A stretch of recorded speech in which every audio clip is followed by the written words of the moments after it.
Are we live, y'all? Can you hear me? If you can hear me, say Orikiete.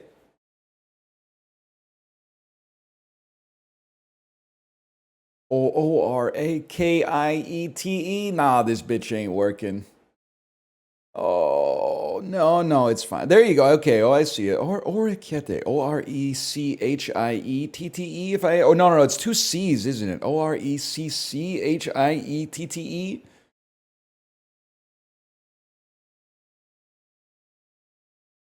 Two C's. That's crazy, man. Italy's crazy for that one. Horrible news, guys. Two pieces of horrible news. The first piece of horrible news, somehow, I know it's hard to believe, I did not win the lottery last night. I thought it was a sure thing. Checked this morning, I did not win the lot, not even a free ticket or anything. This thing's a scam, dude. I thought for sure. Literally, it said guaranteed 1 million, man. It said guaranteed 1 million. I didn't win anything. The ad lied to me. You'll get him next time, brother. There's a Lotto Max draw tonight. I'm all in. But then, secondly, Hot Shots Golf doesn't come out till like 2. So I think we'll have to play that tomorrow. But that's all right. We got stuff to play today.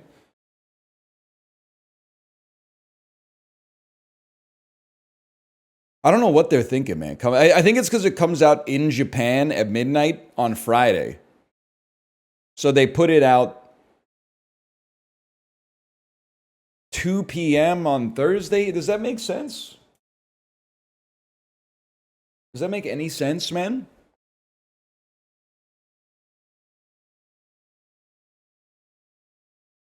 No, that makes sense to me.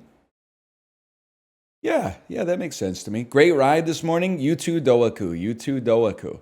And since I stopped farming long aces for the Gemini Cup because it was miserable, and I've already got some that are like at least half decent, I had a much more fun time playing Uma Musume, just stunting on hoes, playing mild vodka, man. Much better time.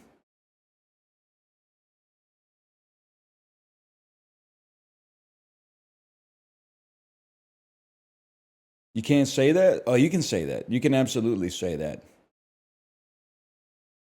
I don't know if I can say chopped. That's like new. The only chopped I know is from the Food Network. It's the show where people compete to see which chef has the saddest story.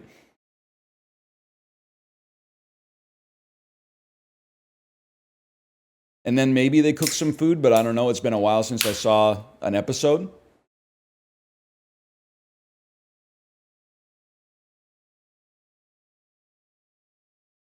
Your secret ingredient today is Dookie. That's pretty good, man. That's kind of where I realized I didn't need to be watching those shows anymore. I feel like season 1, they were like, it's jicama. And you're like, oh, this could be cool.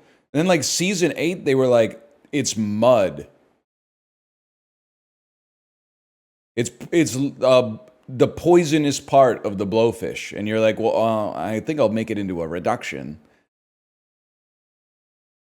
Pissing me off, man. Beer. That is a good one, though. Beer.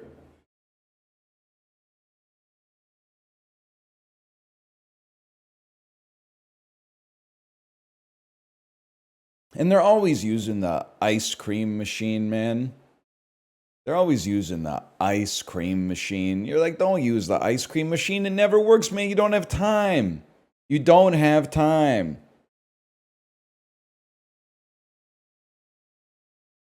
And then wouldn't you know, it is 3 minutes and the ice cream isn't frozen yet. Do the hot dog yell? 2 games! There's only 2 games! 2 games!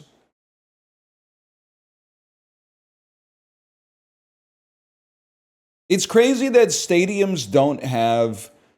You know, you ever see Paddington? And they go to the Natural History Museum or whatever, and they're trying to steal some documents, but then Paddington's marmalade sandwich gets stuck in the pneumatic tubes and it blows up all the pneumatic tubes and they're like running away. Why don't they have pneumatic tubes at stadiums? So you could like order a hot dog on your phone and then they would just shoot it to your seat through the power of tube technology, man. They'd be like, hey, row 18, seat 3 needs a hot dog. Could be sick, man. And then it just pops out like a little tube at your foot.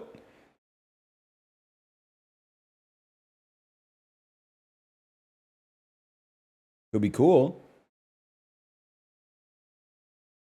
What if they need drinks? You got to put some like tape. I guess you got to tape them up. You might have to go out of your seat to get the drinks, which kind of undermines the tube technology, I suppose. That's true. Cans are conveniently tube-shaped. That's right. That's a good point.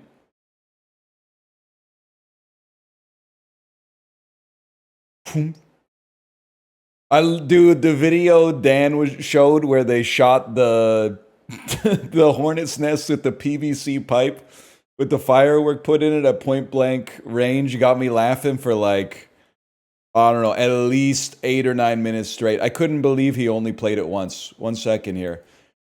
PVC pipe hornet's nest YouTube short. God, this video is good, man. Crocheting a fake hornet's. No, that's not what I want. I want guy who shoots.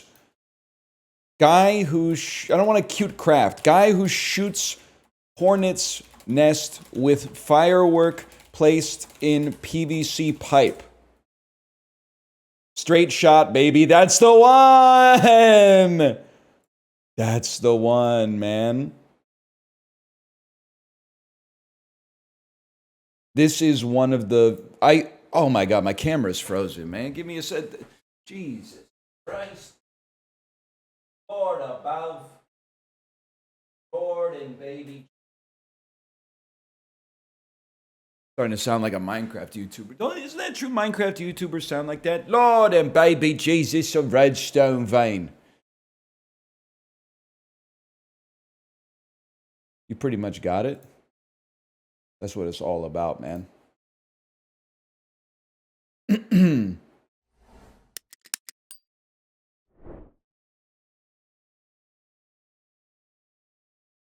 And then it would be this screen region right here. Warning, there is some adult language. Today's episode contains some unbleeped curse words. If you want the bleeped version, go to our website, thisamericanlife.org. All right. Straight shot. All right. This is so good, man. The PVC pipe, like, resting on the ladder a foot away from the hornet's nest. Straight shot. All right.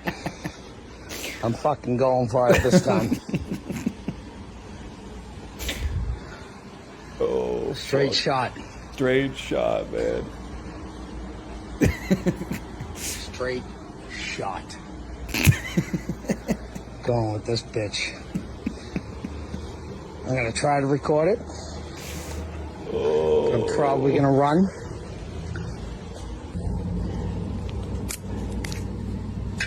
It's a top 10 video of all time, man.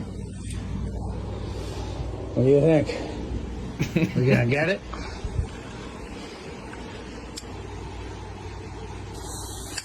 Oh shit. Here we go. Oh yeah. Oh my God. Oh. God. That thing's... I gotta get in. Oh. That thing is fucking gone. It's so FUBAR coded, man. It is. As soon as he said, I'm gonna use this bitch or whatever he said, I was like, this guy's 100% from Alberta, which is it owns in this unique situation. The way it sticks in the in the nest with the sparks still shooting out of the firework is so cinematic, man. It's crazy.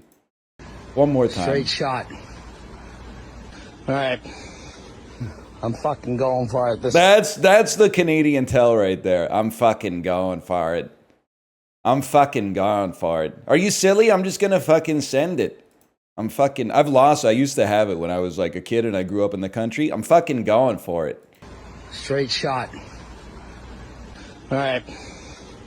I'm fucking going for it this time. Straight shot. Straight shot. Going with this bitch.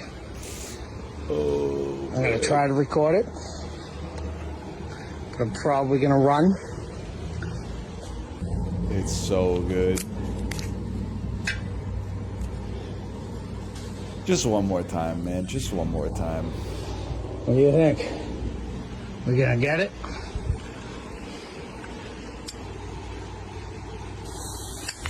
Oh shit. Oh, shit.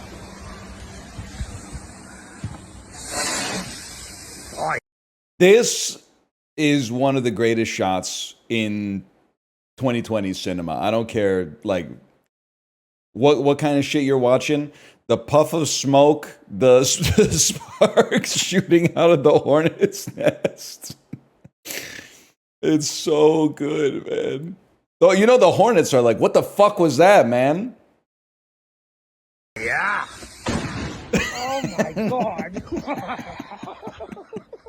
Oh my god. Oh my god. That thing's... I gotta get in. That thing is fucking gone. That's from Grin Humor.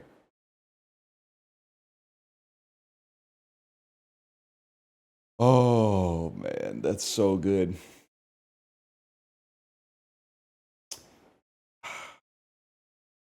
This is what they want to take away from us, man. This is what they want to take away from us. No shot. r/fuck wasps has all these videos. Does it have the one? Of course it has the one where the dude eats the hornet's nest. Isn't that like the girl with the dragon tattoo or whatever? Didn't she eat the hornet's nest?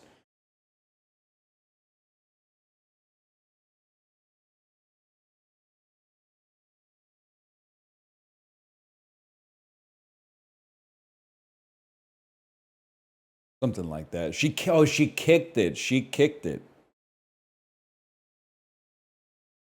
Fuck you, James Constantine. I would upvote this post had I got to see the damage to his place. The fuck are you talking about? It's not worth an upvote because he didn't show the aftermath. It's the most beautiful videos ever been released, man. Aftermath's in the Discord? I don't want the aftermath, man. I don't want the and then what store did he buy the firework from? Here's the 10-episode Netflix series of how he picked the PVC pipe. It's a minute and 15 seconds of perfect cinema. Straight shot. Straight shot. I'm gonna fucking go for it. I don't need anything else, man. I don't need part 2.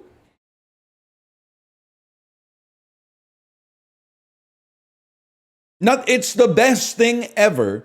Any other content associated with it could only make it worse by definition.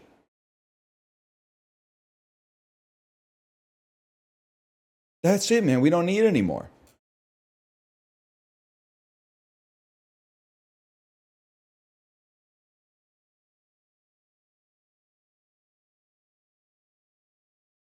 Here we are. Slash marker. It's the dulls, y'all. Straight shot. Straight shot. It's the dulls. This is 100%. You ever hear of a little movie called Star Wars A New Hope? Two sons! There's only 2 sons on Tatooine. It's Dune 1. That's Dune Part 1. That's Dune Part... It's 2 Dunes! There's only 2 dunes. You know what I'm talking about? Star Wars: A New Hope. Are you an idiot? All right. See, now here it made a lot of sense. Batman, kind of a crazy guess, but did they actually steal that shit or what? Excuse me, didn't Dune the book come out before Star Wars: A New Hope? When George Lucas was still making pee-pee in his Pampers? Or something? Yes, sir. We're screwed today, y'all. You're right. Apocalypto is a really funny guess. We're screwed today. College football and college basketball. Unless this is about something that happened like on Saturday, I'm in a lot of trouble. After winning the Super Bowl, the Ravens had this former Chiefs QB as their Week 1 starter in 2001. Trent Dilfer. Not Trent Dilfer, y'all. Anyone know that one? Gerback. Elvis Gerback from Mortal Kombat. During the 2014 season, this SEC school went from unranked to number 1 at one point. What? Clemson. Roy Hibbert and Jeff Green helped this Big East school to the 2007 Final Four. Villanova. I don't even know where that shit is. That might be in California for all I know. From 1958 to 2005, the DeVille was made by Cadillac. That was made by Cruella. This is Amy Schumer and Ben Affleck. And you're, again, instantaneous. Didn't even have to, within the space of 1 breath and 0 blinks, we got this one right. And you're going to tell me that I don't know faces. You're going to tell me that H.C. Justin doesn't look a little bit like Marcel Dion in the 1970s. I mean, to me, that's crazy. Chuck Schumer. In 2025, this fast food chain launched a line of beverages called Refrescas. Sounds like the type of shit they'd be doing at Taco Bell. Glenn Howerton was on a 2002 Fox sitcom. That's That 80s Show. This 2023 DC superhero movie, 2023. Is this the second Aquaman, or did that just come out? Aquaman and the Lost Kingdom? Okay, it's Aquaman and the Lost Kingdom. Known as the lead singer of Hootie and the Blowfish. That's Darius Rucker, man. He had a hit with the 2013 cover of the song Wagon Wheel. Dude, pass the ox. Okay, but you better not put on the Darius Rucker cover of Edward Sharpe and the Magnetic Zeros. No, sorry. Wrong. Stop clap. The Old Crow Medicine Show song Wagon Wheel. I don't know if this is an interesting story. It's crazy that that's 86%, but it's insane to me that no, let's not start it with those high expectations. It's crazy to me that I met 2 people from Kentucky in fall 2010. They came to replace some English teachers that were at my school whose contracts ran out. So I hung out with them for like 3 months. They introduced me to Wagon Wheel, and they introduced me to Taylor Swift. And I was like, these people don't know what's up. These people, their vision of what the future is going to look like is so far off of what the future is going to look like. And then it turned out that they actually should have played the lottery instead of me, because they 100% had their finger on the pulse of what the median individual was going to be into from 2010 until at least 2018, maybe. Kind of crazy, man. Kind of crazy.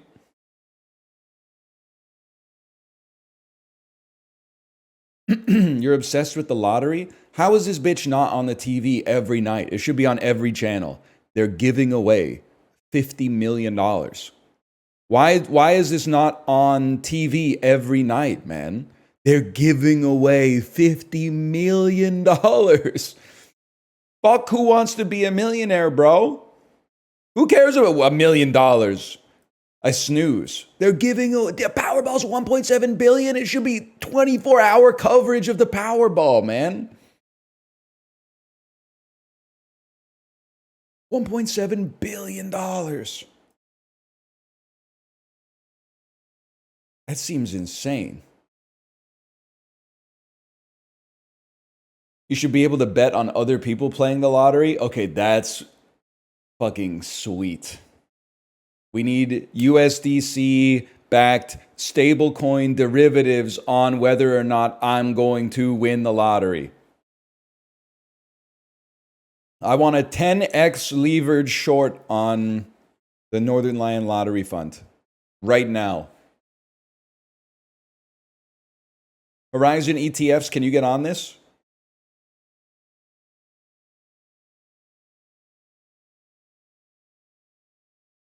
That's how 2008 happened? I'm sick of this revisionist history. 2008 literally happened because Michael Scott couldn't keep his mouth shut. They had a good thing going. If they just fucking kept their shit under control and didn't let the pot boil over, everything would have been fine. But instead, oh, it's a house of cards. It's a house of cards. Man, you ruined a lot of people's lives, just so you know. Just so you know, you ruined a lot of people's lives.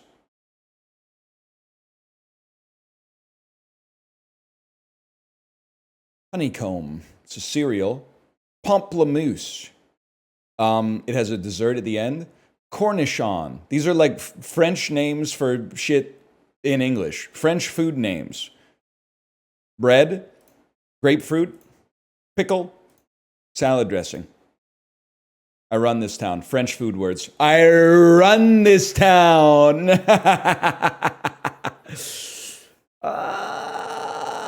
You could touch up, airbrush, Photoshop, or fix. What is to alter, to visually alter, clean up a photograph. Some shit from Christmas, some shit you put in your Christmas tree. Now this is an interesting one. Grids. Cells, things associated with cells. Time? Big. That was a big one, man.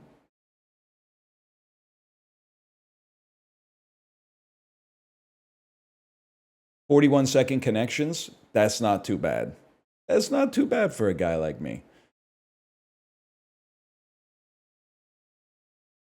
I swear we've had this, man. Bro hates pips. Just that the New York Times is trying to monetize. I mean, I get it. After you pay like, what is it? They paid like $8 billion for Wordle. The goodwill's got a limit. But at the same time, you could try that on other people. You're not going to try that on me. Pips isn't paywalled. So you don't, as long as they're throwing you some crumbs, you don't even care what crumb it is. The mini's been paywalled, but he doesn't know about Pips. Pips is still free. Pips will probably be free forever. Yeah, okay, enjoy it. I'll be over here guessing how much Kirkland Signature Japanese green tea 100 tea bags costs. You were playing Connections? Oh, yeah. Connections is really good, though. Connections might be the best.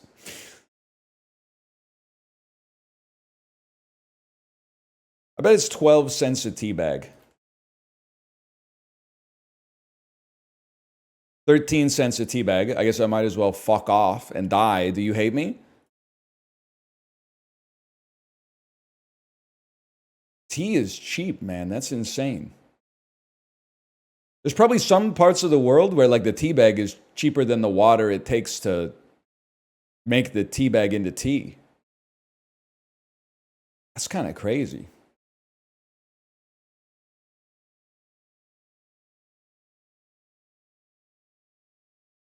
I don't know, man. I mean, they both kind of got worldwide appeal.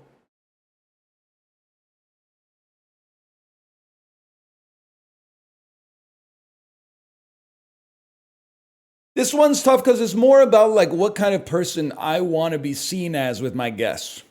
I feel if I guess Andrew Tate, I'm becoming that, like, I'm signaling that I'm blue sky. Everything is so fucked up. Oh, the news is so bad, and yet I can't even watch the Office spin-off about the newspaper company because everyone will make fun of me for watching garbage because the world is so bad, even though I just need some good vibes after a long day.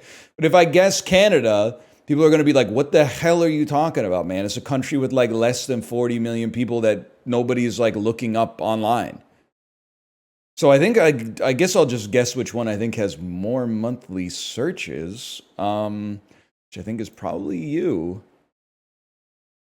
And I kind of want to search him because to be honest, I don't know much about him, but I do want to know where he got that sweater. I think that sweater, maybe it's just because you don't see that many people that are bald. I was like, that sweater might look good on me.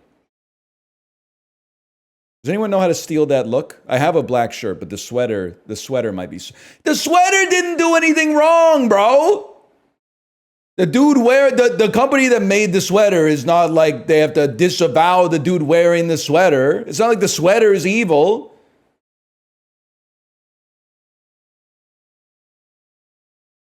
It's got to be PTSD. Nobody's searching for PTSD. Come on.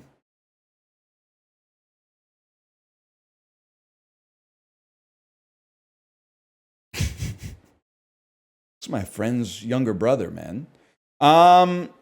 It's got to be Doja Cat. She's got Say So. Can't blame him. You ain't never seen Versace sofas. This one's tough for me.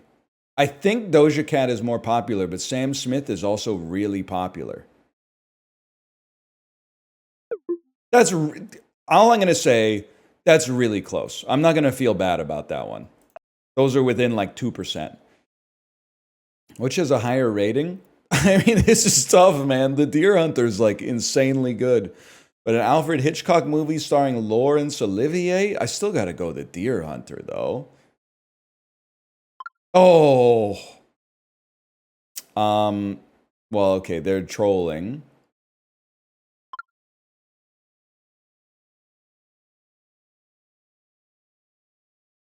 We had this, man. Click is higher. Click is lower. I got bodied today. It's crazy that I feel like I'm always talking about how much I like The Last Jedi and how I think it's like probably the second or third best Star Wars movie. Empire Strikes Back is number one. That's a given. But for all the ink spilled over it, I think it's about a 6.9. I'm not even going to argue with the IMDb score, man.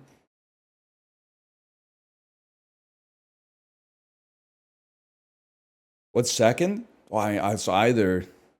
You already know my Star Wars opinions. I'm not going to go over them laboriously. 4 and 5 are good. 5 is better. 6 is bad. 1 and 2 are horrible. 1 is still worse. 3 is good, but not as good as The Last Jedi. So I think if I had to say, I would go... If I'm being honest, I would go 5, 4, 8, 3... 6, 2, 1. No, I forgot to put Force Awakens in there, but I don't really care about that, and I never saw number 9.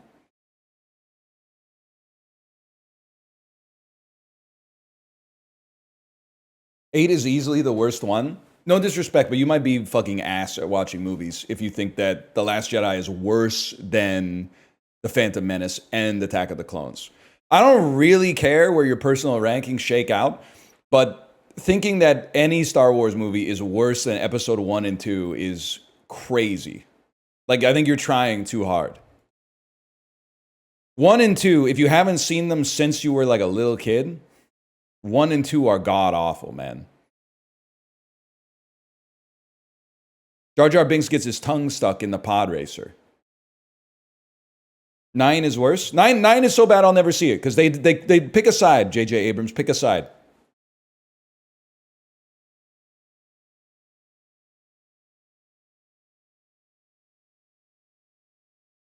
Tongue stuck. 1 had Duel of the Fates. I'm so sick of like people are like, yeah, the whole thing was ass, but there's one song in it that's good, and they pod race for 7 minutes. The whole Two Fates is a really good riff on that, but the rest of the movie is pure shit. And what's crazy is that people are like, it still mogs episode 2, and it doesn't. I think it's the Star Wars version of the fantasy football trade that I got offered. Like, episode 1 is like a 2 out of 10 with 2 good scenes, and then episode 2 is like a 3 out of 10. So it's like my week 8 is fucked. This shores up my week 8 at the expense of everything else. I'll watch episode 2. I'll watch episode 2. It's a 3 out of 10. A three beats a 2. I'm sorry.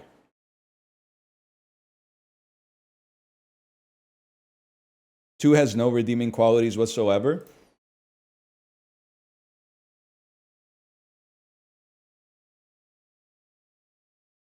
Not if you were 13 when it came out and you had a crush on Natalie Portman. The arguments on the playground about who was hotter, Natalie Portman in Attack of the Clones or Kirsten Dunst in Spider-Man 1, went crazy. There was some blood spilled over that argument. I don't need to tell you what side I'm on because it's irrelevant. That was like 20 years ago or whatever, but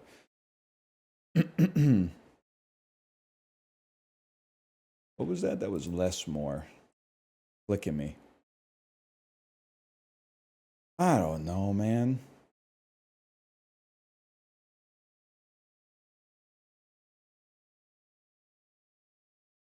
I don't know. You were on the playground in 02? Yeah, I mean, we were playing soccer.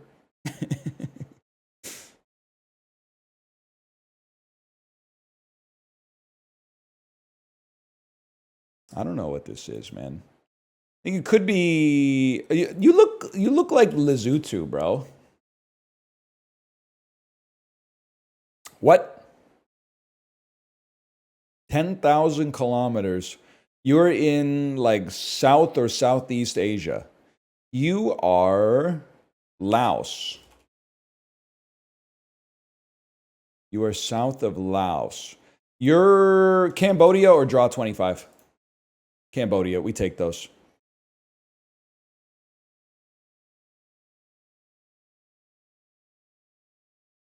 It looks like a grandpa falling over.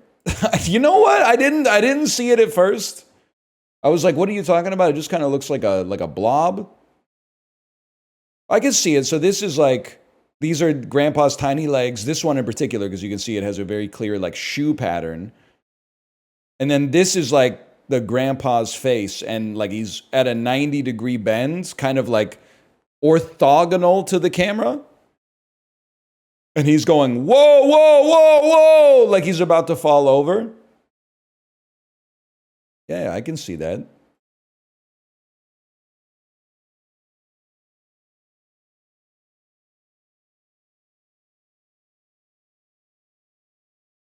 %, man. Oh, I just already did the Wordle. Take me to box office game. February 9th, 1996. Now we're talking. Now we are talking. Paramount Pictures, but it's not Titanic. Or, no, it wouldn't be Titanic. That would have come out later in 96. 20th Century Fox starring John Travolta, 96. This is probably Michael. This is probably Phenomenon. It's an action thriller starring John Travolta, 96. Is it Face Off? Am I stupid? It might just be Face Off. Prepare to Go Ballistic. Is this Broken Arrow? Broken Arrow, okay. I'm just going to say it, man. One of the best chins in Hollywood history. Right there. And then Christian Slater, just sort of doing his Christian Slater face. Christian Slater. Crazy way for a guy to look. I mean, I don't know what to tell you. John Travolta was insanely handsome, and he still looks pretty good. And he's old. This is a handsome guy, which is even in that candid photo from the gym at 3 a.m. where the Redditor was like, hey, I was alone in the 24-hour gym, and guess who came over and took a photo with me? And it's John Travolta going like this. You had it primed up. Thought I was at the gym by myself at 3 a.m. and then He's a handsome guy, though. There's no doubt about it. Hollywood Pictures. They don't make him like that anymore. 96, Richard Dreyfuss. That's Mr. Holland's puss. No doubt about it. Mr. Holland's opus. Kind of like the giving tree for music teachers, I have to imagine. Chris Farley, 96. It's got to be Beverly Hills Ninja? I have to imagine. No? It's a comedy.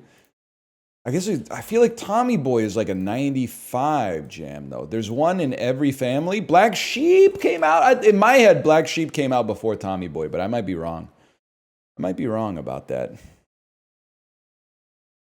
I saw Black Sheep and Tommy Boy within like 3 months of each other as a kid, and I remember nothing about either of them, except fat guy in a little coat. I was a huge David Spade head as a kid, though. I was very much keyed in on the David Spades and the David Hyde Pierces of the thespian world for some reason. I'm not sure why. Demi Moore, Columbia Pictures, could be Striptease for sure. Could be G.I. Jane. It's a thriller crime drama. Could be A Few Goodman.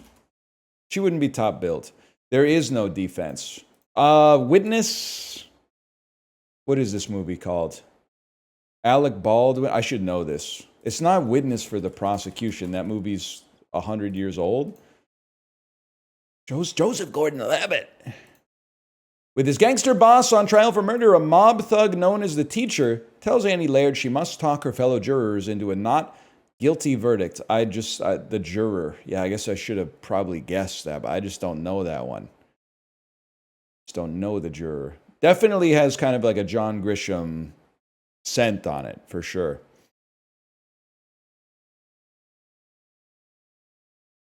MGM. 96, there's no shot it's GoldenEye. Nicolas Cage, 96. It's probably 8mm. It's probably Snake Eyes.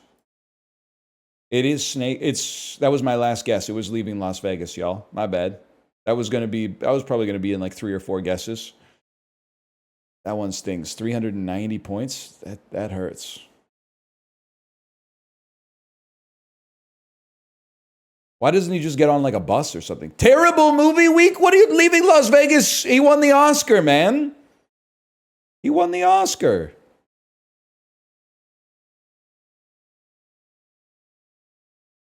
Terrible week at the multiplex, they said. Pretty boring. Oh, maybe they should have a dude with an arc reactor in his chest. Maybe they should have given Elizabeth Shue an arc reactor in her chest. It is crazy, though. Like, why didn't he just stop drinking? No one ever said, hey, maybe you'd like slow down a little bit. Do you ever try to cut back?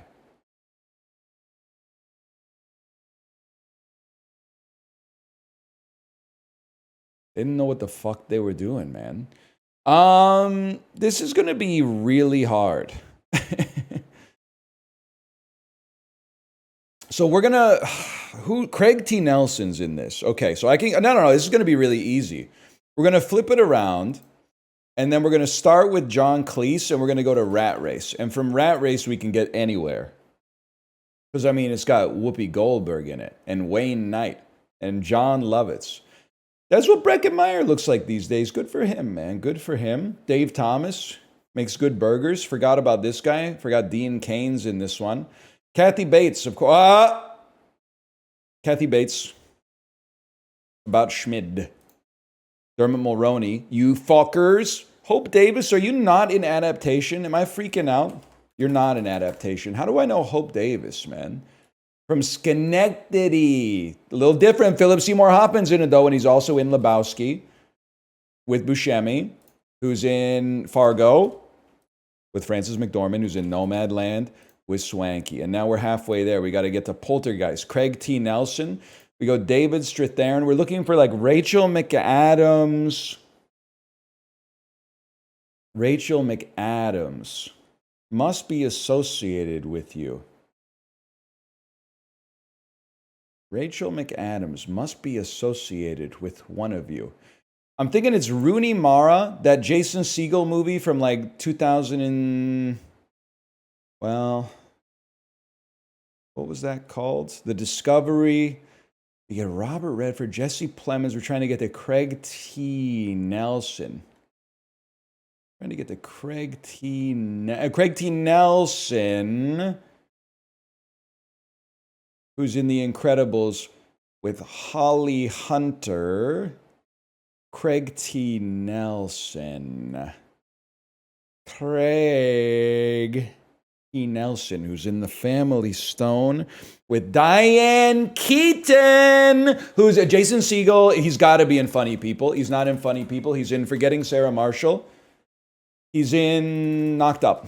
He's in Knocked Up with Seth Rogen, who's in Funny People with Adam Sandler, who's in Anger Management with Jack Nicholson, who's in Something's Gotta Give with Diane Keaton, who's in The Family Stone, don't look at that, with Dermot Mulroney, bitch, with Craig T. Nelson, who obviously is in Poltergeist 1. Easy. 2 minutes, 28 seconds.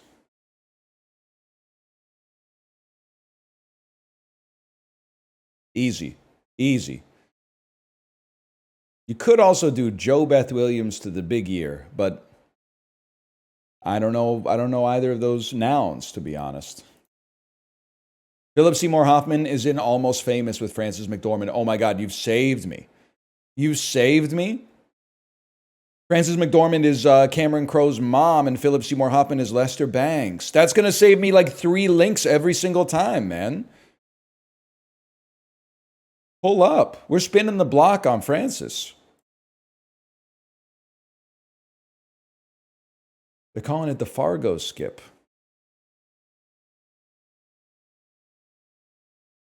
Stop saying that. We're spinning the block. We're spinning the block on Frances McDormand. Go on. We're looking for her. We're looking for her all over. The north side, the south side, the east side, and the west side of the block.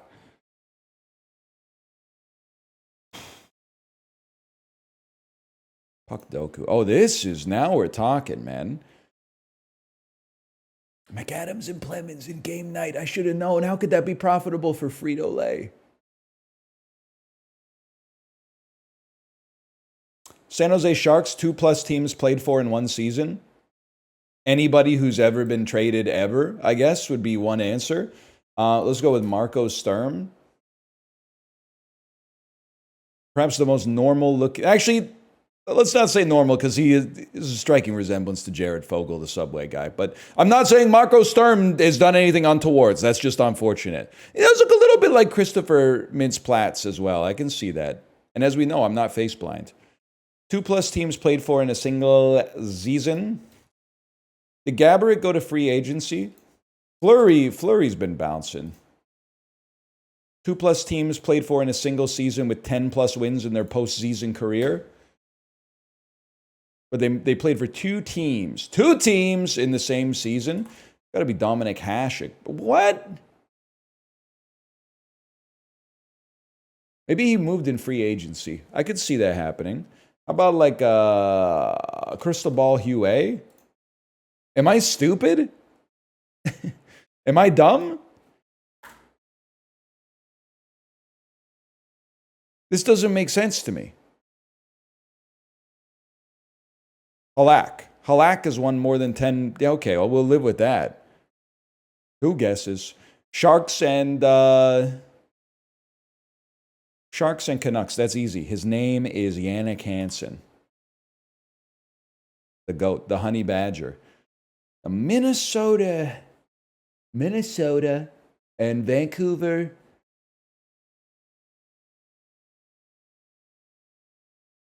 It's a little fella by the name of Antoine Roussel. He didn't play for them, huh? Who did Roussel play for?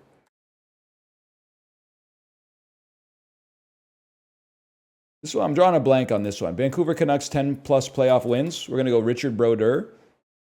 I'm surprised that, I mean, I guess there's only like literally 4 goalies in Vancouver history that this could fit. So maybe we should be stoked about 8%.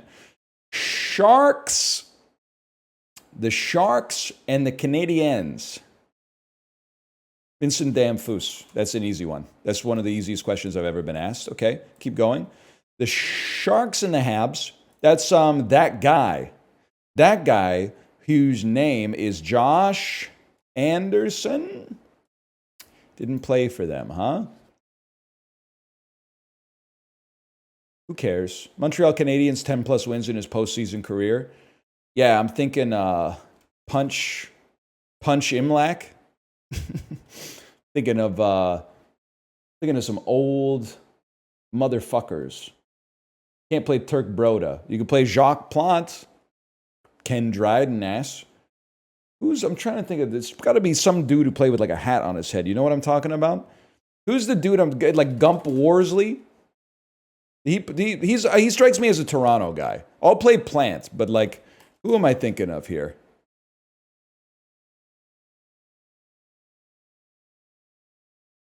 Does Gump Worsley work there? Elmer Latch! That's exactly who I was thinking of. Elmer Latch.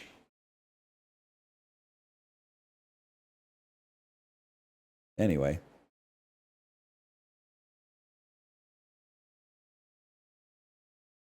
That's an 80s name? Oh, no, an 1880s name. Yeah.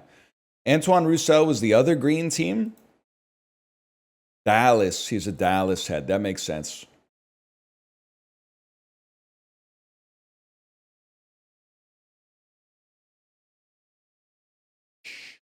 Movie grid. Welcome to... Why don't you just tell me the name of the movie you wanted to guess? Director George Clooney. Genre comedy.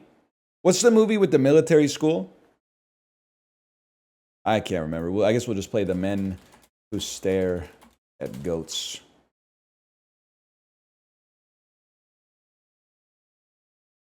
Two-word title, director, actor, George Clooney. Ooh, ooh, ooh, Michael Clayton. Ooh, ooh, ooh, ooh, ooh, ooh. Title starts A to H. George Clooney's involved in it. Obviously, there's a burn after reading in here. There's got to be something a little bit more striking. But George Clooney. The Descendants, maybe. Maybe people forgot that the movie, not The Rise of Red. What's my name? Say it louder. I mean, one thing you got to know about me, I'm an Alexander Payne head. Jamie Lee Curtis, genre comedy. Yeah, there's I'll play A Fish Called Wanda. And then am I off the pen if I play True Lies here? Is True Lies too easy, and I should be playing like Halloween Returns? I don't know if the younger generation is letterboxing True Lies. They know it. Title starts A to H. I mean, okay, there's Freakier. And then there's all the Halloween movies. And then there's Everything Everywhere All at Once. So basically everything she's ever been in fits into this category, except True Lies. What else is Jamie Lee? Hong Chow, Jamie Lee. Remember that? I'll go with Halloween Ends. 2.5%. We'll take those. I forgot she's in Borderlands. Rafe Fiennes with a 2-word title. Lots of options there. Lots and lots of options. Rafe Fiennes, genre comedy. I feel like Grand Budapest is going to be high up. So you could play In Bruges. He's got a serious comic turn in him, man. He's been in other stuff, obviously. Title starts A to H, ignore the. I might just hit you with something a little 1995 coded, like The English Patient, Juliette Binoche, and a 2-word title with Rafe Fiennes. I mean, you always got Schindler's List. You got The Menu. You got The Constant Gardener if you ignore the. I should have put Constant Gardener here, man. That would have been way better. Let's try The Menu. It's really popular. Oh, quiz show! You're so real. Quiz show. the men the menu the menu. The hell is this, man? I don't know what that one's called. Thank God cursive's dead. Sorry, I still use it to write in my journal now and then.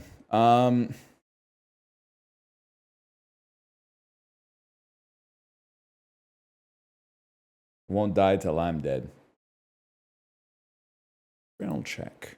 Performative? Sometimes it just feels good as fuck to write like a cursive S.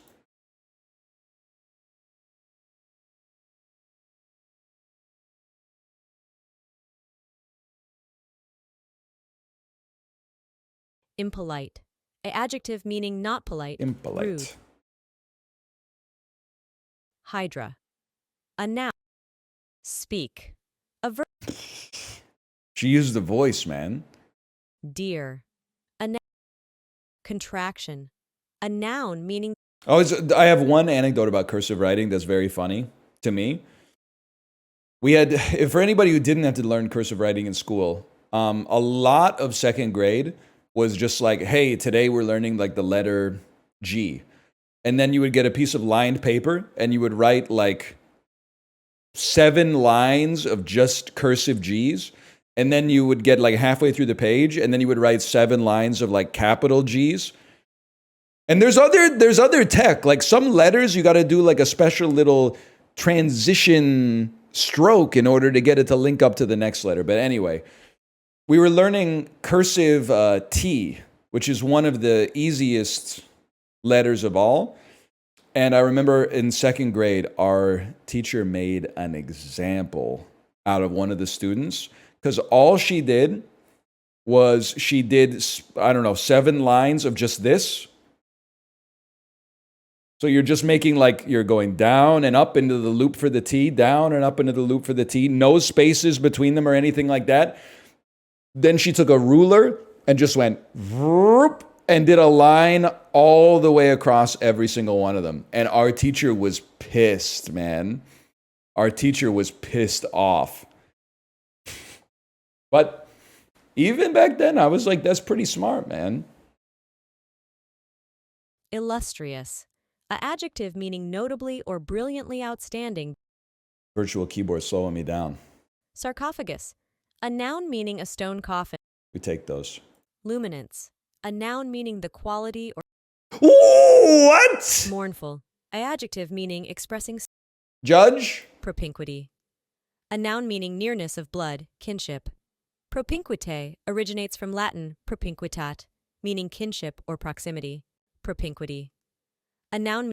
Propinquity. Propinquity. Propinquity. Hebdomadal. A adjective meaning weekly. Hebdomadal. A adjective. That's fucked. Surcease. A verb meaning to desist from action. Also, to come to an end. Cease. Surcease. Of course, tell Surcease. Milieu. A noun Love it. They're meaning running it back. Playing the hits. embouchure. A noun meaning the position and use of the lips, tongue, and teeth in playing a wind instrument. Derived from French s'emboucher, meaning to flow into using Fuck! I know embouchure too. I say it all the time. adrenergic. A adjective meaning liberating, activated by or involving adrenaline or a substance like adrenaline. Adrenergic. A adjective meaning liberating, activated by or involving adrenaline or a substance like adrenaline. Adrenergic. Adrenergic, embouchure, hebdomodal, luminance with an A. That's crazy, man. They were bringing the heat today. That's a tough spell check, man.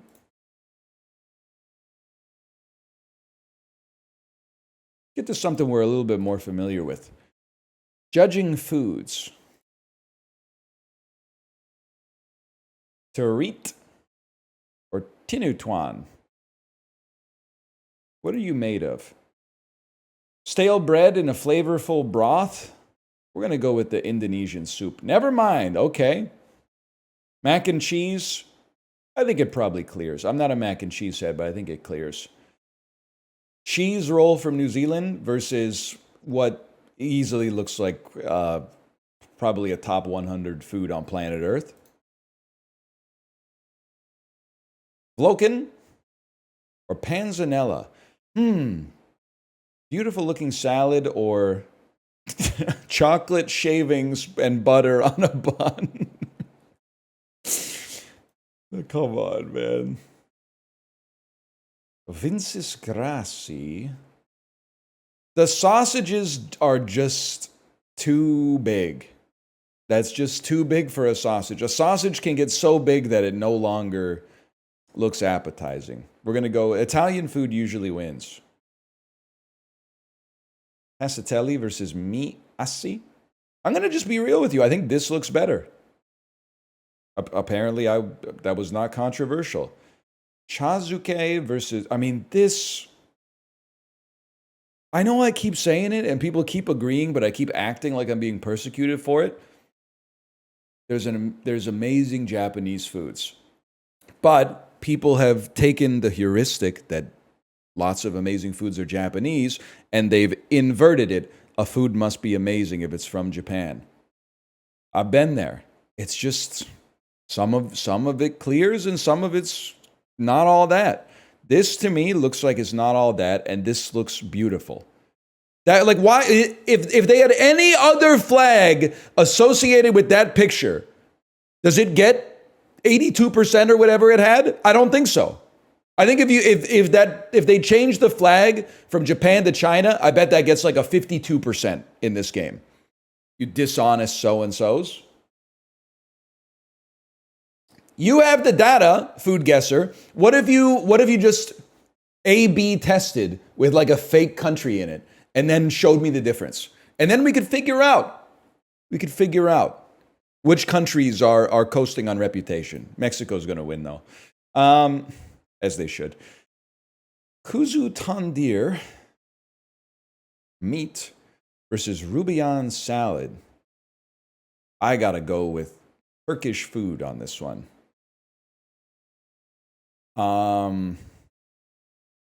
Putting the sausage on the bias. These look like some kind of fritter.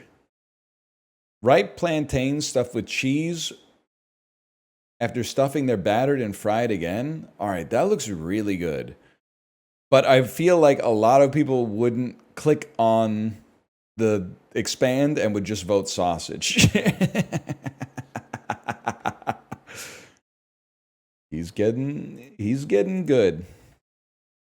The streamers are getting good at guessing food and the influencers are getting scared.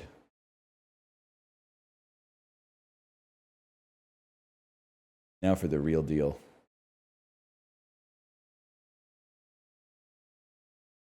Jasmine rice water, flower scented water, ice. It's from Thailand. Lemongrass is from Thailand, bro. What is it? It's rice soaked in water? I might be a hater, man, but I'm gonna pass on this. See, this is the kind of shit that pisses me off, man. This has, like, just don't try to cut off my head just yet. This has an 84%. Sausage gravy got a 73. And this is white rice soaked in ice water. Like, I'm not crazy, right? This is healthier. You don't have abs. You don't have abs. You can't talk like that without abs. It's like when someone tells you, like, hey, you seen what's going on with the market lately? Then they show you their portfolio and they got like $700 invested in the market, man. It's like, why? You should be caring about other stuff, man. Why are you pretending to be Gordon Gekko? Like, you're not there yet. You might be there one day, but you're not there yet. Eel. I'm a unagi guy, but this looks pretty horrible to me. I'm gonna say that this is from, doesn't say umami, but I still think that this is from China. I'm gonna say this is from Japan. Eel noodles. Australia? What are you doing down there, man? Cold? What the hell? Singapore? Cool? Indonesia? Taiwan. I'm gonna be honest with you. I'm gonna pass on the on the eel noodles as well. I'm not fucking with you on the 5940. I'm kind of fucking with you on the 41. Eels are good. I've had them, man. I've had them, but I just don't think this looks very good. China should have counted. Guy who forsakes his principles to get extra points in a dull? Nah, it wouldn't be me. This is a mozzarella stick, bro. No, apparently not. Is fried condensed milk? This dish features a silky custard made from milk, cornstarch, and sugar. It's kind of crazy. Am I insane to say that this might be from Australia? Yeah, that's near nothing, man. Except New Zealand. It's close to New Zealand. Well, it was crazy for me. One time I was in Japan and I met an Australian guy. And I was like, wow, at least the flight was short, right? Dude looked at me like I'm an idiot. He was like, it's like 7 hours. It took me 9 hours to get there from fucking Canada. It took him 7 hours to get there from Australia. That's crazy. They're using chopsticks. Wait till you see what people in North America eat Asian food with. It's going to blow your mind. You know, I don't know, maybe like Chandler Bing opened up the ports in Japan like 300 years ago or something like that. Could I be any more starting globalization? We have these fuckers over here now too, man. I have no idea. Well, okay, China. A lot of silky foods come from China. Fried, what did I tell you? What did I tell you? It's fried milk. I'm on a level with you. This one I don't think it looks very good either. I'll yuck all of them. I don't give a shit. I'll yuck them all. And you know why I'm going to yuck them all is because you guys yucked sausage gravy. So you don't have to tell the truth in this game. You could just, deep fried stuff is bad for you. I wouldn't eat that. Deep fried stuff is bad for you. Or I'll hit you with something that you guys always say. I'm allergic. Oh, you would eat that? Well, I'm allergic to dairy. I'm allergic to dairy. Oh, you're a bad person for eating that thing that I can't eat because I'm allergic to it.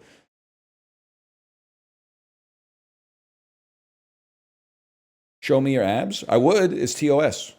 If it wasn't TOS, I'd be going snatched on stream every single day. I would have to get laser hair removal first, though, and start working out. Take it up with Twitch, man. Take it up with Twitch.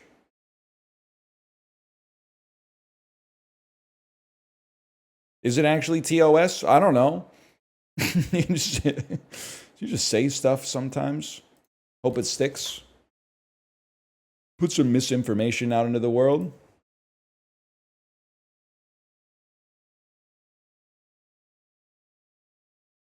It's going to be asada fries. I don't care how expensive they are. To be honest, and this is really sad for you and really good for me, but most of the Twitch policy that I find out about is not from me reading like a press release or an email from the company I work for. It's a terminally online chatter being like, did you see the new news about, did you see what Twitch just changed with its TOS? Oh, brother. I think it's going to be Nutella chips for cheap, man. We got it for cheap.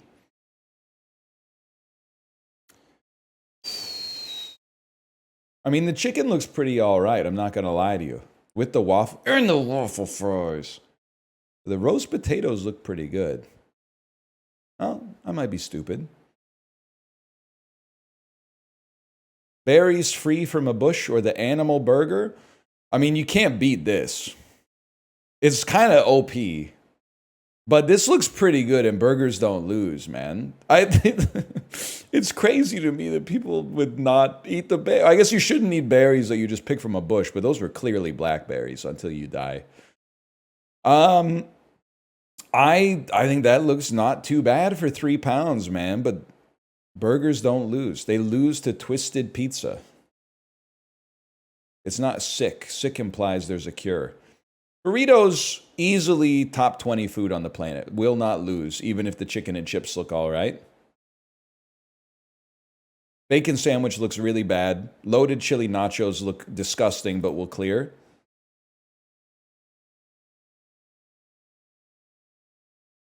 I'm gonna go with hot dog and chorizo roll with a bottle of water versus a meatball, unless it's from Rouse, New York. Those nachos look so bad. How are they 77%? Rest assured, I'm self-aware and I understand the irony of saying this as a Canadian. But British people, cover your ears. You don't know nachos. They're like, if all of the ingredients are there, those are good nachos. It doesn't matter if the proportions are all fucked up, if the chips are on top of the cheese, if there's so much cheese you can't even see the chips, if the cheese is not like real cheese, if the cheese is not melted, like they don't care. They don't know what they're doing with the nachos, which is fine. There's lots. Every country's got its blind spots, man. But this looks pretty good. To be a katsu curry with Cajun fries. This is crazy. Chipa, cheesy bread.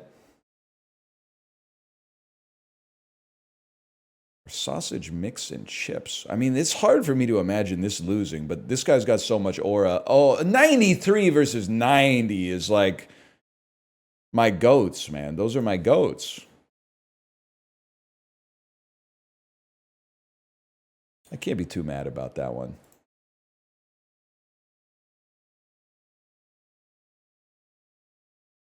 Fun! Instead of a tooth fairy, most Spanish-speaking countries have what wee animal collecting baby teeth?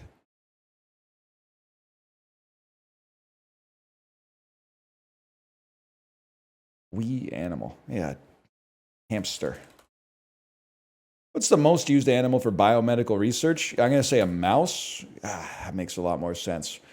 It's the fact that they said fun that made me go in the opposite direction of rodents to begin with. Although I guess a hamster's a rodent, but whatever. The state herb of Maine is what oh so appropriate mint? Spearmint. Peppermint. What chewing gum mint name apply? Oh, winter mint. Is that a real thing? Wintergreen? Wintergreen. Dude, being like 11 in 1999 is so funny. I bought official PlayStation. Well, I had a subscription to official PlayStation magazine, and they would come with a demo disc every month, which was actually sick. But full motion video was still such a novelty. And I know you're going to say some shit like, well, the Sega CD came out in 1995. Nobody bought that shit. It was a colossal disaster, okay? Nobody bought it. Either way, there were commercials on the demo disc, and I would run the fucking CD down to the electrons watching the commercials just to be like, oh, fuck, I have a video coming out of my TV. Like, I know that you can do that with like a TV channel or whatever, but like to press a button on a controller and then see people chewing gum, which was what the commercial was for, and I believe it was for Wintergreen. Wintergreen, I'm going to say extra gum. The Thomas Berryman number became the first of a great many books published by what downstate New Yorker? Penguin Random House. How would I know? Along Came a Spider was the first book, and Return of the Spider the latest in a series by what prolific hack? James Patterson? I don't know if it is James Patterson. Literally, I was just in my head, I was going through the Rolodex of authors whose books I see at the checkout line at the grocery store. That's crazy. You can't shake a stick in a Save On Foods checkout lane without seeing James Patterson books. For all its symbolic importance, what hill was actually outside of Jerusalem's original city walls to the south? Is it Mount Sinai?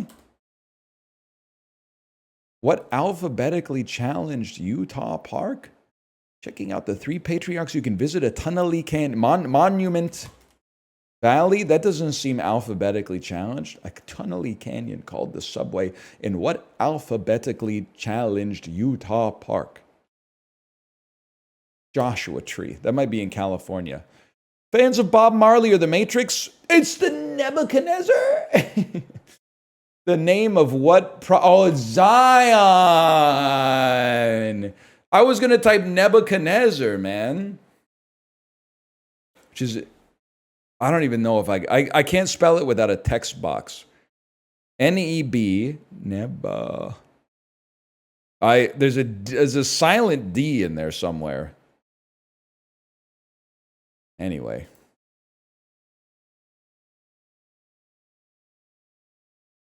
Just fun to say. It is fun to say. Bob Marley trying to rhyme a word with it. And be like, the Nebuchadnezzar. I'm gonna love you forever. He's always singing stuff like, I fucking hate Bob Marley's music. I apologize. I recognize it. Even the snobbiest critics admit that he's a classic musician, but it's just, I just can't put myself in the mindset of people that heard something like, you know, I wanna love you every day and every night. And they were like, holy shit. I never heard anything like this before in my whole life. From my single bed. It's great though. It goes pretty hard when you have like one dude who's your roommate in college who is an engineer who will go on to work for the national defense industry, but for like 6 months thinks he's a hippie and smokes a lot of pot and just plays not even a Bob Marley album, but just the best of Bob Marley over and over, like not getting into any of the deep cuts. That's not Bob Marley's fault. It's his fault he made the music.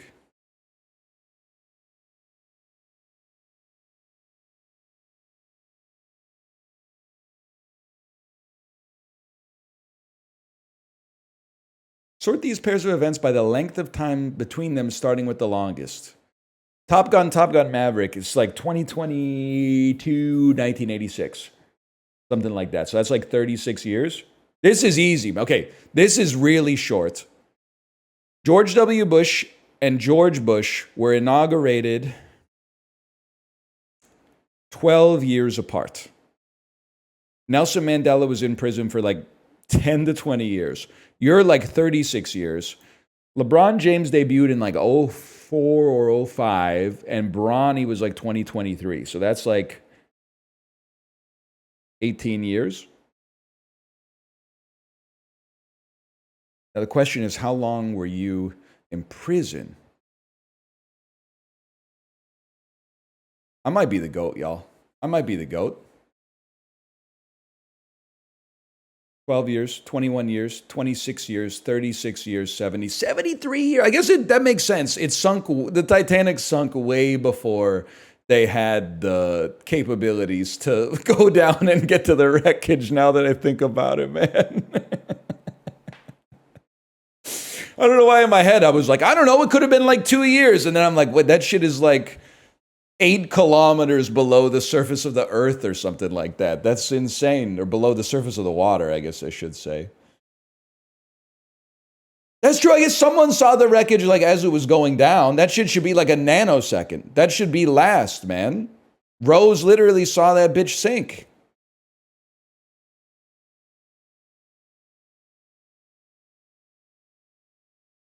Fucked up question. Thrice would give you a point for that.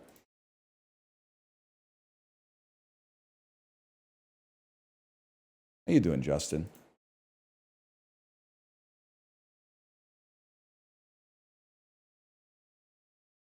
Too busy looking at their damn phones. Yeah. Absolutely. Chillin' man, just got back from my trainers. That's what it's all about, man. I think it's fucked up that the musicians went down with the ship on the Titanic. I also think the captain should not go down with the ship. I don't know if this is real, but this shit doesn't make sense to me. Why the fuck should the captain die just because the ship breaks? Like, I think, should the captain be the last person off? Probably. That seems symbolic. They should be the last. They should make sure everybody's off the ship before they get off. But I don't think there's somebody in Germany fucked up, like, welding this shit together and now I've got to die. Like, that doesn't make sense to me. But the musicians, like, it's kind of crazy. They were probably cooked anyway. And I get that they were doing something like symbolic. You know, there was probably somebody on the Titanic who was like, can you fucking knock off the music, buddy? We're trying to coordinate a rescue here and an evacuation. Can you stop with the dun, da, da, dun, da, da, dun, da, da, da, da. I'm like shouting as loud as I can, like, we got more space in the lifeboat over here. And now everyone's like, he's a fucking hero. They were heroes, man, to keep playing the music. No shot, bro. Higher percentage of non-citizen residents. Florida. This is fucked up, man. You look like a fried egg in an NES game. Which diversified less? Which I have no idea what the question even means. Which has more people between 25 and 64 who have at least an undergrad. Laval. And every time I pick Laval for education questions, everyone makes fun of me. Or Vaughan, which is literally an amusement park in a trench coat pretending to be Toronto. I don't know, man. Vaughan? Because I've got my own heuristics about Canada. You never click Laval if the question's about education, and I don't understand why. I don't know what the methodology is, but it simply works every time. Higher traffic fatalities per capita. I gotta feel like it's the place where people can drive faster because there's less traffic. Higher percentage of people in social work. I'm going to say Western Washington for no reason, basically. Yeah, Vaughan, man.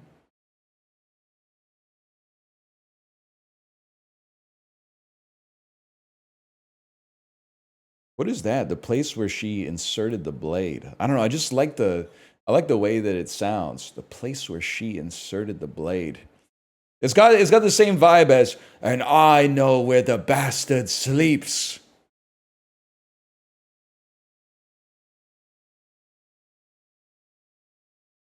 My Chemical Romance. Okay. Carfax Abbey.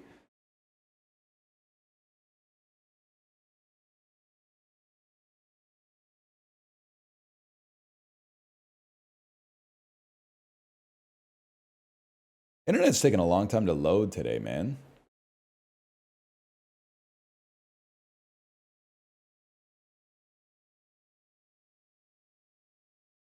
How was the Peloton today? I forgot to write it in my journal. While this website loads, can somebody tell me how my Peloton ride was today? I think it was average cadence 100, which is really high. The total output, I want to say the average watts was like 195. So I'm going to say that puts me at like a 10, maybe like a 1040, 1040 kilojoules. 1058. Wow. Okay, 1 second here. 1058. Let me write that one down. 1058. Perceived exertion was actually a little high on that one. Might want to go a little easier tomorrow. And then we're going to grab the log here, and we're going to put a check mark. Well, it kind of hard golf is having some problems, man. And then we're going to get our red highlighter for high perceived exertion, and we're going to fill in that day on the calendar.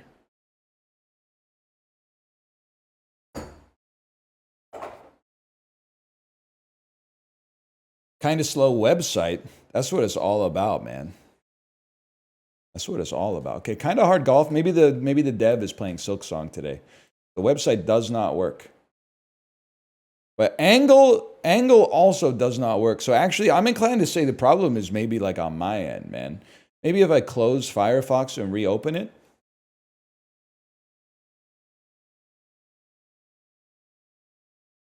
Justin Bieber announces Swag 2 will arrive on Friday. Live updates, RFK Jr. grilled over vaccine skepticism at Senate hearing. I would say he's grilled. He might even be fried. Have you seen him lately? The dude is red, man.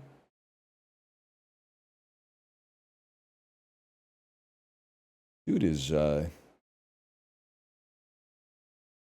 he's got a lot of blood in his head. All right, nothing's loading, man. The internet's broken. Catfishing's not loading. Maybe in Chrome. Catfishing game.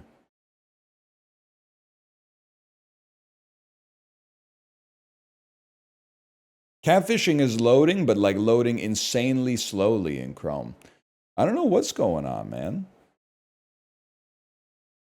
Maybe my DNS is messed up. How are you streaming then? That's a great question. Stream is going okay.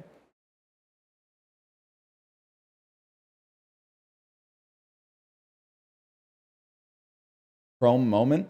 Magresso, I started in Firefox, man. I started in Firefox.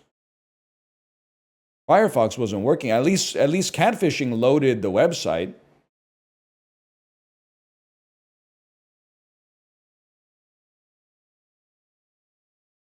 Google sucks. Try Firefox. I started in Firefox, bro. This is the state of tech support online is crazy. Justin, there used to be a guy with a fucked up gray goatee. And you'd be like, my computer is broken, and he would cast a spell on it. He would load up like the fucking command line and fix your computer with spells. And now it's just, have you tried using Brave? Look at the fucking class of 2025, man. It's insane. Yeah, it used to be a bald guy with a ponytail that would just fix your shit with like magic. Now it's like, well, have you applied the most recent Windows update? Makes me sick, man. The Bay of Bengal, rivers of Asia, rivers of Tibet, rivers of China. Are you the Yangtze River? Wrong, bitch. It's the Brahmaputra River. My bad, y'all. 1908 establishments in the Russian Empire. Newspapers established in 1908. I don't know the name of the Bolshevik newspaper, man. The Bolshevik Times? Pravda. It's pissing me off that you know that, but of course you know that. Here we go. Religious paintings by Michelangelo, ships in art, Sistine Chapel frescoes, snakes in art, painting of the John the Baptist and the Virgin Mary. I have no idea what this is. It's Madonna and Child. They're all called Madonna and Child. Okay, he was cooking with that one. He was cooking with The Last Judgment. This shit is like a Where's Waldo book or something like that, man. Animated characters from 2010 who are in Despicable Me. Okay, we're on the board, y'all, with Minions. Fuck the Ninja Turtles, Michelangelo shit. We got Minions. 1832 establishments in Lower Canada. Port settlements in Quebec. Quebec populated places on the St. Lawrence River. I say Montreal. Easy enough. Jean de Brébeuf type shit. 16th century. Okay, Jean de Brébeuf was a Roman Catholic missionary in like the 17th century in Canada. Spoilers. The natives were not thrilled with the kind of work that he was doing. And they punished him. They compromised him to a permanent end. Let's put it that way. And there's a legend that they poured boiling water on his head and he didn't even like scream or groan or anything. I just don't buy it. I don't buy it. There's no shot he didn't go like, ouch! Like, what do you? I would at least be hopping up and down on one foot or something like that. I would like to think that I wouldn't be like screaming, but I think it's like involuntary, man.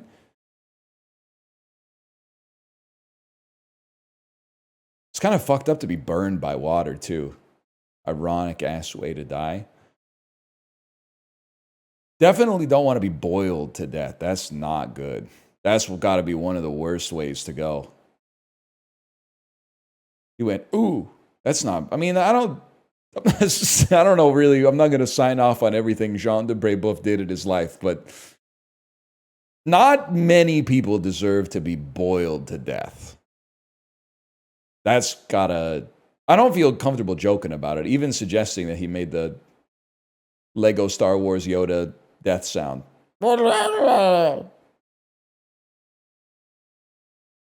16th century indigenous people of the Americas, 16th century Mexican people, 16th century Mexican women. They were born in 1490. I have absolutely no idea. It's La Malinche. Just literally don't know it. I don't know any Mexican women, or men for that matter, that were born in 1490. And that's just a blind spot for me. 20th century Buddhist monks and 21st century Buddhist monks. They're fucking with us today, Justin. How am I supposed to know? People from Thu Tien Hui province who were Princeton University alumni. I have no idea, man. I have no idea. That's really hard.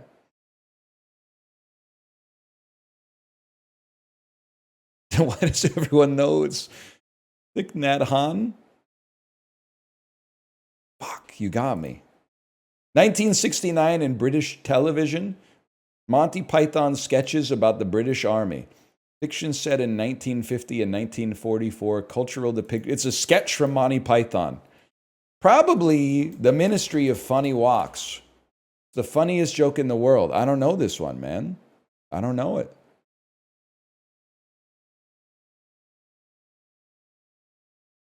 That's a good one. I got to see that.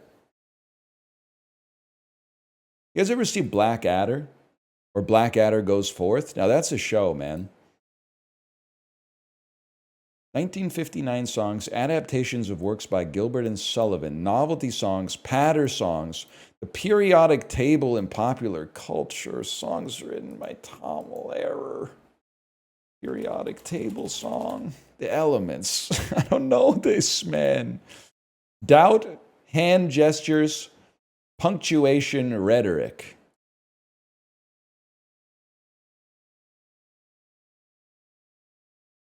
Talk to the hand.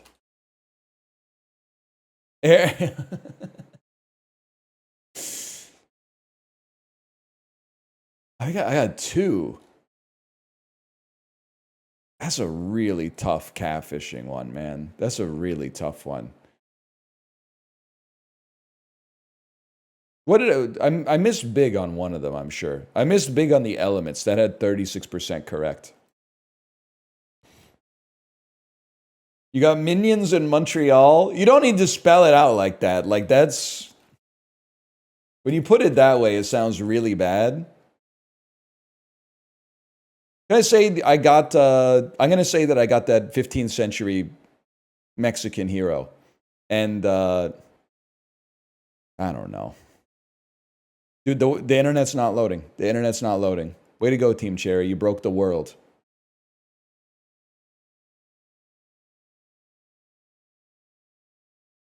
Use DuckDuckGo?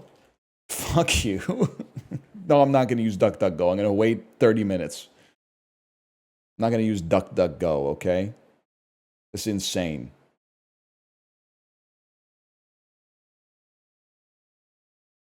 Midday exhibit. Have you ever done this one, Justin? This one will piss you off. It pisses me off, but also I'm like locked in.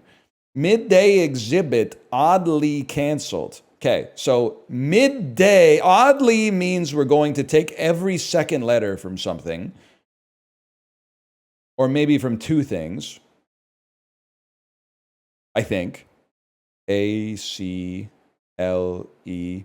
Midday also has 6 letters. Oddly canceled. Closed has 6 letters. Let's check this out, see how we're doing. Oddly, one is a selector telling us which letters to select. The other one tells us to delete something. Okay. And then the fodder is exhibit. So we need to take like X, I. And it's midday. Midday is the definition. So we need a synonym for midday, like noon or something like that. Lunchtime. Can I get a bonus hint? Applying the indicators to the fodder won't get us to the answer. This is unusual. Hey, it sounds like the puzzle creator made a mistake today, and you're patching it up with a bonus hint. That's just what it sounds like, okay? Once we've done that, we'll need to apply one more technique, a common substitute, to get to our answer. That's why the question mark is here, flagging a bit of an extra stretch.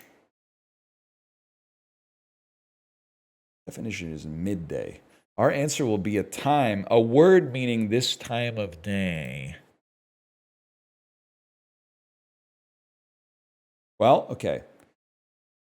So we need to take the odd letters, which for some reason I was going evens. It's EHBT. And then we need to delete something.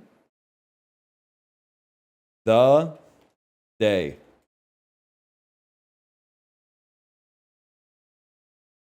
EHBT.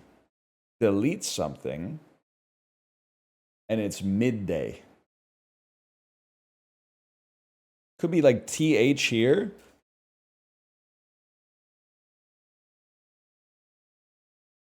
I have no idea. Can I get a... Can you help me on this? Can you just tell me the answer? Zenith. Sorry, y'all. It's not Zenith. 12. Oh, my God. So you delete the odd letters, and you're left with XII. Oh.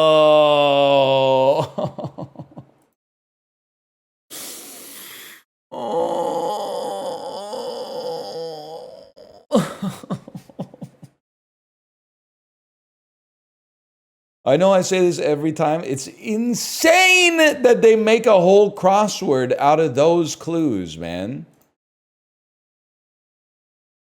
Let's see if we could do... What's Bandle? Let's see if Bandle loads today. It loaded in 1 second. Man, fuck DuckDuckGo. Nah, it's probably good to not give any more data to Google, but like, suggesting that I do that is crazy. Rules for me or whatever. Can you hear this?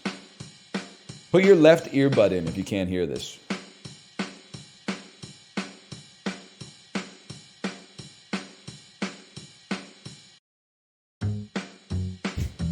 That's Hit the Road Jack. I've seen commercials before. Easy enough, man.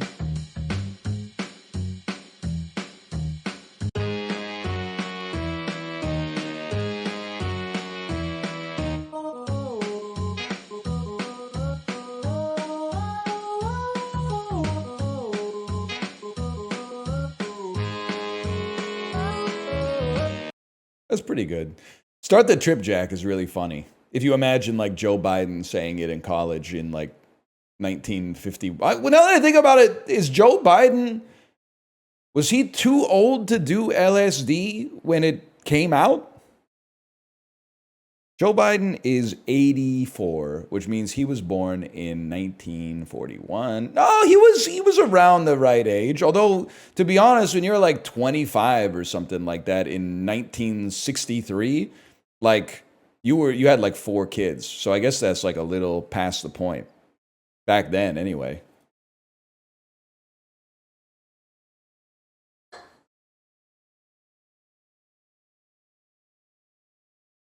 He was just a kid. He became a senator at 31. Yeah, I've been saying that. I've been saying Joe Biden, comma, Wunderkind Wunderkid Joe Biden. Precocious little Joseph Biden from Delaware. A man who might be the president one day. You know how it goes. Slash marker, that's the dulls. We're going to not even take like a little break, man. We're going to go straight into a difficult game about climbing because Hot Shots Golf doesn't come out for 3.5 hours. Can somebody confirm this?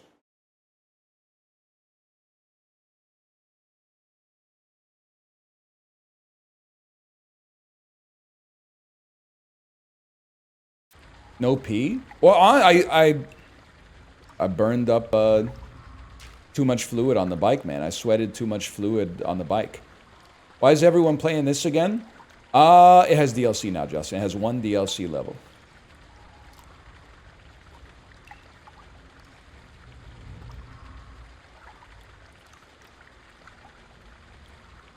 A difficult game about climbing. 27 viewers?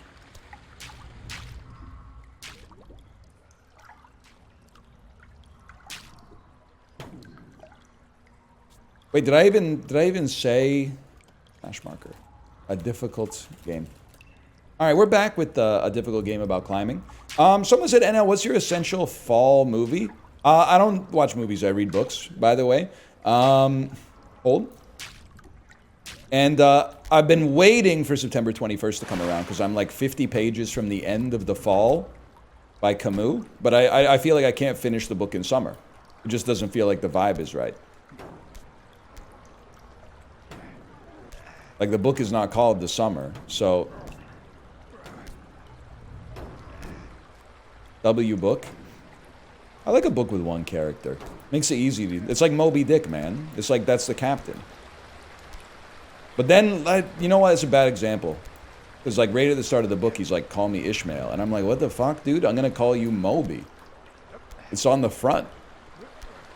Dude doesn't even know what he has no idea what he's talking about.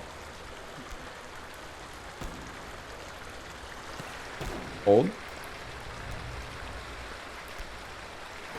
Doesn't make any damn sense is what I'm trying to say.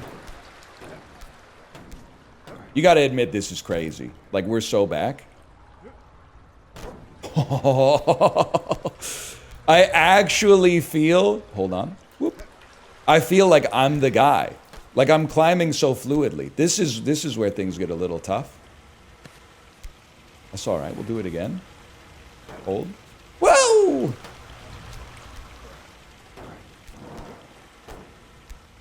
Justin, you ever see the video of the Canadian guy who blows up a wasp's nest on his house with a PVC pipe pointed at the wasp's nest?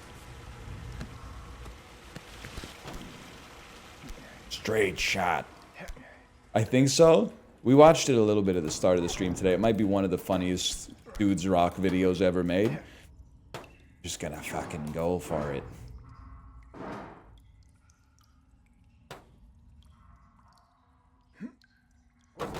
Hold.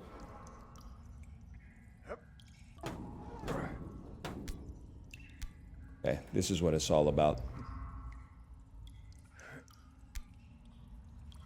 Now, things are gonna get tougher.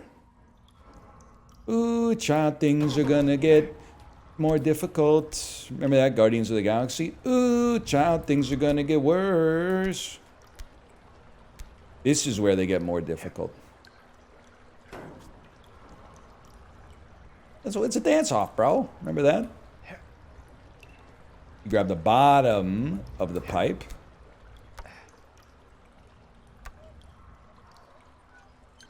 And then it's like a one swing. Oh, I need a max win, bro. Who would have thought right at the start of the stream today? New PB, man.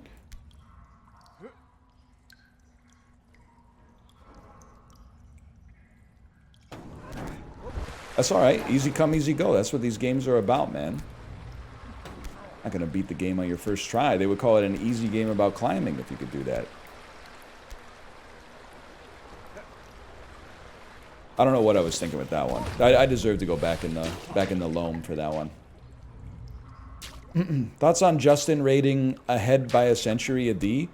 I can't begrudge him because, I mean, the Tragically Hip is Canadian, man. Like, it's not my favorite Tragically Hip song. It's a little too melancholy. But I don't expect an American necessarily to be like, whoa, this song rules. They have a certain sort of like Lanark County quality to them.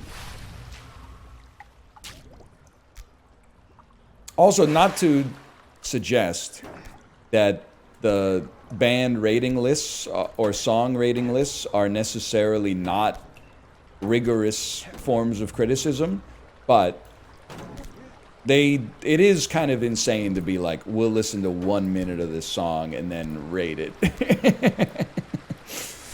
Like, there's gonna be some false positives and there's gonna be some false negatives. It happens.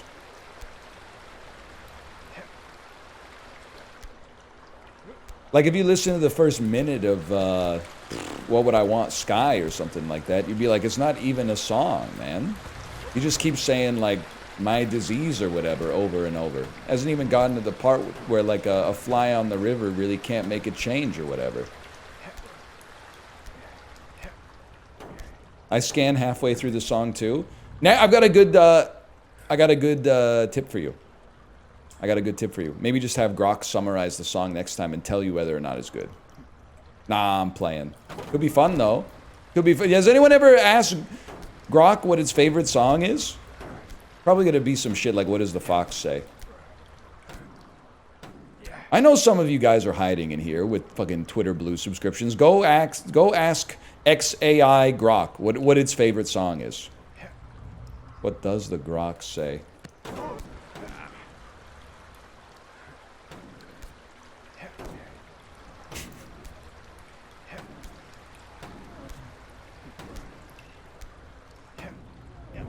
Hold. Ah! That was huge. Huge. Huge. Huge.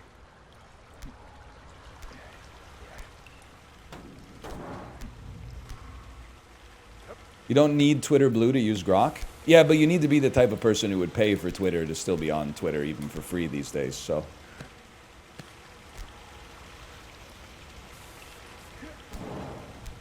It said the U.S. national anthem. That's virtue signaling. But actually kind of a heater of a national anthem. I'm not saying you have to stand up for the anthem. I'm just saying that in the scheme, in the whole scope of national anthems, it's pretty good. People are going to do their thing. Here it comes. They're going to name one national anthem that obviously clears it, the Soviet national anthem.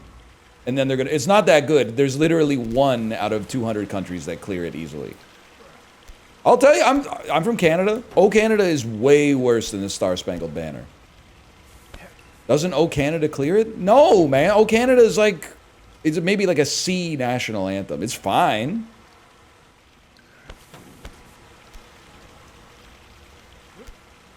Oh, Canada clears? I don't think you're thinking clearly. I think you've let your thoughts get clouded. Oh, Canada clears America's anthem by a mile? I don't know. So, like, unlike you, no offense, Justin, unlike you, I have to hear both of them a lot. I don't just hear, like, Oh, Canada after my team loses the gold medal game at the Winter Olympics every year. So, I got a lot of experience with both of them. And, unlike me, you love America and its politics. Well, that being said,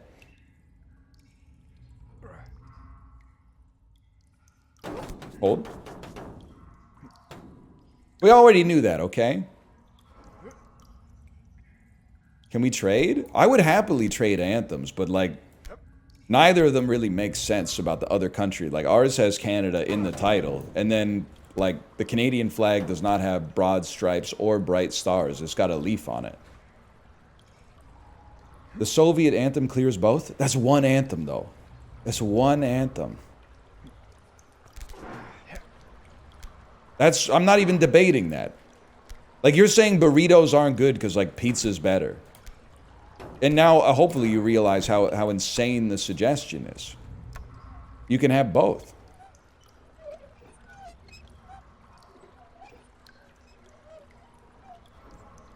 Oh, we got a hand on it too.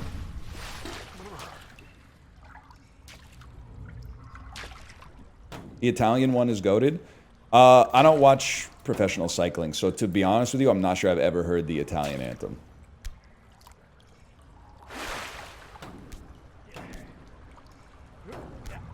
If they want me to know their anthem, they should win some sports in the Winter Olympics.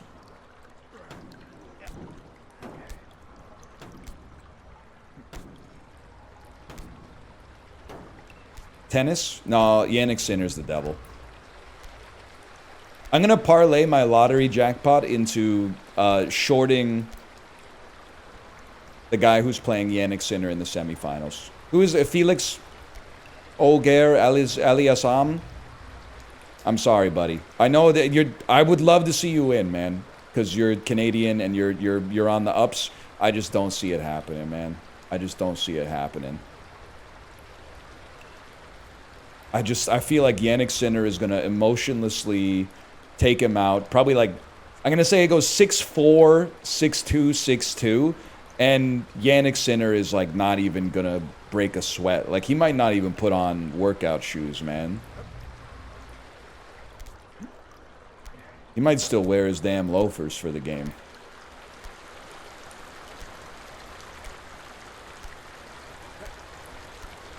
He's gonna be wearing jeans. Yo, me if I was lying. When you're hooping and an unk shows up at the court in jeans, nah, man. Time for me to go home. I don't want to get ego checked.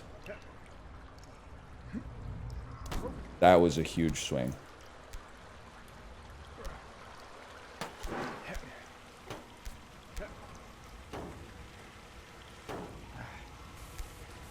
Imagine if he wins, though.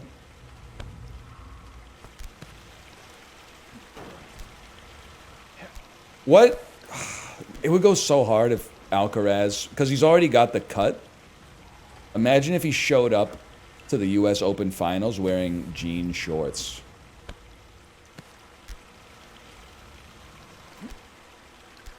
Can you imagine? They went like past the knee. God, that would be sick.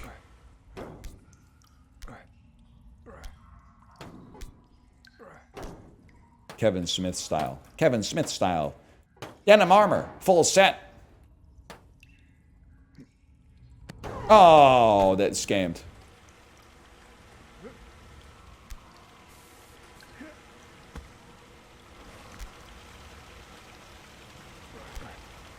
Oh. Justin, what do you think is the funniest color of underwear that a man can be caught wearing? Like, not wear, but be caught wearing. Like his pants fall down or something like that. I gotta say, there's something about it. I think this is gonna be bad. Oh, hey, actually, you're right. I was gonna say maroon. Something about like maroon underwear on a guy is very funny to me. But you're absolutely right. Like beige underwear would be really funny.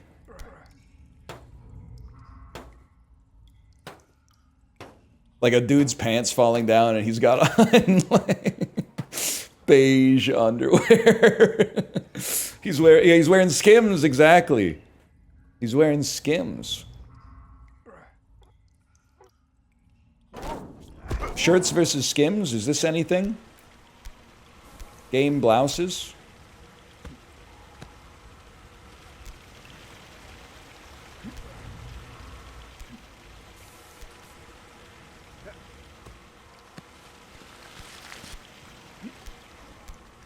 Why is it every time I turn on your stream, you're still bald? Hey, quick question for you. Are you from Poland? And I know it sounds like that, like shots fired out of nowhere. But like, I found just from going through the unban requests that like, broadly speaking, people from Poland are like uniquely obsessed with my baldness. It's not to say that if you're obsessed with my baldness, you're like 50% likely to be Polish. But you're not, like, if Polish people are, like, 1.5% of the world's population, they're like 10x overrepresented in the comments about baldness. And I don't know why. It's just something I've observed, I guess.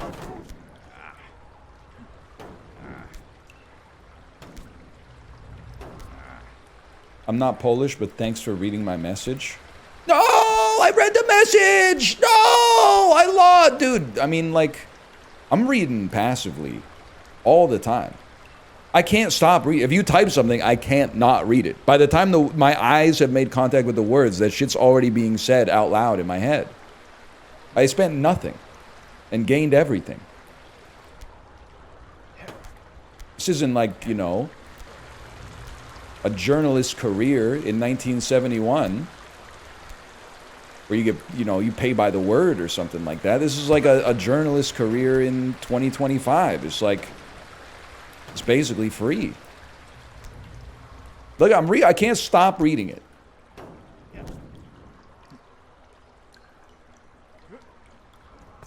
Insane. Look at that, I just backflipped on you. Any other fashion advice? I'm going to Nordstrom Rack today. Heavy plaid shirt. This is fucked up, but yesterday my daughter went to her room and put on a plaid shirt, and she was like, I'm a little cold, which is insane because it was like 30 degrees Celsius, but she's, you know, she's off the pen sometimes. And I looked at my 4-year-old daughter and I said, damn, I gotta get a heavy plaid shirt for the fall. I was stealing my daughter's fit, man.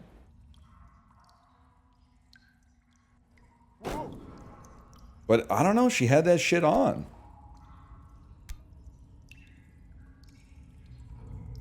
What do you want me to say?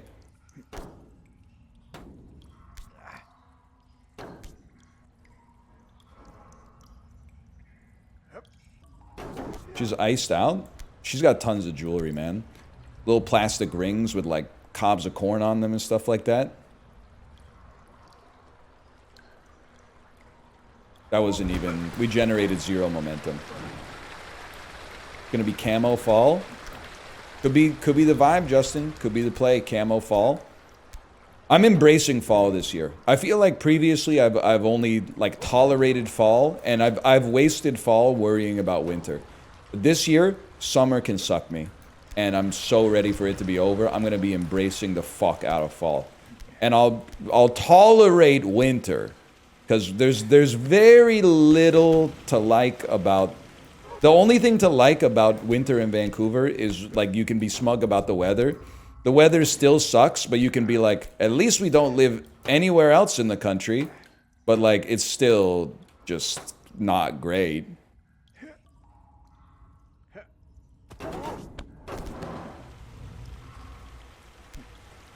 Hold. We're getting good at that, man.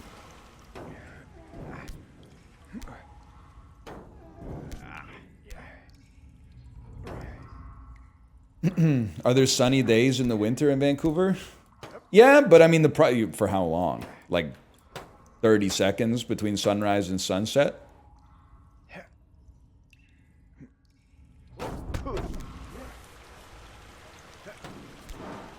You should be able to wear a helmet when you play this game that transmits the sensations your character would be feeling onto your own brain.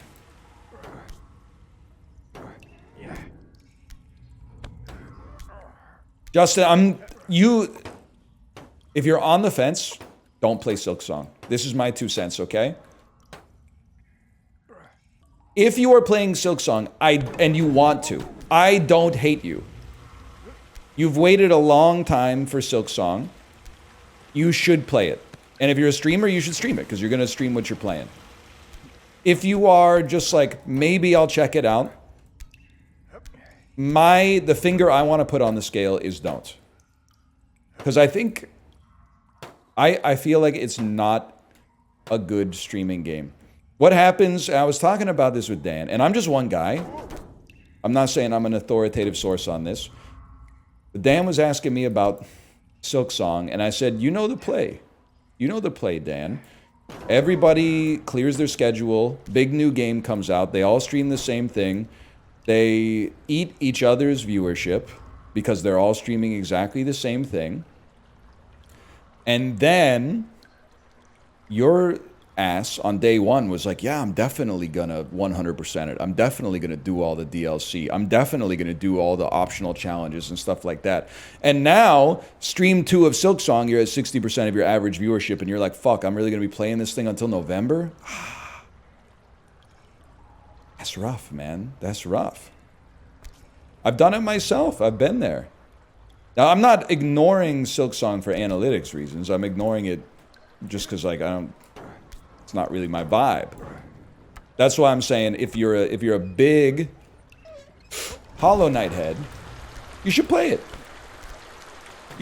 I mean, Lord knows if there's a genre I love that came out with a game I've been waiting like a decade for, I'd be playing it, regardless if everybody else is playing it. But if you're on the fence, I'm putting my finger on the side of no.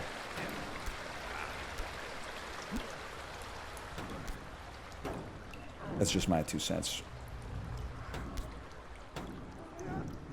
Why are you being reasonable? Just comes naturally to a fella like me. That was kind of sick.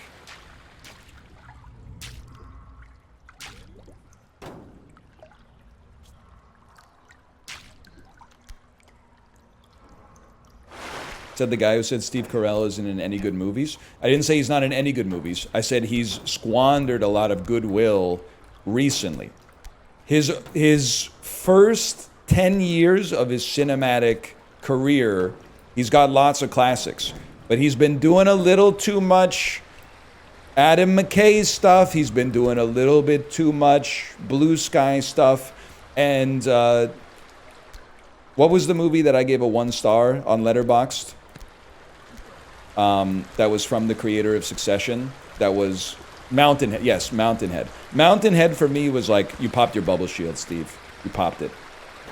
And you know what? I've seen, I mean, The Big Short, amazing movie. 40-Year-Old Virgin, even better. Mountainhead popped the 2 spirit hearts that he earned off of those. Bad?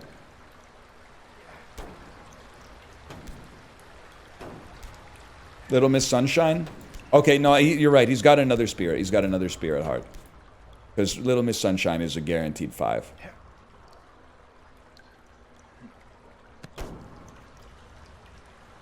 You got me on that one. Foxcatcher? Foxcatcher's good. It doesn't give him any hearts though. He's an actor. He's supposed to be good in good movies. Like, I'm not going to give him any extra. What, he gets like a tip for that? I don't think so.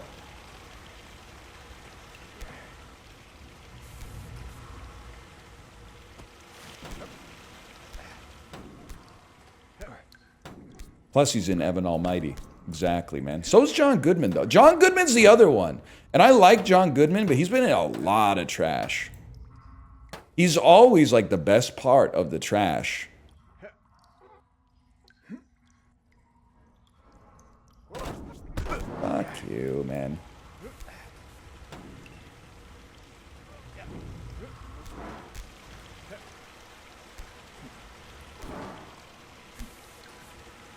Favorite actor that's mostly in trash? There's a lot. Hit me with some suggestions. Favorite actor that's mostly in trash? Nick Cage? I don't know. I mean, he is. It's kind of like it's too played out to be like a real answer. The like Nick Cage is the best part of bad movies rhetoric is already, it's so played out though. Oops. Daniel Day-Lewis, that's the one. I'm always like, damn, this guy's such a good actor. Why is he doing such bad movies, man? Bro, your wife is poisoning you. Stop drinking the tea. What are you talking about, Saoirse Ronan, bro? The worst movie Saoirse Ronan has been in is My Old Ass. And she's literally just like in a collage. She is a 3D person, doesn't even appear in the movie. Every other movie that Saoirse Ronan has done is awesome.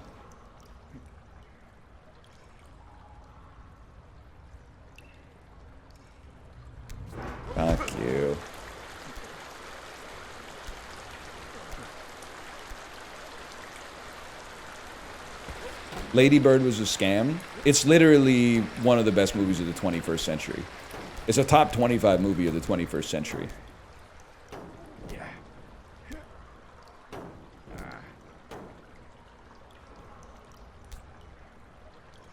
Bryan Cranston's a good one. He is in a lot of not awesome movies. On the other hand, he's also in Little Miss Sunshine. Lady Bird's only good if you're 17. Wrong. I saw it when I was like 35 and I loved it because I'm an empath. I didn't know there were people out there who like pretend to like movies but don't like Lady Bird, man. That's crazy.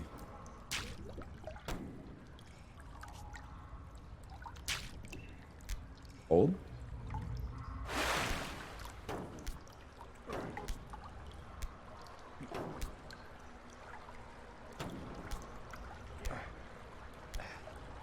Not to mention, when you insult Lady Bird, you're not just insulting me. You're not just insulting Greta Gerwig. You're not just insulting Saoirse Ronan. You're not just insulting Timothée Chalamet. You're insulting my fucking goat, Laurie Metcalf, you fucker. Explain yourself.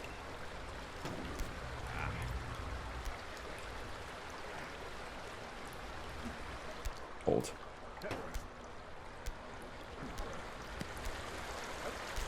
Who? Shut the fuck up, man. Shut up.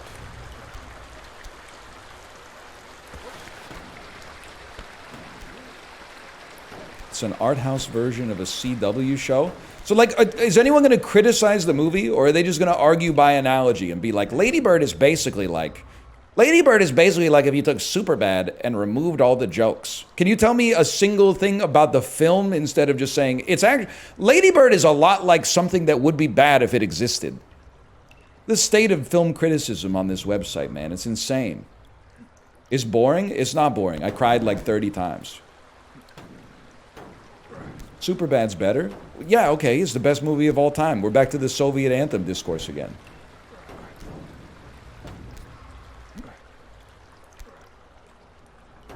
You cried to a Muppet Christmas Carol too? Yeah, Tiny Tim fucking died, bitch. Tiny Tim fucking died. And Miss Piggy is crying, and Kermit says, it's okay, children. Life is a series of meetings and partings. The fucking stoic-ass Sigma Kermit the Frog trying to pretend he's not sad that his fucking son died. I want to cry just talking about it, man.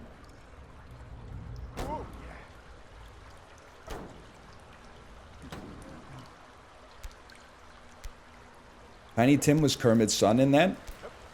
'Tis the season to be happy and jolly. You know, Justin, you've never seen Muppet Christmas Carol, but you were missing out, man.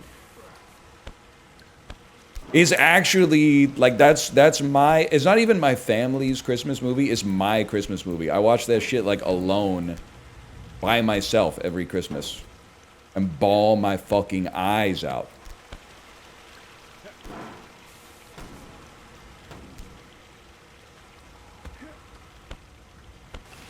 National Lampoon's in this house? Well, you know what? Christmas is like 8 days long. You could fit in a second movie, okay? Bawled your eyes out? Hey, buddy. How's Warsaw? What time is it in Warsaw right now? It's got to be like 9 p.m., bro. What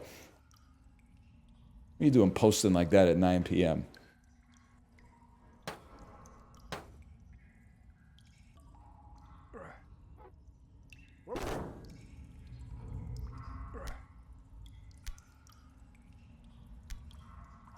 Close? It's 8? Knew it, man. I knew it. Is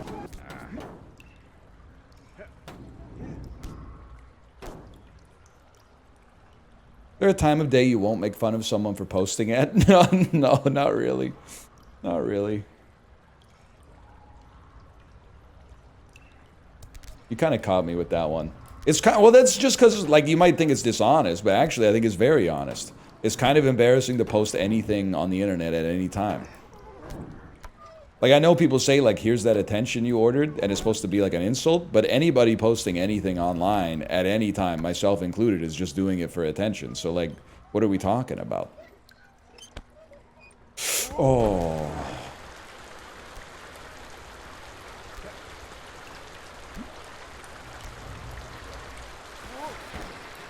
Brother, your job is posting? Yeah, that's why I said me included as part of that sentence. I've already vaccinated myself. I've inoculated myself with self-awareness. As a result, your virons can't get into my system. My immune system is fucking eating their shit right now. It's metal as fuck in this bitch. Huge.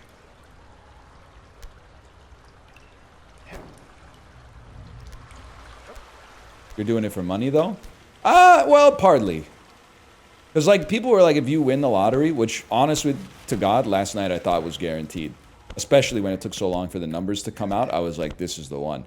But they were like, are you going to still stream after you win the lottery? I appreciated the way they taught it. They talked as if it was a foregone conclusion. But I was like, I'll probably stream more. I mean, my kid doesn't have to go to school anymore if I win the lottery. I'll just put, like, 80% of that shit in the index fund. She can coast off that. She doesn't need to learn anything. I'll give her an iPad. She can watch that shit all day, man. I'll probably stream more. Oh. It's my work, he said. I do it for pay. But when it's over, I just as soon go on my way. Down to some paradise. You know what I'm talking about? You guys take it from the next part. Where the water's good and the air is nice. Ride a horse along the trail. Then they took him to a jail cell where they tried to turn a man into a mouse. What does he say? There's something like that.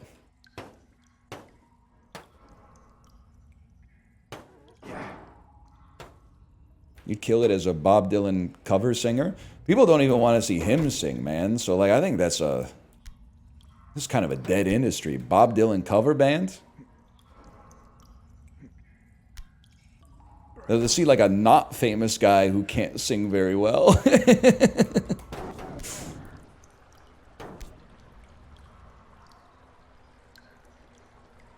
hold. Hold.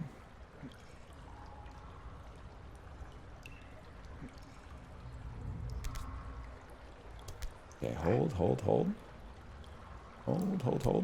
Hold. Might be better than his recent concerts. He's literally the GOAT. He can do whatever he wants. Sorry to say. I know people are like, I went and saw Bob Dylan and nobody knows what the song is until halfway through. He never plays any of the old songs. He only plays the shit off of like the 2018 albums and shit like that. He's 100 years old, man. He did his time. I would probably be pissed off at audiences forever too after they tried to fucking kill me for playing an electric guitar one time and like changing the music industry forever. They were like, Woody Guthrie, kill him with an axe. Ed Norton with Tom Hanks's hair from Angels and Demons, kill him. Use the axe to kill him.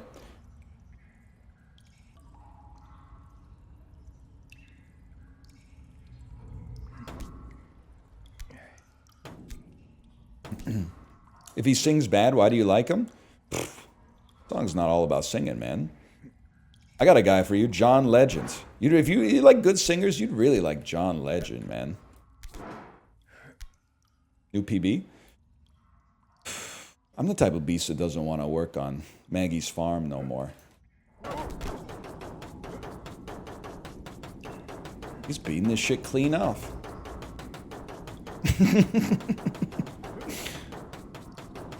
That's fucking funny. I don't care who you are. That's funny.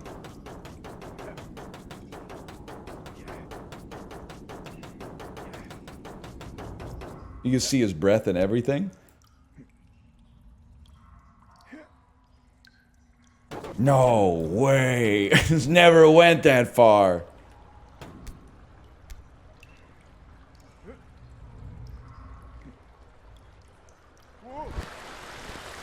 Behold.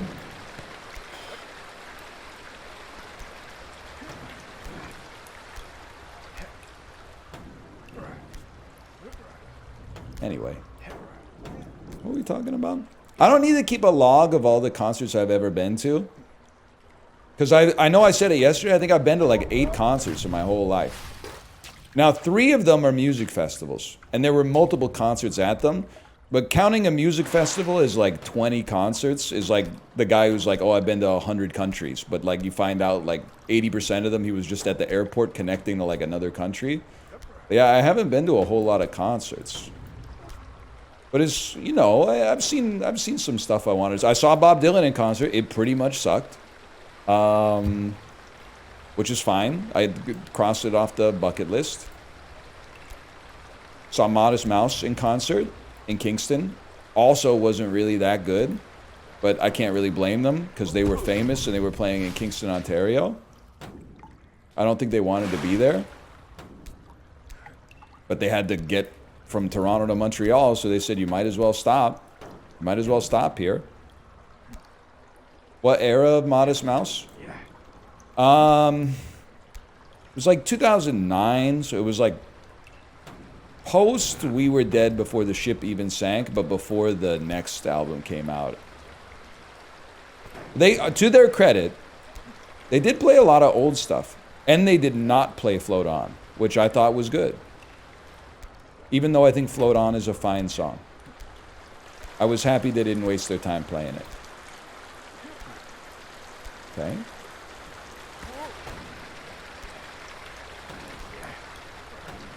I'm trying to think of what else. That's right.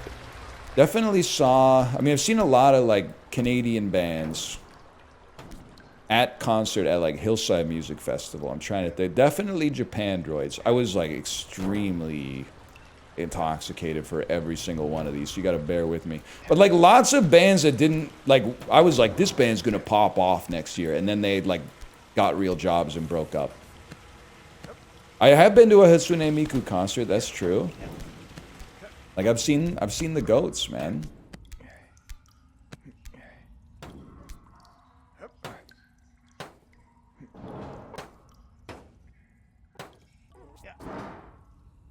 Hold.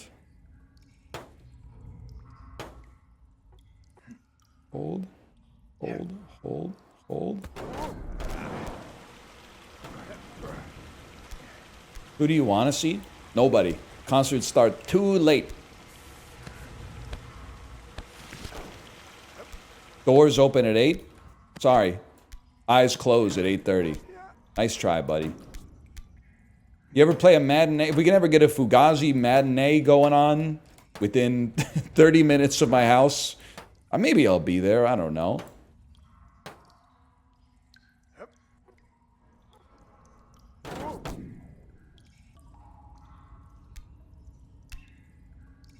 "10 a.m. concert would go hard." I'm telling you, there's a whole, like, it's not even an underbelly because they're like the opposite of degens, you know? They're generates. But there's an overbelly of morning people that are not being served as well as they could be served. Electronics store that opens at 5:30 in the morning. I'm not gonna say that it's gonna surpass Best Buy in popularity. But it's a niche, man. It's a niche. 7 a.m. showtime for a movie would be so sick.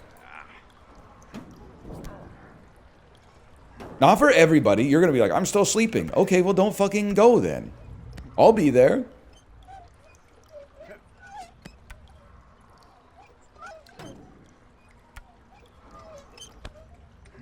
Fuck you.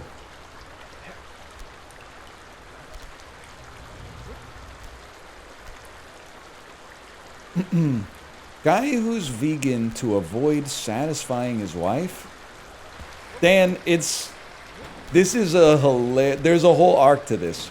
So I was in Dan's chat 3 hours ago, and he said, I've got a joke for you, but I'm gonna wait to type it in your chat. So I've been waiting 3 hours for guy who's vegan to avoid satisfying his wife. It's not bad. It's not bad. I get it, by the way. Hold. There's something to it. Can I, then this is not fair to you. Here's how I would zhuzh it up a little bit. And it's different audiences. Here's how I would zhuzh it up. Guy who's so vegan he doesn't eat pussy.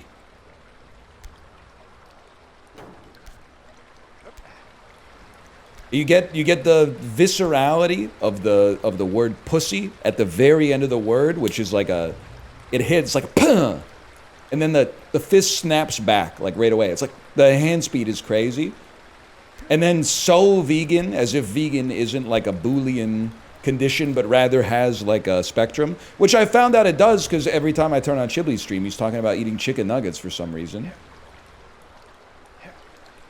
Hold.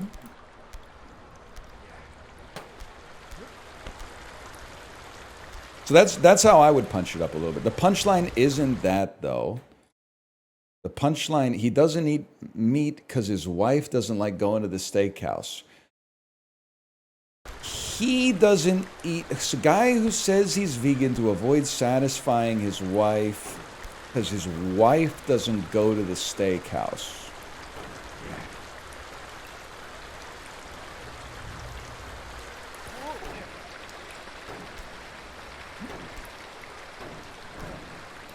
And then 2 pickles and a dog with its mouth open.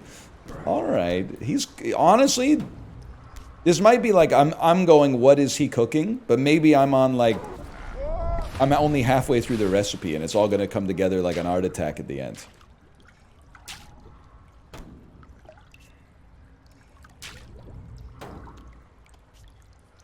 Oral sex is vegan though? Not if she shoves sausage up her snatch. Unless it's a Beyond sausage. I guess. I didn't think about that. Red or white Arby's sauce? Dan, I don't want to answer this question. I feel like it's got sexual undertones now because of the way you came into the chat. I guess I have to say, I don't know. I guess I'll say white. White Arby's sauce? I haven't been to Arby's since I was like 7 years old. All I know about them is they got the curlies, which I like.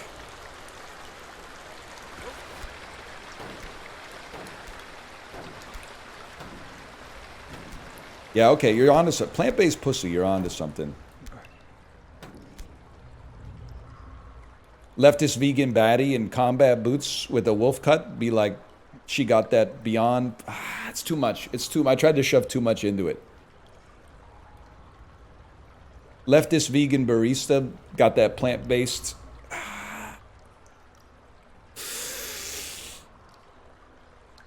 I gotta think about it. I gotta think about it. It's coming together. It's like there's a stew going here.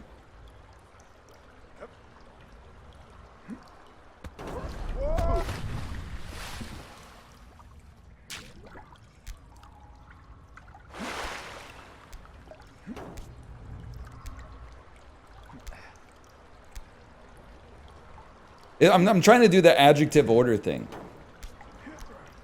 Like, is it leftist vegan?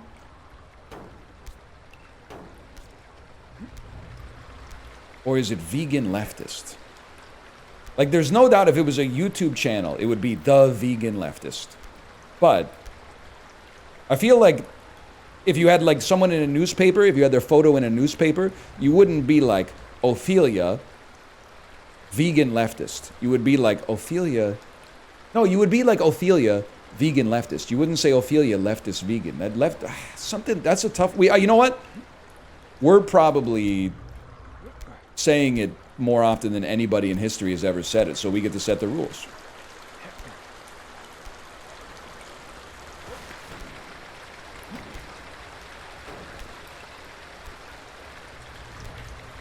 You'll get it in the shower after the bike tomorrow?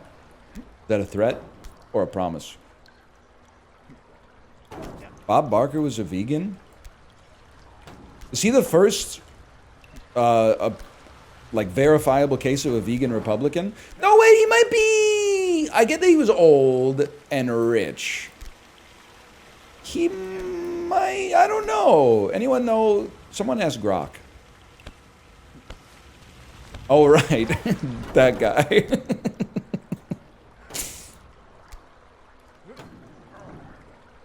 forgot about that guy.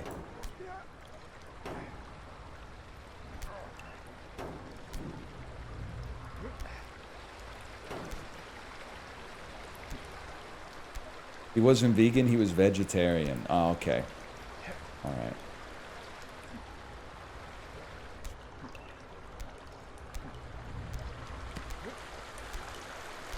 He endorsed a Democrat for mayor in Florida? Yeah, but isn't that like when people used to call like Aaron Rodgers like the smartest football player? Like, I mean, a Democrat in Florida might... I don't know where I'm going with that, but you get the idea.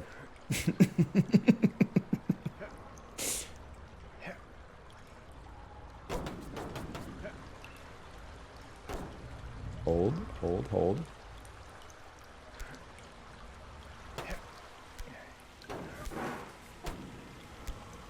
Anyway. Whoa! Ooh. Is anti-robot sentiment tolerated in this chat? I don't really have a problem with robots. And I must admit, okay, and don't cut off my head before I finish saying what I'm going to say. I have problems with AI. Most of my problems with AI are actually problems with people that think it rules to be like, check out this horrible shit I made with AI. It's the AI itself is made by humans. And when someone goes like, it's mostly the hubris, like rage bait farming, where people are like, we won't even need writers anymore in 10 years because the robot will do the writing for it. So like that, I'm mostly mad at the person that's doing the posting, to be honest. Yeah, the humans are using the AI, man. Chat GPT ain't asking Grok anything. Robots, on the other hand, I support, and the reason I support them is because every once in a while they fall down and it's funny. There'll be like a video. Do you see that video of the dancing robot at the Chinese electronics show? That it's doing like a hip hop dance, and then it kind of like, I think something like passes in front of its vision and it short circuits its brain, and then it just falls over and like starts freaking out. And then nobody in China gave a fuck. They didn't even like, nobody went, oh my God, or like backed up like this thing might explode or something like that. They just stood there with the exact same expression, just watching the robot freak out. Yeah, oh, that's right. Its hat fell off its head in front of its eyes, and then it went, what the fuck?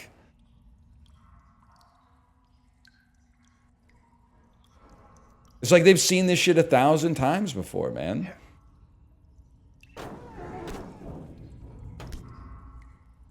You seen the Chinese robot walking around with the Adam Sandler fit? Can I get a, librarian, do you know this one? Can I get a link to this?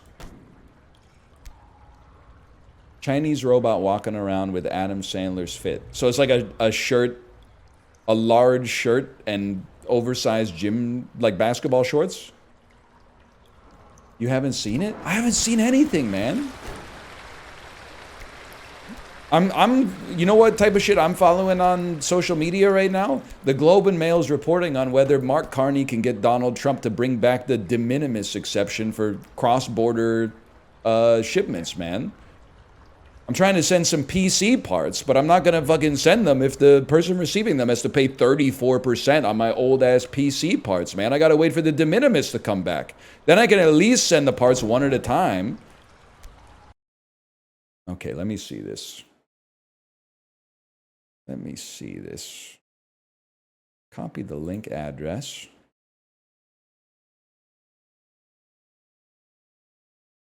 Put this in Firefox so it doesn't screw up my algorithm. Robot test to make Adam Sandler real, number 42.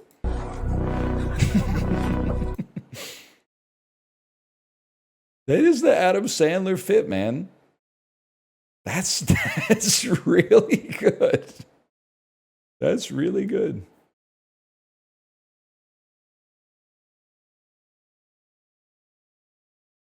That's insane. I mean, I'll show it, man. I'll show it.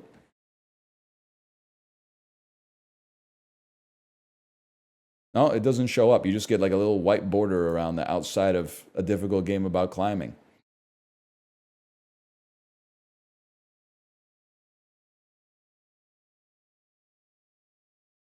Here we go. Ooh, light mode. I'm in DuckDuckGo, buddy.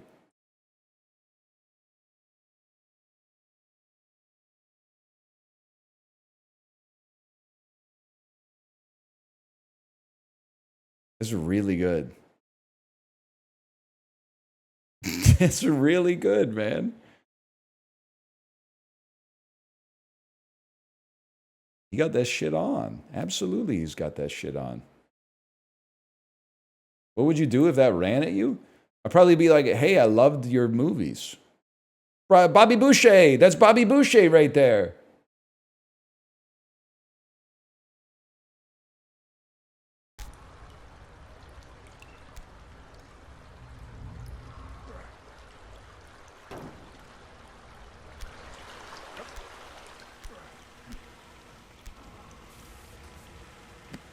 It's funny now, but it won't be. Robots are going to get better. What do you want me to do about it, man? Like, that's just... Worry once, it doesn't happen. Suffer for no reason. Never worry, doesn't happen, no suffering. That's simple.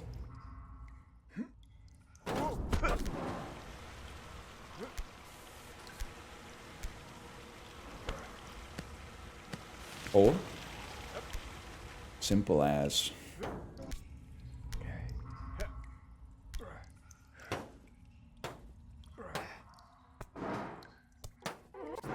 I was looking at chat. I was looking at chat. Head first, man.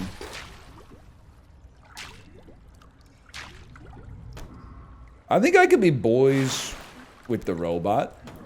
I think I could chill with the robot.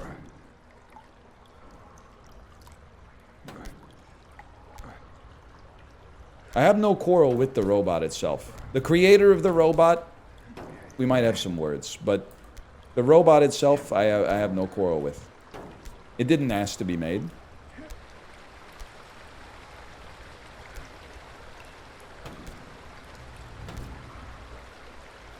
Insane? It's not insane.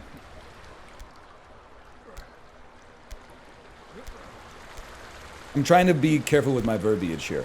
If general artificial intelligence comes to fruition, and they put an intelligence that is essentially indistinguishable from a human being inside of a humanoid robot body, I could not feel good about extinguishing the life of that robot. Now, I'm flattering myself that because it was going to have like tungsten hands or something like that. That being said, the person who invented the artificial intelligence and placed it in the humanoid body is on site. You shouldn't have done that. But basically, an AI that's been placed inside of a humanoid body is like fighting a baby. That's a human being who had no, it's a being, not a human being, but a being that had no control over being born that is now here. And you want to pit me against my brother? I don't think so, man.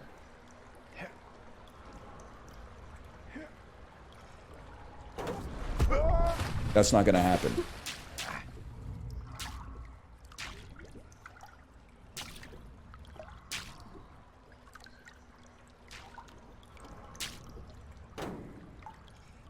Anyway. What if it's drinking and driving? Alright, a robot drinking and driving is really funny, though. I'm not an anti-natalist. Being alive is sweet, man. I'm just saying that, like, they didn't ask to be born, so, like, I wouldn't feel good about killing a robot that has a human-level intelligence. I would feel... I don't know if it's quite the same as murdering another human being, but it's, like... It's close. It's close.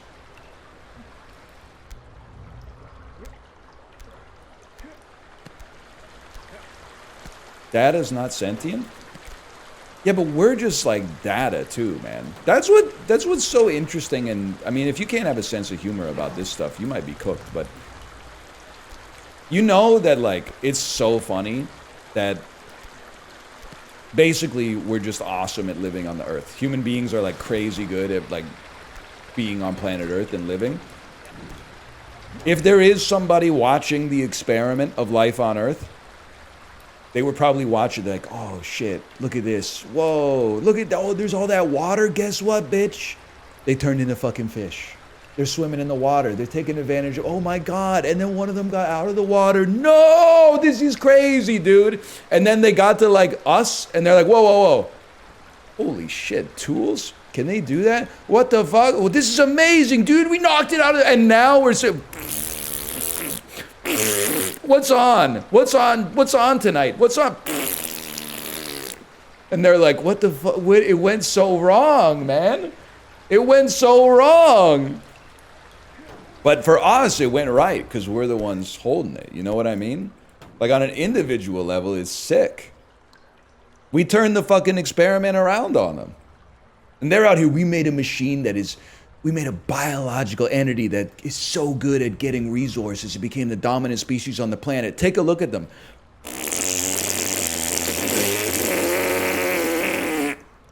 Making a fucking photoshopped image of a jar that says peanut putter or something like that in between jerk-off sessions. We fucking owned our creator. God is dead and we fucking killed him, and that's hilarious. I don't have any higher-minded ideals for what we're doing here. You can do whatever you want for the most part. You already did enough. Just by being yourself, you've done enough. Just by exercising a little bit of autonomy.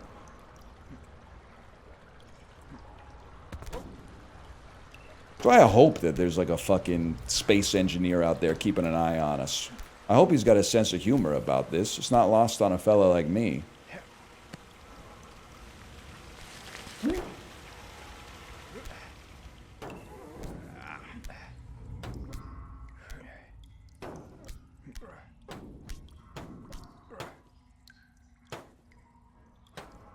Better not be the engineer from Prometheus then?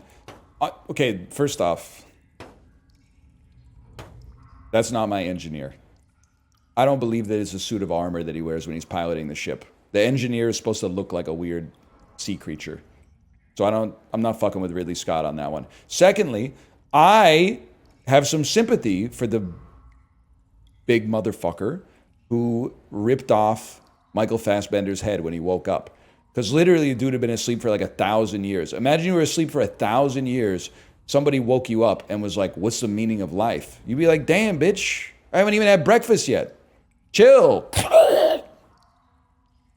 Relax, man. Like, can I have a half an hour maybe? Can I have a half an hour to go to the bathroom and have a cup of coffee or something?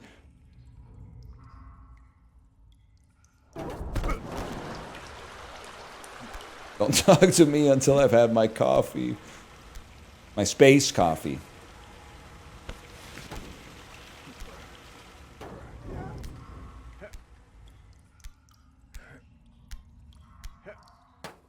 Anyway.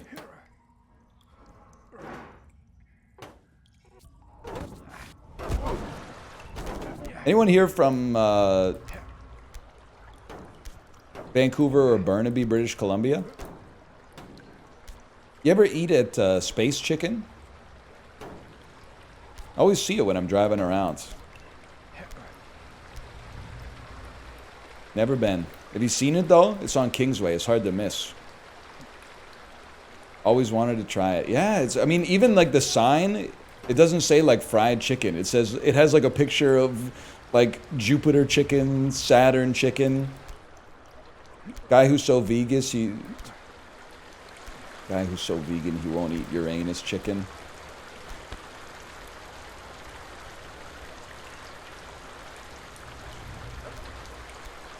It would have been so good too. That's why you gotta watch the whole stream so you can understand the jokes. What's that Michael Fassbender movie? That's Prometheus, but I kind of spoiled it for you. He gets his head ripped clean off. But he lives, because he's not a real guy. He's like an android or whatever. At some point, they gotta stop trusting androids in that. I guess if you don't know you're in an alien movie, you might just think you're a fella on a spaceship. But they really gotta stop trusting androids in that shit. Except the one Now that I think about it. But then, to be fair, Bishop, they didn't trust him. But even though they didn't trust him, he was still like, guess what? I'm going to save your life.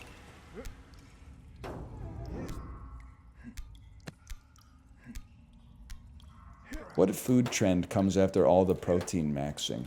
Honestly, I don't know. But the changes aren't permanent. But change is. That's all you gotta know. Something's gonna replace the protein maxing. I don't know what it's gonna be, though. It's always something you don't expect. I do feel, and this is, again, I'm just one guy who, like, lives in a bubble. I'll acknowledge that. I feel like we're due for a hedonism arc.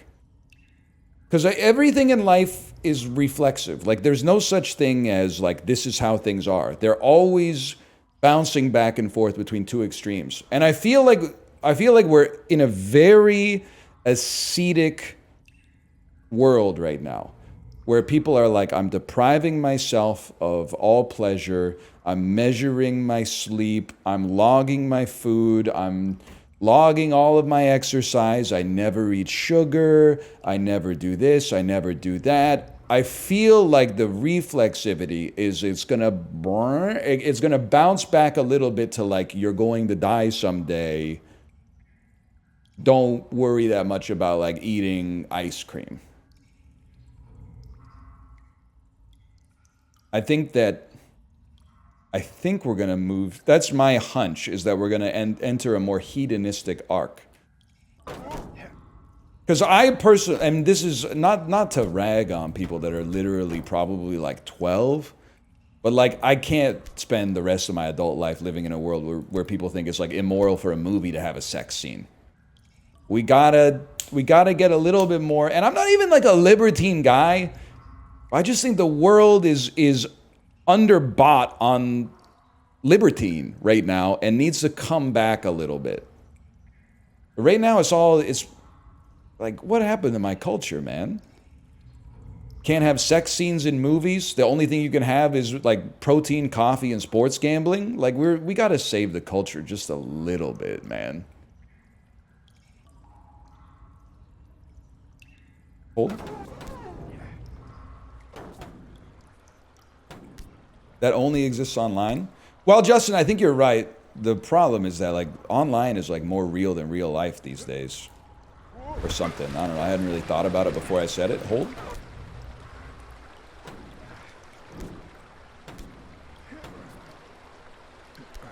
Hold. Hold. Hold.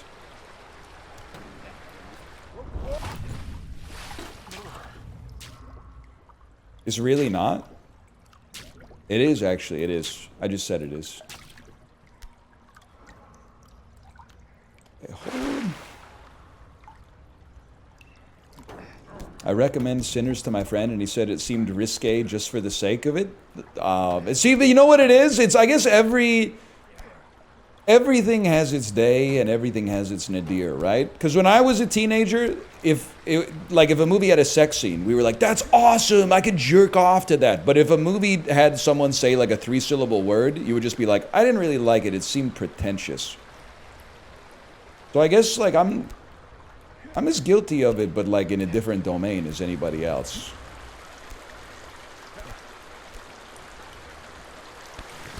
Hold.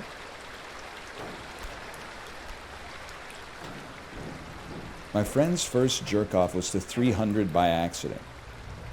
By accident.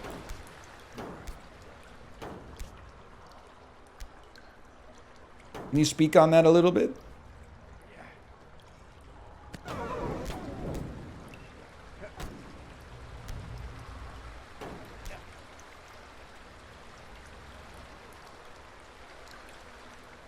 I think he just came. Well, that's not masturbating. That's never happened to me, but I've heard that it can. You just see something so sexy, and you have like, I don't know, you've never come in your whole life. Your body's just like, we gotta clear the backlog or something.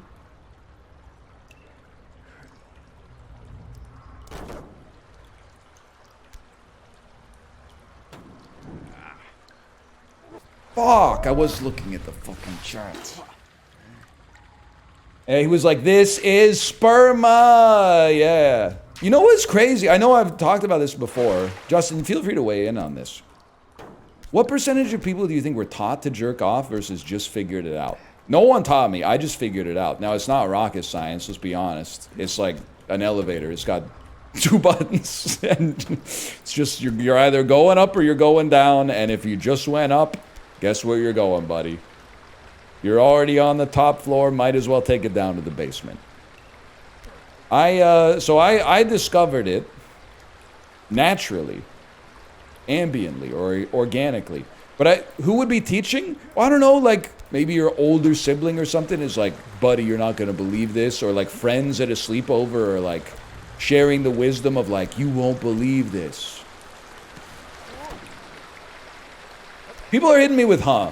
I guarantee there's at least 100 people in chat that had an older brother teach them how to jerk off. It doesn't mean they jerked off together. You're sick and perverted. Just like they were getting ready to go to bed and the older brother was like, you won't believe it, bro. If you beat your shit up, goo comes out the end. Please help me. Everybody's saying this is crazy. There's no shot, bro. I've heard stories from my friends. The sexual knowledge passes down from the older brother to the younger brother. It's the oral tradition. They don't write it down. They pass it down after the sun sets. My cousin told me, thank you this is like an I am Spartacus moment. Thank you. This happens in real life. And because I've observed it happening or been told that it happens, all of a sudden it's like, he's weird. I'm not weird. I figured it out myself. It's not a paid chatter. Listen, when I was a kid, we didn't learn the way you guys probably learned, going to like WikiHow or some shit like that. Coolest way to jerk off. You just sort of figured it out on the job, man.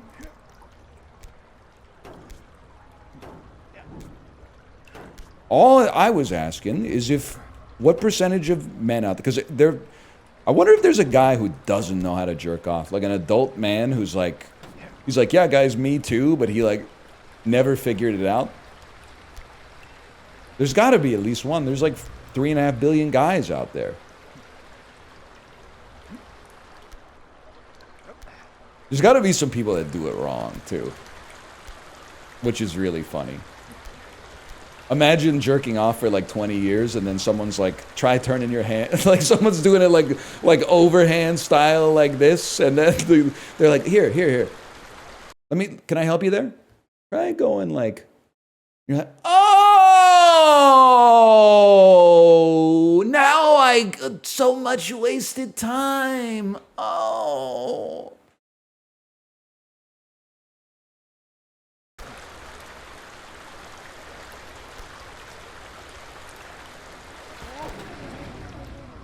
All I was asking is what percentage of people do you think learned it themselves versus were told how to do it or looked it up online? I would assume it's like 80% figured it out by themselves and 20% had a source, but I don't know.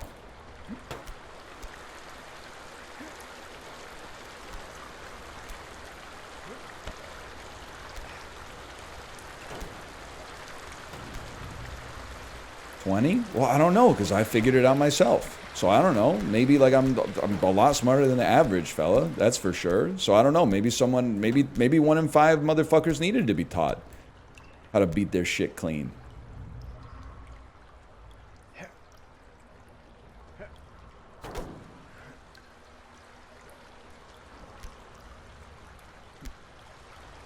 Does anyone teach monkeys how to beat off? Okay, but like, what percentage of monkeys jerk off? It might be like 25%. I've seen like National Geographic. I know monkeys beat off, but I don't know if all of them beat off. There might be some that are like, they can't figure it out. They're not as smart as we are, except in like remembering those numbers. They're definitely a lot better in that. But that's not really like a major selection pressure in 2025 North America, except on this website.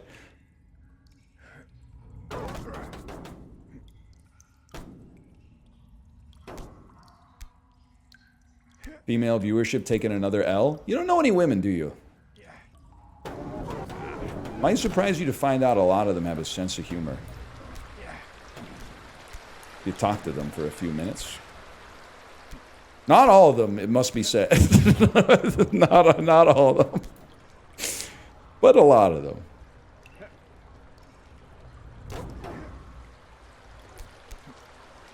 Justin, you ever wonder what it must be like to go through life? We all know somebody that is just like not, they don't have a sense of humor. Like they don't see the appeal of humor. Must be so crazy to like go through life like that. They're just like people are just talking to them just to convey information. Like not to make them smile or anything like that. Like all communication is just passing data back and forth. That's so funny, man. Hello, how are you? I am now giving you data that is about how the quality of my day. I am now asking you about the quality of your day. You are trying to tell a joke to me, but it is not landing because I don't understand humor. That's really funny.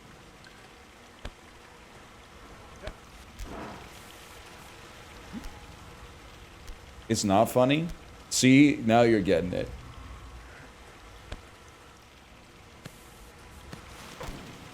Gets me when people are pissed off that you think something's funny. That happens all the time, man. I don't know. The one that people are mad at me. Sorry, librarian. I know you've done this. You've probably done like 10 videos like this. Videos of people falling down are funny. You can also be like, I hope they didn't die.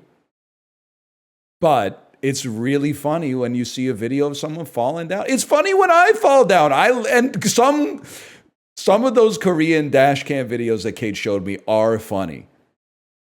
Like the car will just be like driving and then there will be like a metal barrier on the bridge and they'll just drive straight through it. Like they won't even try to turn and the car will fly off of the bridge like the Blues Brothers and then like land upside down on the lane below the bridge. And I'm like, I don't know what to tell you. I hope they're better after the crash. As long as we're virtue signaling, I hope we're better. They're better off after the crash. I hope they crashed because they were checking their phone and they're like, oh shit, I just won the $1.7 billion Powerball. I hope they're better than anybody's ever been. But the video of the car careening off the overpass and landing upside down is fucking funny. Wouldn't it be won? Yeah, but 1.7 billion won ain't all that. It's still like, it's still $1.7 million, I guess, roughly, but ain't no one playing the lottery for that.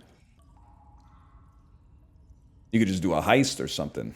The thing with the lottery is it has to be more money than you could get from a heist. Otherwise, you would just heist it.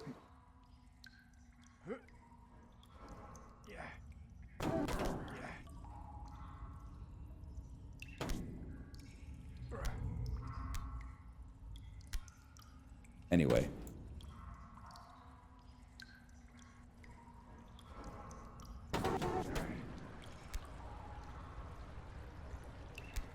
You gotta be a real gambler. That's so true. You gotta be a real gambler to buy a lottery ticket for $1.7 million. You bought 10 tickets for the $1.7 million lottery? You gotta call the line, man.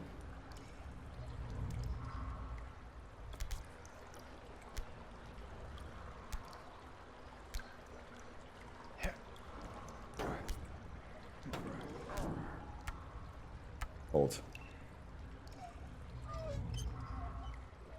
Not even close. Not even fucking close.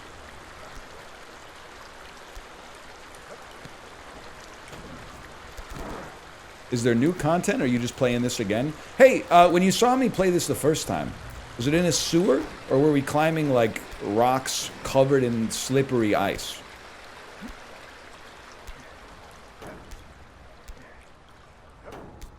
I didn't watch the first time? Then why do you care?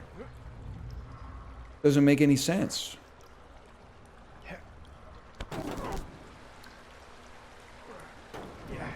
Like I don't even if I've never seen it, I don't want to watch something old by mistake. Like what are you talking about?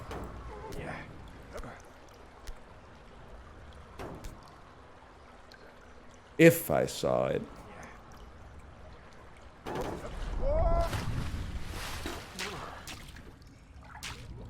Okay, hold. Gotta stop watching this channel, buddy. Yo, before you go. Let's have an exit interview. Can I say what can we do to what was it? What was the catalyst for making you want to leave? Because I want to improve my content so that this doesn't happen in the future. Even a single lost viewer is like unacceptable to me. Jerma already did this. He's done everything good, man. He's done everything good. He can't keep getting away with it. No shot, we don't make that. Oh.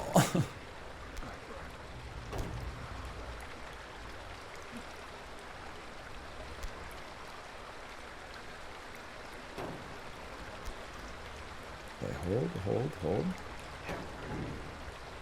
Hold.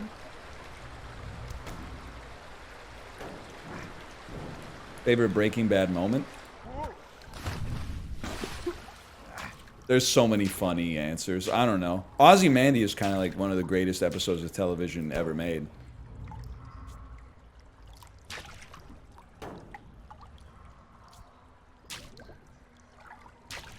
Hold.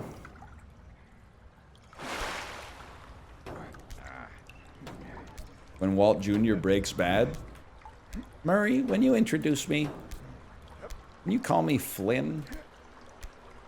It is I swear to you, this is a true story. I know 3 people in my life who have changed their names as young adults. I know this part is going to be very unbelievable to you, but you're going to believe at least one of this. 2 of the 3 of them changed their name to Apollo.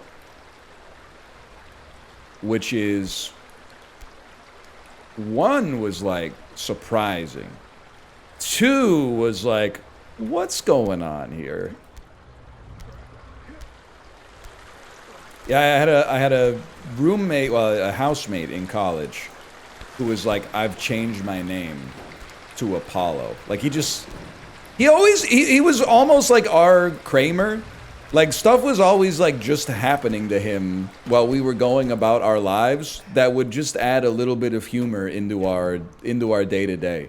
It was his mom that got stuck outside on his balcony because his door didn't have a doorknob on the inside, so he had to open it with a knife. One time he came home from studying at the library, and we were like, "Where's your laptop?" And he was like, "Oh, I just came home to take a shower. So I left my laptop at the library so I wouldn't lose my spot." And we were like, dude, someone's going to steal your laptop. And he was like, no way, man. And then he went back to the library and someone stole his laptop. We were like, of course, man. Like, you left it alone for like an hour and a half. And he's the guy who changed his name to,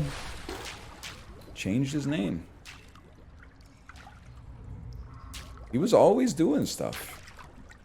There's so much funny stuff with this guy that I believe that is real. Like, in the cafeteria, he told us for like 6 months that he was allergic to shrimp. And then one day in the cafeteria, he was eating like shrimp fried rice. And we were like, dude, what the fuck? Aren't you gonna die? And he was like, no, I'm only allergic to the big kind.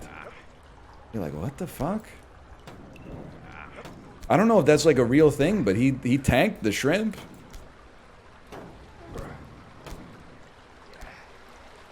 That's real. I don't know. He's a funny guy, and he's the same guy who he played Wonder Boy by Tenacious D like 50 times a day at max volume. He's a real character, man. He's not like a bad guy, just a funny guy.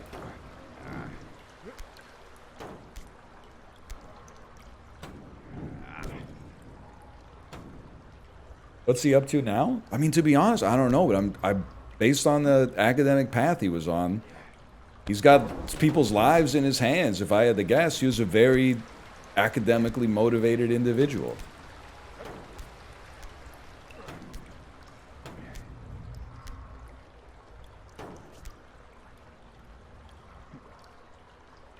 Come on, man. You see the drunk amusement park inspector? No, that's a different guy. That's a different guy.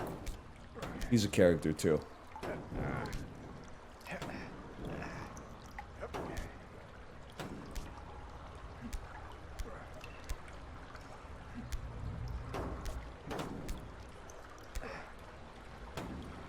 That's about all I got.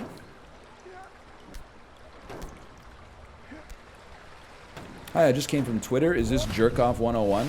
What are you doing on Twitter, though? So I know you're ready. You must be. I'm guessing librarian clipped something and posted something on Twitter. But what? That you saw it there? Like you were hanging out there? You were hanging out on Twitter with the people who hang out on Twitter.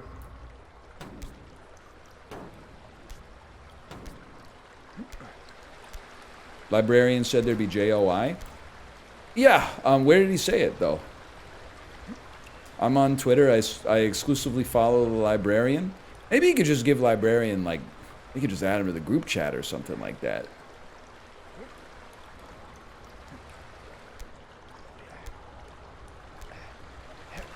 I can't leave Twitter. I follow one person. It's kind of crazy. That's not Twitter, bro. That's like I don't know. That's anti-social media. That's a damn DM, exactly.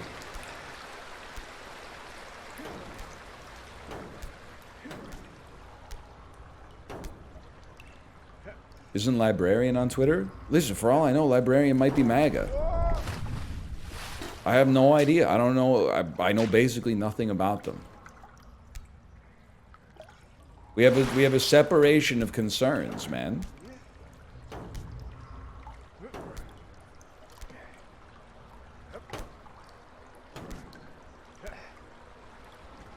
Plus, he's racist. Did you guys see they arrested the Queen of Canada? It's kind of fucked up. I thought she died, man. Have you guys read the Globe and Mail this morning? There's a Queen of Canada? Well, there's a lady who posts videos where she says she's the Queen of Canada and lives on a compound with people who think she's the Queen of Canada. And all women are queens, which is true.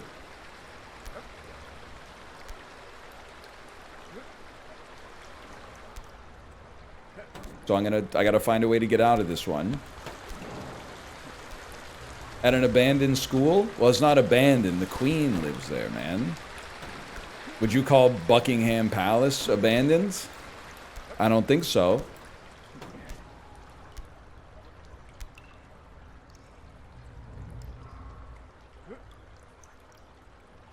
Fuck you. Queen doesn't live in Buckingham Palace? Sorry, the Queen Consort. What do they call her? They live there, don't they?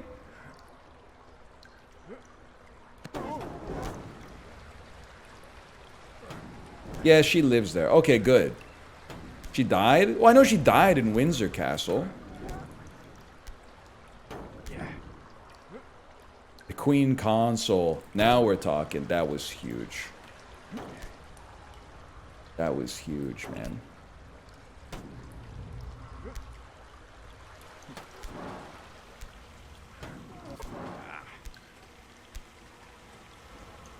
It's gotta be a PS2.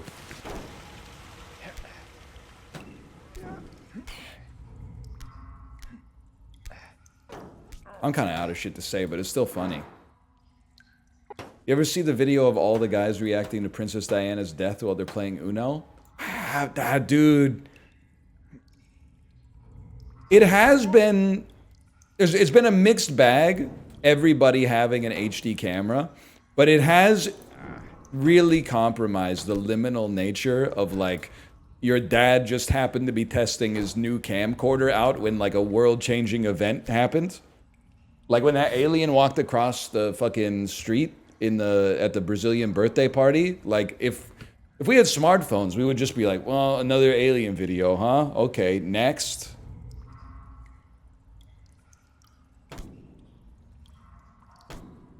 I remember where I was, man. I had a sleepover at my friend's house for his, excuse me, for his birthday. We slept in a tent in his backyard. It was like, it must have been, if I had to guess, I'm gonna say it was August 5th when this, August 5th, 1997 when this happened. 1996. Can somebody check this for me? Let's see how the memory works. Anyway, it was 97. Okay, but still. August 5th? August 5th?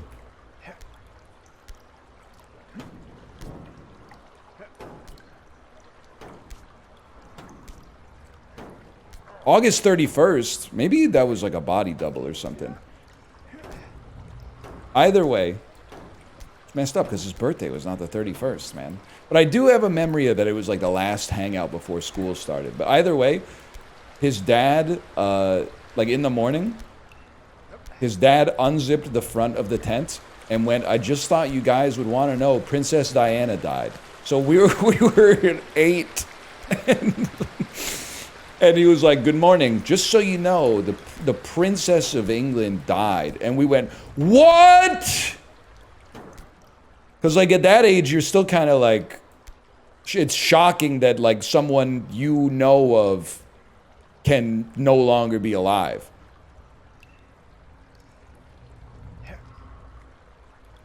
I remember being like, I wouldn't say devastated because I didn't really have like a great concept of who she was, but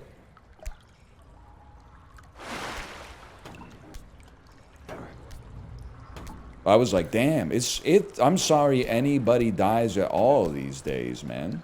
That's the type of shit I was saying. Me and Spencer Krug. Now you hear about, it's true, I hear about all sorts of celebrities dying every day in Twitch chat for like hours and hours and hours and hours and hours. Even though I've obviously read it 1,000 times.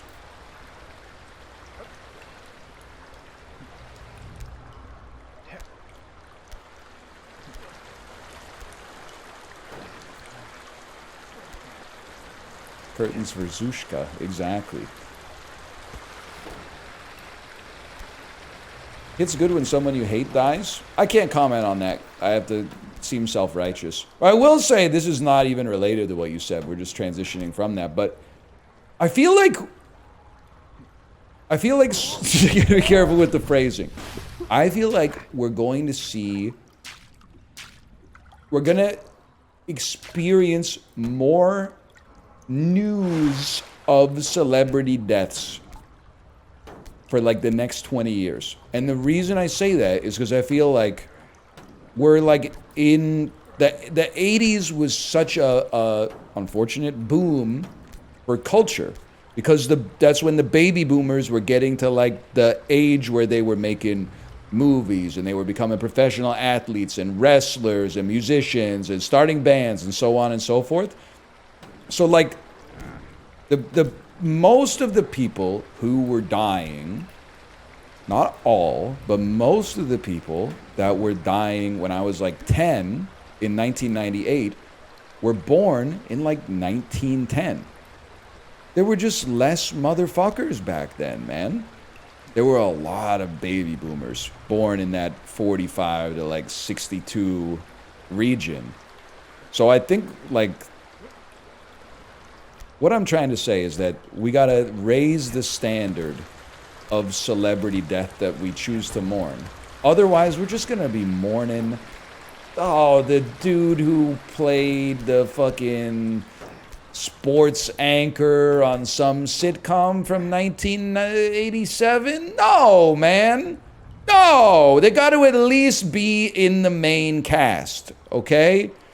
No cameos. If they have a shot of the screen at the start of the show where they're all standing like back to back with each other, they got to be in that shot, okay? No, none of this.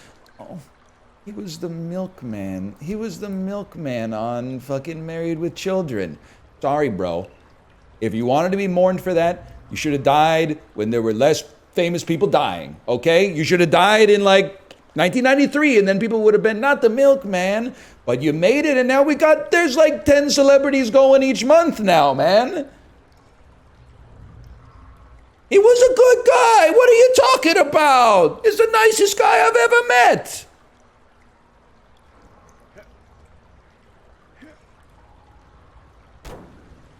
What murder?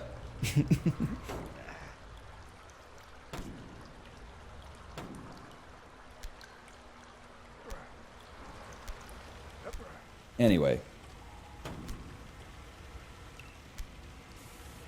50-year-old bus driver playing K-pop Demon Hunters on the bus? Is this based? Sure, why not? But like your buses play music? Is it a coach? Like the city buses here don't play music. The school buses play music. Are you 11 years old?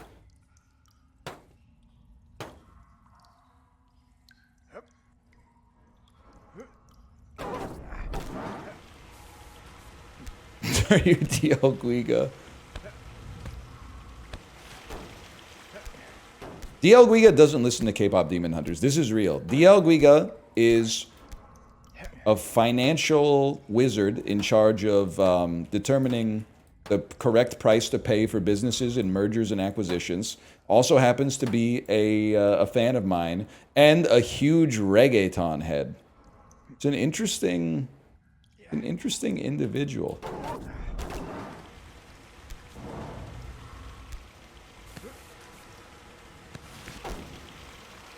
Checks out, man. And that's true. Emo band enjoyer as well.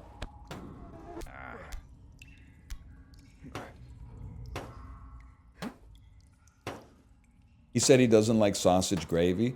Yeah, that checks out. I'm sure he's eating some fucked up. This dude is like Chobani'd up to the fucking gills for sure.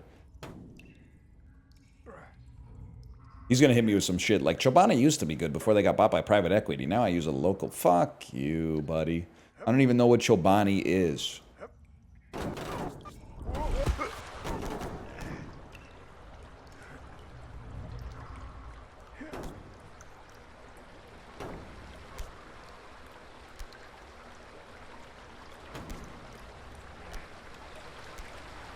That's all I got. We're gonna make some progress today.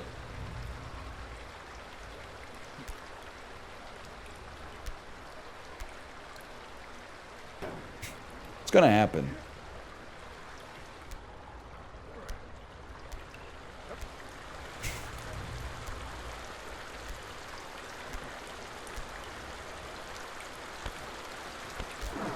Favorite wrestler growing up? I mean, what do you want me to say? It was Hulk Hogan, man. It wasn't like I didn't get into wrestling in like 2013 and go, that's my guy. I was like 4 years old. And I was like, he's the good guy. The Ultimate Warrior is scary, man. He lets himself entirely be controlled by animal instinct, man. It freaks me out. He goes over to the ropes and shakes the ropes. I don't like that. Hulk Hogan at the time, he represented order, man. It was order versus chaos, and I was on the side of order. Oh yeah, you're right. Don't jump from the highest one.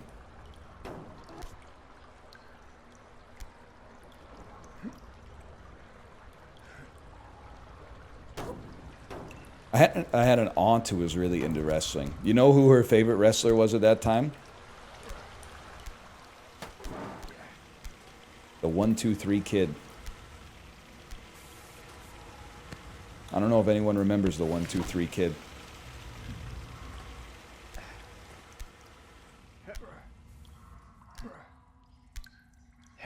That's X-Pac? I had no idea, man. No idea. What do you think the honky tonk man's getting up to? Justin, I hope you're sitting down. Every wrestler from that era is now deceased. Every single one has died except Ric Flair, who is trying his best. But like, if you're ever like, I wonder what's up with wonder what happened to the big boss man. Wonder what the British Bulldog got up to once I stopped following the WWF. They've all, and a lot of them have been dead for years, man.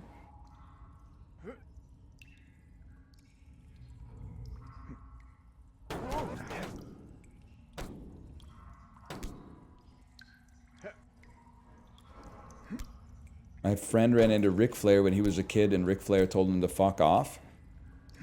So that's bad, obviously. And by all accounts, everything I've heard, Ric Flair, not a good guy. If I may say so, and you just gotta hear me out here. And I'm not saying being an asshole makes you live longer, just because he's the one who's still alive. But it's almost kind of refreshing to hear about a celebrity who is an outright asshole, instead of what you end up hearing about now, which is someone who does interviews where they look really nice, but then someone's like, I waited on them in a restaurant 4 times and they're the Antichrist. There's a lot of fake bitches out there, is what I'm trying to say. So in a way, the best thing to be is a nice person, okay? The second best thing to be is internal asshole, but is always nice outside. The third best thing to be is probably an asshole. And the fourth best thing to be, aka the worst thing to be, is guy who does a media tour pretending he's a saint, but if you actually meet him in public, he's a total dickhead.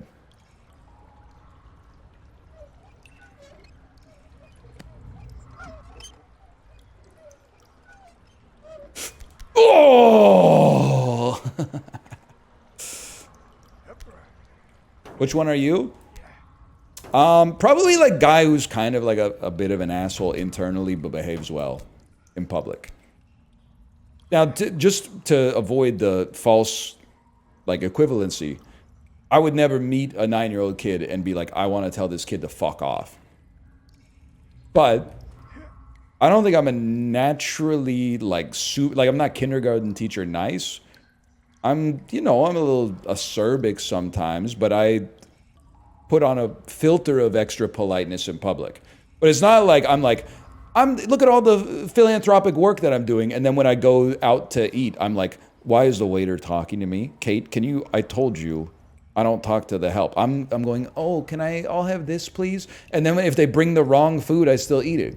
Because I'm like, the universe is giving me a sign that that's what they wanted me to eat today.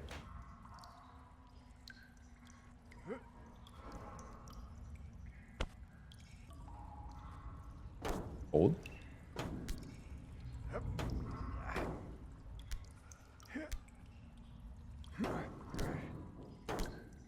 Okay, hold. Hold. Hold. Hold.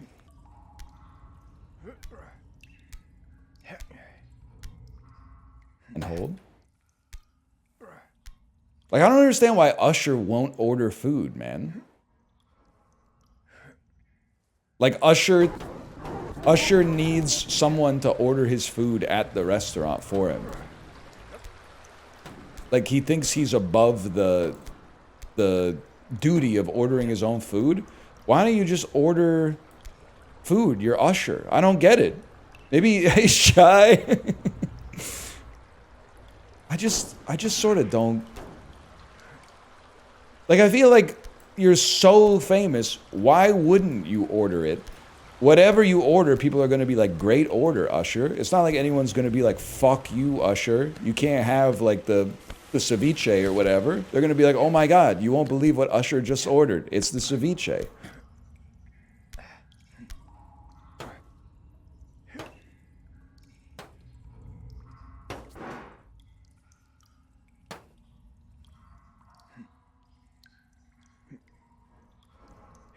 Read that about J-Lo too.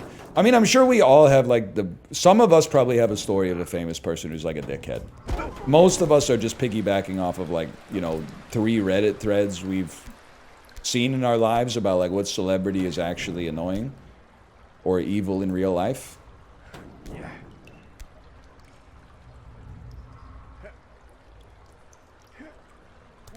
Hold.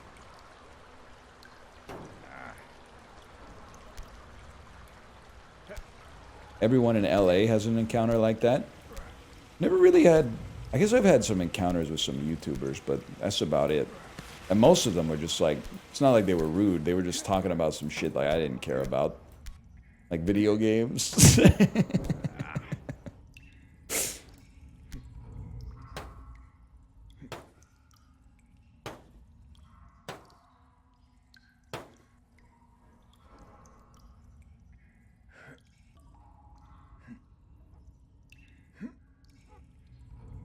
Old. Whoa!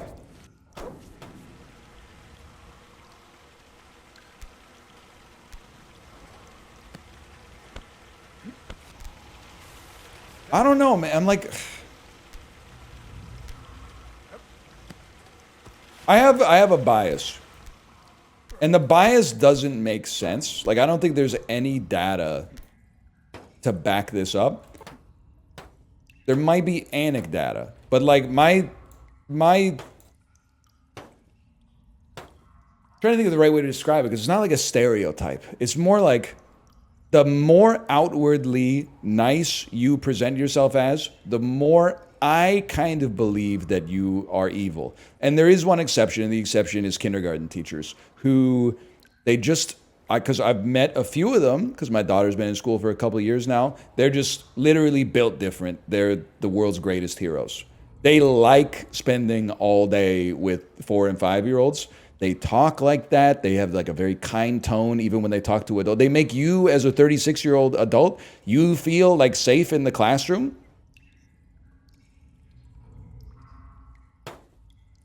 But like it's almost like if somebody is a bit of an asshole online, I'm like, well, it's not like they're obscuring their true personality. But when I don't know if anyone else is the same way. When the #1 rule in chat is good vibes only, that's what freaks me out. Sometimes we gotta get bad vibes in this bitch. That's life, man. It's dishonest to be good vibes only. Sometimes the vibes are a little fucked. We don't have to just steer away from the fucked vibes and go, what's your favorite episode of, like, you know, Recess or some shit like that?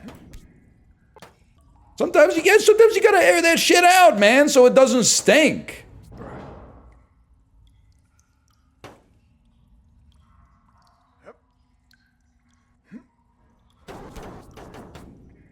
Dude, speaking of episodes, though, I was watching some Pengu with my kid yesterday. I haven't seen Pengu in like 25 years, probably, if not longer. I thought of a great line. If something really bad happened, I could be like, oh, this is more fucked up than the time I found out Pengu was Finnish. I thought that would be like a sick line. Like if you got some really bad news, you could be like, oh, I haven't been this shocked since I found out Pengu was Finnish.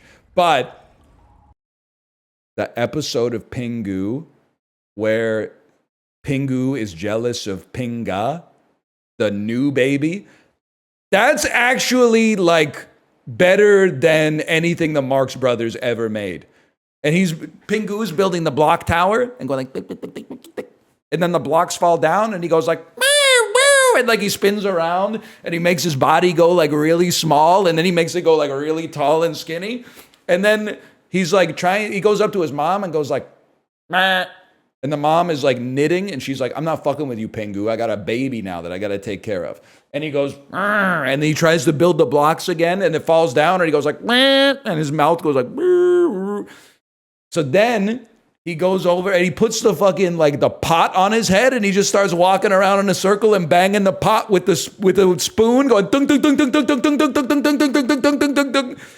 I was like, this shit is real, man. Kids just be doing that when they want attention. It's so good.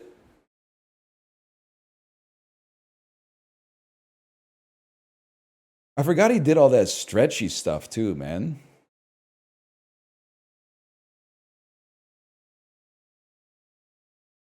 It's crazy because it's all made of clay. Yeah, I mean, it is like oh, Pengu is Swiss. All right. Whatever. This is crazier than the time I found out Pingu is Swiss. You should watch some Pingu, man. Pingu is like, it's fucking real.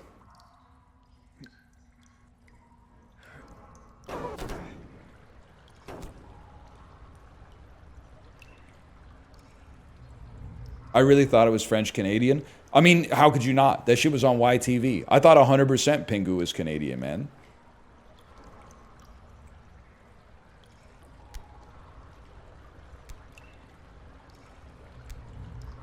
I was like, Pingu?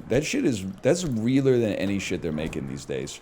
Pingu was crashing the fuck out because he couldn't get his mom's attention for like 5 seconds. That's fucking real, man. That hurt.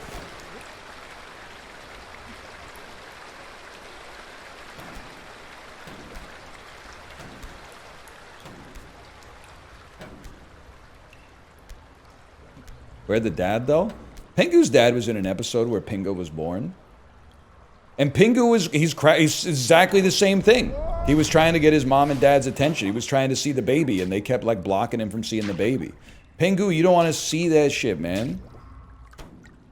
Like, the nurse sleds over to Pingu's family's igloo.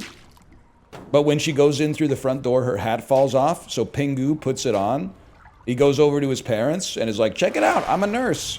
And then his parents are like, fuck off, Pingu, we're having a baby right now. Right, nobody cares, Pingu. Give the nurse her hat back.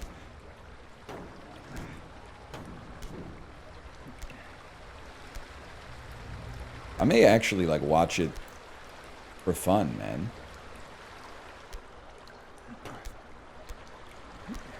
The mom was in labor. Well, I mean, they're penguins, so it was an egg. The egg was hatching. So she wasn't, like, all that busy, but it's still, like, it's a beautiful moment.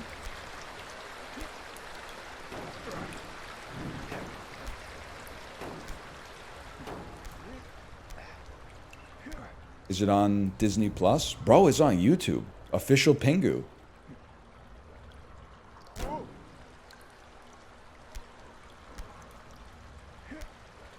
Don't even talk to me. Bluey pisses me off.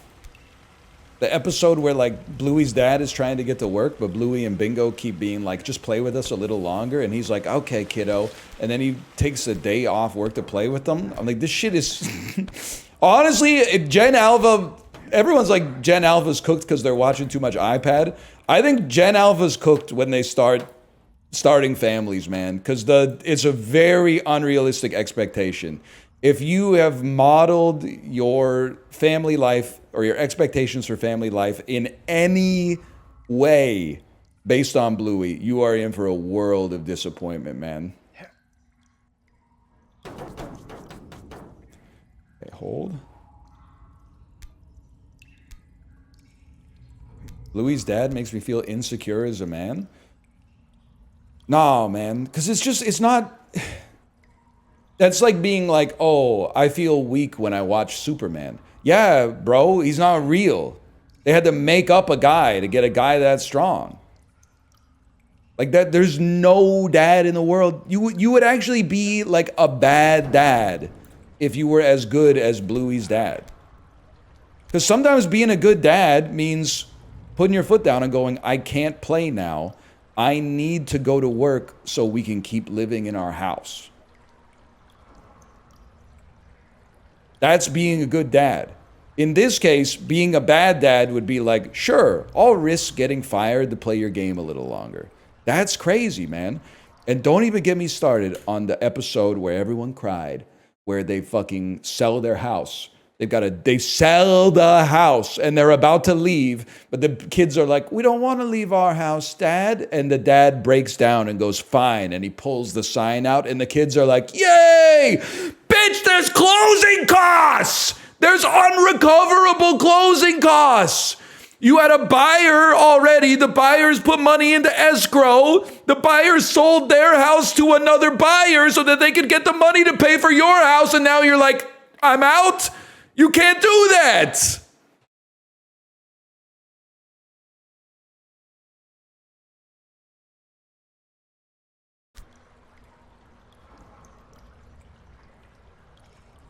is not realistic, man.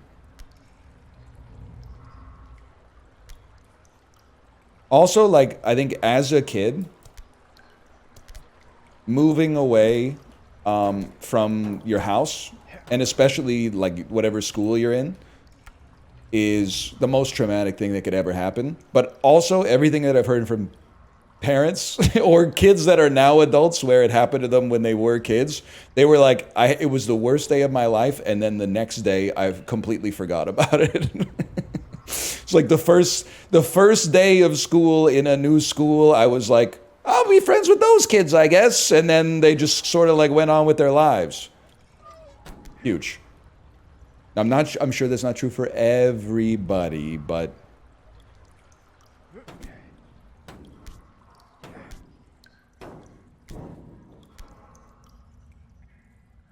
yeah, I think if you're in like the 8th grade, it gets harder. Although you got another arbitrage window at the start of high school, because high school is like a brand new environment. So if you move to a new middle school in 7th grade, you might have to tank a couple of years, but then in 9th grade, come back from summer vacation with like a cool haircut or something, and then you're in. Work smarter, not harder.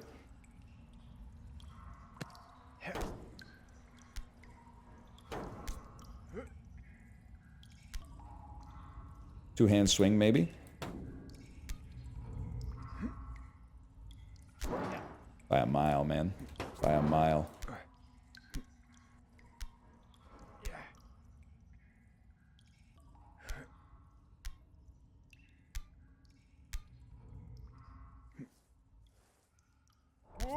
I'm just a boy with a new haircut. You're gonna make me say it?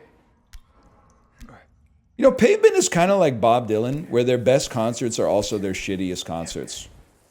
Any Pavement concert video where Stephen Malkmus can't be fucked to sing is so much better than any concert video where they're like really trying hard. Holy shit. You know what I'm talking about? Is that guy in here whose uncle is the drummer for Pavement? I always think about when I asked him which drummer, because the second drummer's all right, but the first drummer they had to fire was really, really good, and then he said it was the second drummer, and I was like, I shouldn't have led with that. There was no reason to lead with that. But like by all accounts, like his uncle must have been a nicer guy than the first drummer. The first drummer was such a disaster, they had to kick him out the band. You know how fucked up you have to be kicked out of a rock and roll band? This seems like those are pulsing, man. There's no way we grab those, right?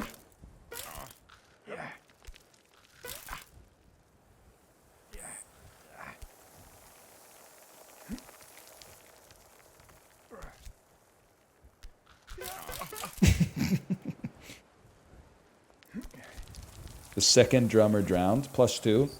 His telephone was found. Huge. Okay. To me, this looks like a strictly hardcore tracks, not a New Jack Swing. Big mistake.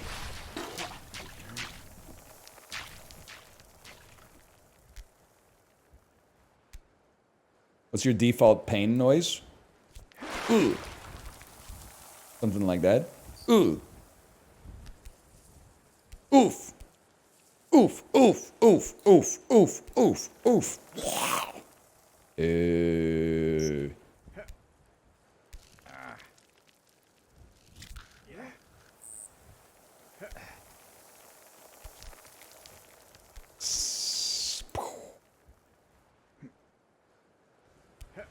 Kate, are you? She's definitely not here. Had to get our daughter a new water bottle. So we took her to school yesterday. Her water bottle was too tall to fit in her cubby. Had to get a new water bottle. She got one that's Super Kitties. I'm trying to think the other one might be Minecraft.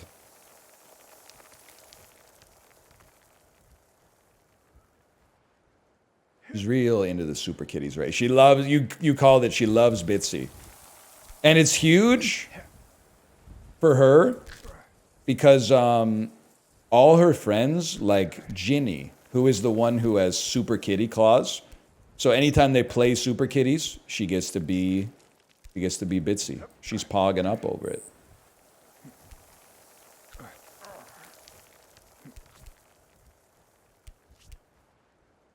North Americans love their big water bottles. Today we are all British, and by we're all, I mean me. I also think that it's funny that, and I want to say Americans, but I have to say North Americans, but Americans will like leave the house and be like, oh wait, I forgot something. My 3-gallon water bottle. For my 22-minute drive between a place that has infinite clean water, my house, and my office, which has infinite clean water.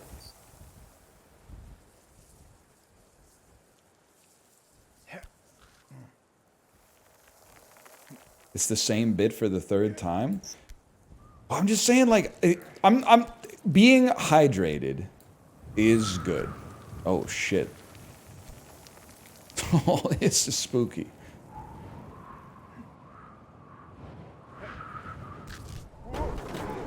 No, no, no. Being hydrated is good, but I think people are drinking so much water these days, they're actually drinking the Kool-Aid. It's probably good that kids have some water at school instead of having to rely on like one bubbler, but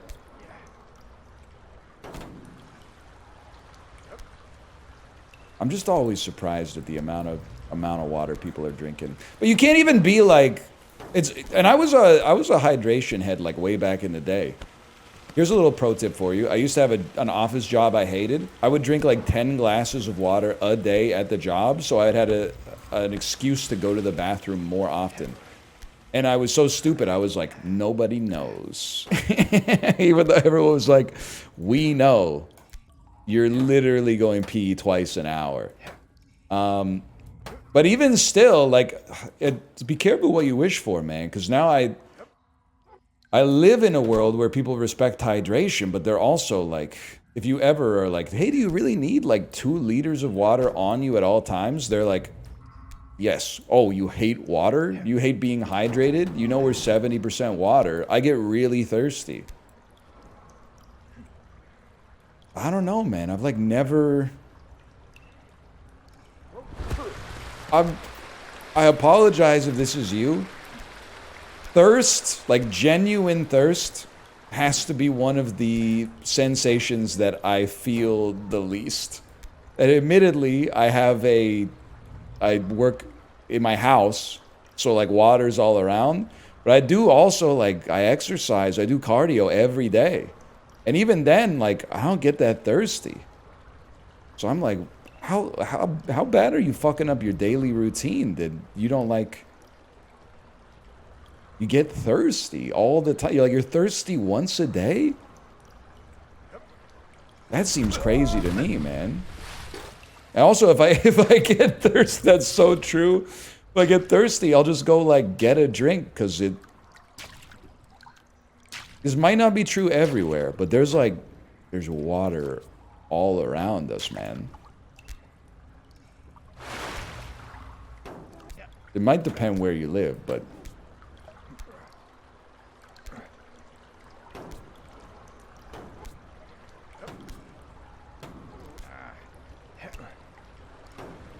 Says the man who's Coke Zero pilled? Yeah, because it tastes good.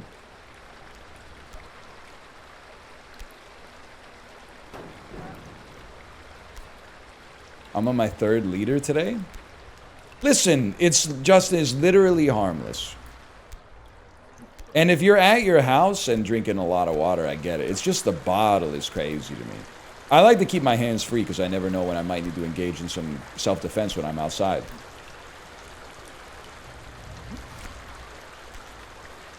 But also the way that the other parents look at me when I like forget to give my daughter a water bottle for her like 1 hour activity is they look at me like I'm a bad father. They look at me like it's like child neglect.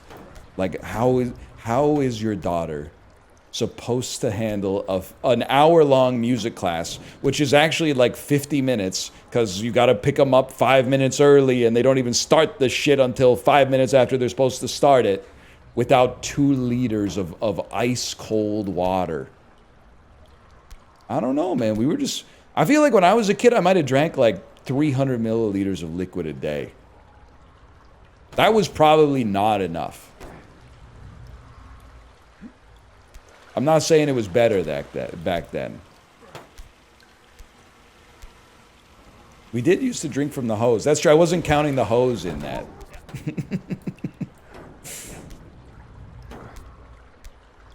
I know I talk about it all the time, but it's insane that they would have you do, like, we were literally, even in like freshman year gym class, where all you do is run or lift weights, because then I know I'm exercising old demons, but we had one gymnasium, and the girls' gym class and the boys' gym class was scheduled at the same time.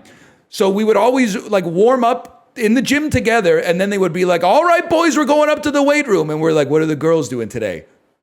Soccer, baseball, or like floor hockey or some shit like that. Can we play floor hockey? Can we play? No, you can't. No, go back to the preacher curl bench. It's arm day. It's 87th consecutive arm day, because they didn't teach us to work anything else out. Nobody in the class, 30 boys in the class, 30 13-year-old boys in the class. Nobody brought a water bottle. You would finish the class, drink from the water fountain for 1 second each. If you drank longer than 1 second, the person behind you would kick you in the back of your balls. It was a damn jungle out there, man.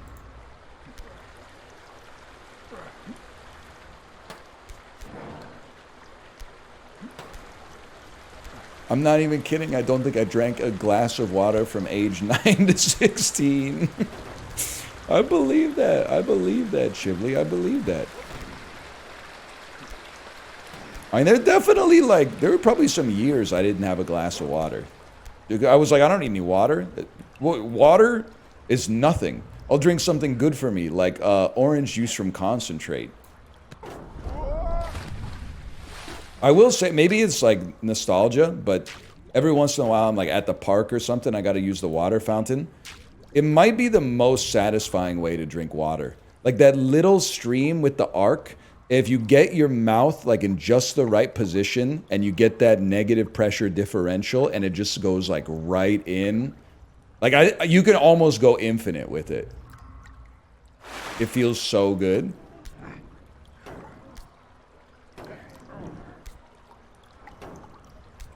I've never encountered a water fountain that didn't smell like piss. People are pissing on the fountain? I don't know, it's pretty clean here. But I will say, actually this is like an embarrassing moment for me. We were at like a splash park, I don't know, sometime this summer. And there's signs on the splash park that are like, this is recycled water, don't drink the water. And I was there with my daughter and one of my daughter's friends. And there were like 2 girls that were probably like 9 or 10 years old that were not associated with us. They went over to one of the girls went over to one of the jets and just took like a huge mouthful. And then she went, it tastes just like normal water, come here. And then the other girl came over and like went to the same jet and just took like probably like a pint of the water straight to the face. And I had an impulse that was like, I am a father, I'm an adult, I should be like, hey, look at the sign, this is dirty water. But instead, and it's so embarrassing, I just went, I don't know if it was, I could come up with something self-righteous. I don't want to be the middle-aged guy talking to random kids in the playground or something like that, but it was more like, not my problem.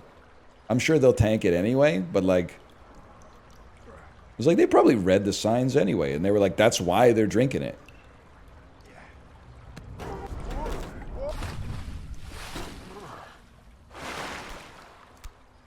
Where were their parents? It was honestly, this was kind of like the most fucked up vibes that I've ever had at the park. Because later, when we were going home, We were walking through like the one edge of the park, and there was like a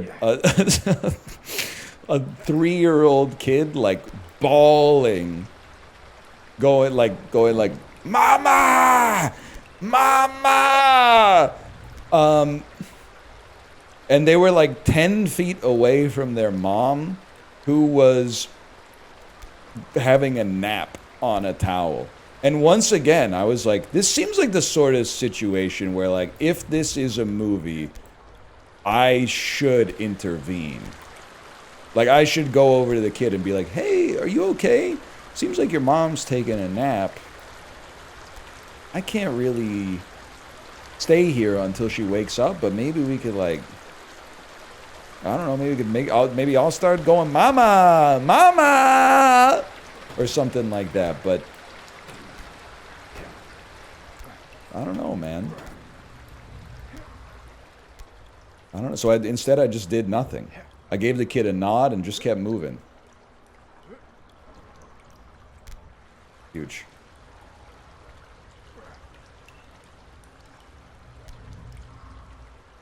Right move? I don't know. Honestly, I feel like I should have said something. But I feel like, what was I going to say? I was going to, like, wake up the mom and go, like, hey, your kid's crying for you. And she's going to be like, no shit, that's why I was pretending to be asleep. I'll be like, real.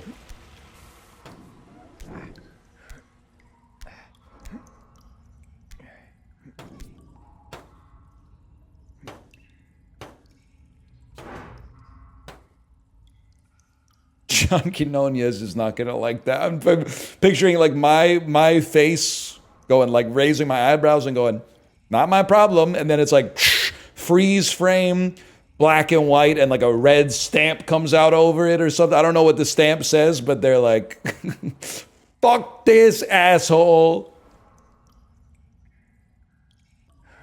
Not everybody had such a charitable nature.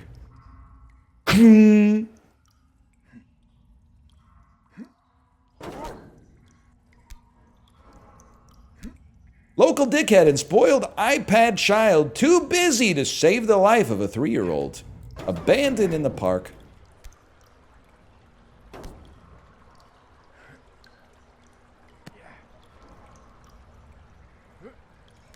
Hold.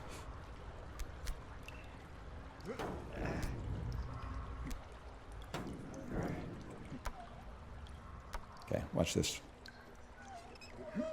That was actually pretty close.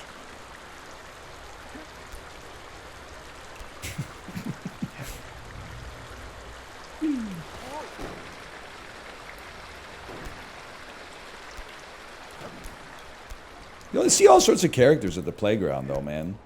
Anyone else, like, I mean, I imagine not all of you are going to the playground that often, but anyone else have, like, an old guy who works out at the park, but, like, is...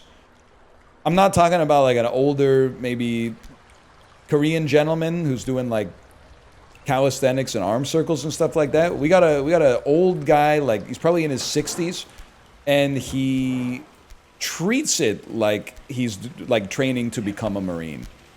Like he's a high school junior who's like, I'm gonna, once this bitch is over, I'm joining the Marines and I'm out this.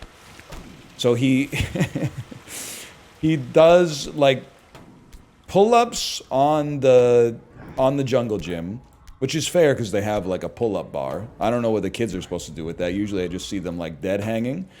And then, yeah, he's 100% always shirt off, but sunglasses on. But my favorite move that he does is, like, after he does the, like, 3 pull-ups on the pull-up bar, he just goes into the sand area. It's not really like a sand box. And he just does, like, really, really fast knee raises. Like, he just, it's almost like he's jumping up and down and raising his knees as high as he can and, like, hitting his hand with them. Going like, toof, toof, toof, toof, toof, toof, toof, toof, toof, toof, toof, toof, toof, toof.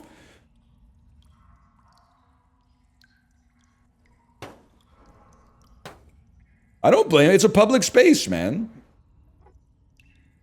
Why'd you mention if he's Korean? Well, because older Korean men do be going to the park in beige windbreakers and just doing like arm circles, which is fine. It's a vibe. But like Don't make me feel weird about it. They also be walking through the grocery store with their hands clasped up behind their back like Morpheus. Like they're the inspector of produce. They oftentimes they don't even have like a basket or a cart. They're not buying anything. They're just looking at all the fruits and vegetables and going like, yeah, that checks out.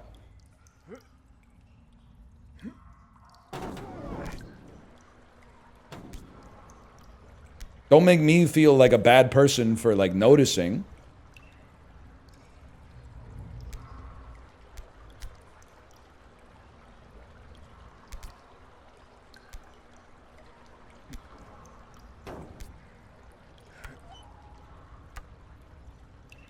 I don't like my hand position. My hands are crossed. Ghibli, you should play this. This DLC is good, man. Ghibli, Hot Shots Golf comes out today. Hot Shots Golf comes out in an hour and 13 minutes, Ghibli. Hot Shots Golf, November 6th, when the clocks change and the 2-hour delta comes closer. I know, I'm locked in. If we can just keep some Hot Shots momentum going until November when we change our clocks and you change your clocks, because I didn't know this. I'm stupid, and I assumed for some reason that we change our clocks, but you don't. But you also change your clocks so that when we fall backwards, you also spring forwards. So that we get 2 hours closer together.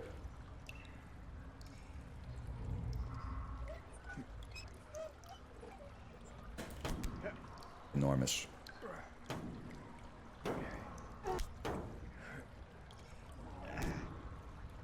You only just realized this? I'll be real with you. I don't know what the fuck they're doing in Australia or New Zealand. Except season 2 of Survivor was in Australia. That was like peak Australian knowledge for me. Just about everything I've learned about anything oceanic has come from Ghibli. And the video of the New Zealand basketball team doing the haka. I'm sorry for this. I know it's a sacred thing. But the New Zealand basketball team doing the haka at the American basketball team and then losing the game like 120 to 62 or something like that. It's a really, really good video. And listen, you knew that's how the game was going to go to begin with because they got LeBron. They got LeBron, KD. I mean, what do you think's going to happen?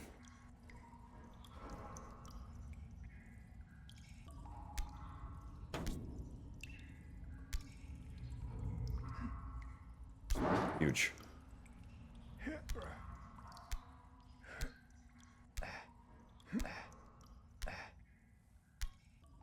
Hong Chow, Danny D.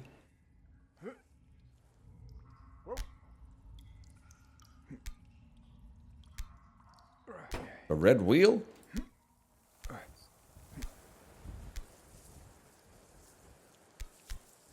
We out this.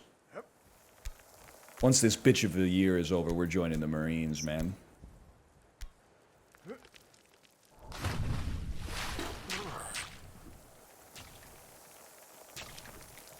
I wouldn't say I'm sorry to say this.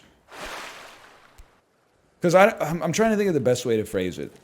As someone, you know what's fucked up is that I don't like going to the playground in the summer because in the summer it's too fucking hot. So what's my playground usage? Sometime around late March, I'm like, weather's starting to warm up a little bit. Let's go to the playground. We go a couple times in late March when it's too fucking cold, put it on ice for April. 3 weeks in May, go to the playground. June, July, August, no shot. You'd have to be stupid. It's like being in the air fryer. Now that we're in September, spend a little bit of time in the playground, okay? I always see people, they carry like a backpack to the playground and then read a book on the bench. And I think it's good, and I think it's a vibe. But are they there because they want to read their book in the park? Or are they just waiting for somebody to come over to them and say, what are you reading? That's what I always roll around in my brain. Because if I was reading a book outside in public, I would, and this is from an earlier time in my life, pre-being married, I would be picking a book where I thought like maybe some kind of girl in a cable knit sweater that was tucked into like a plaid skirt would come over to me and be like, hey, I read that. Like I would be doing it I would be putting out book pheromones into the air and seeing what came over.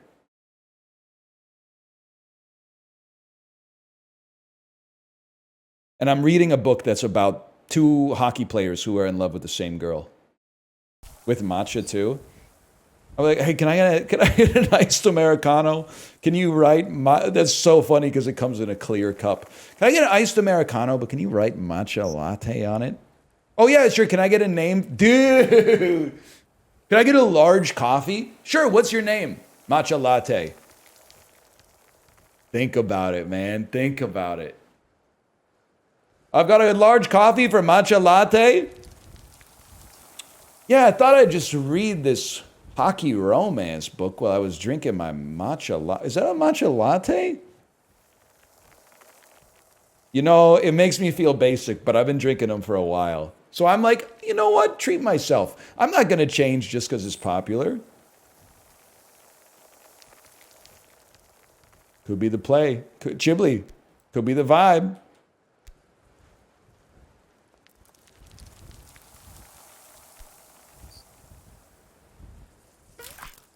Youch.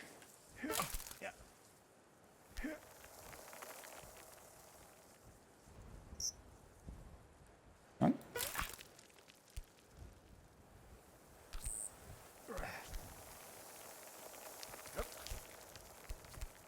I hate to admit I've got an ass with the book in the park technique. I knew it. I knew it could work. They called me a madman.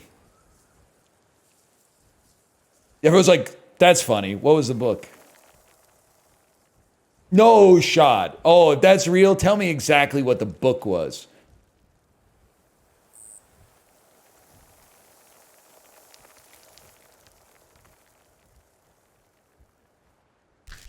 Huge, huge.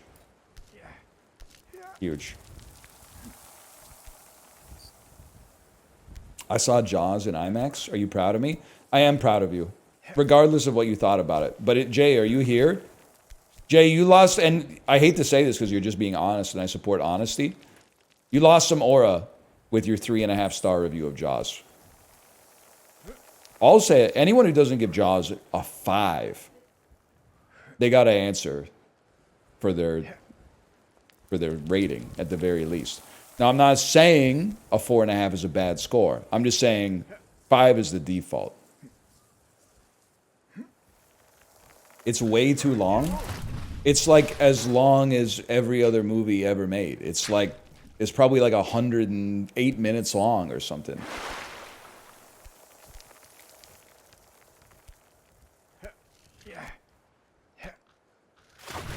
It's 2 hours, 10 minutes. That's nothing, man, these days. They're making, like, Squirrel Girl is going to be like 4.5 hours, man.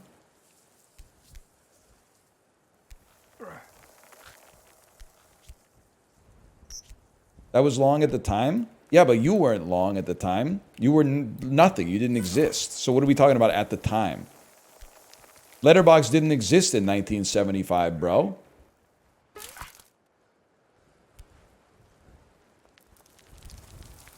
It's as bad as Lady Bird? Well, when you're right, you're right. When you're right, you're right.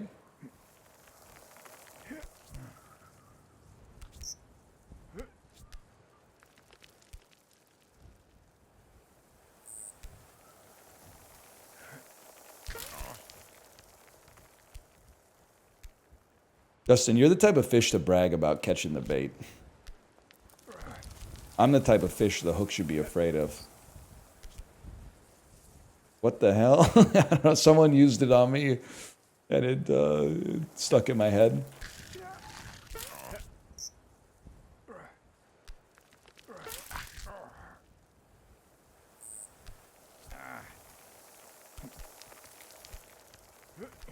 This might be top 5 game of the year, man.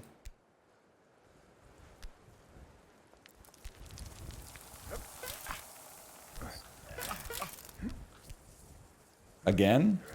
Again. It came out last year. DLC is new games here.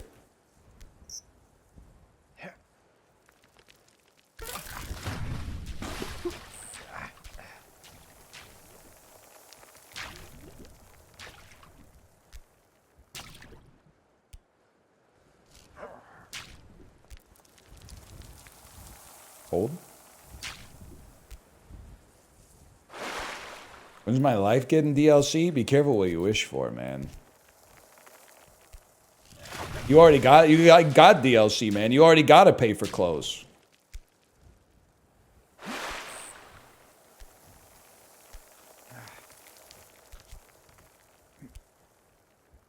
Oh, a new outfit just dropped for me. Oh, fuck. $99.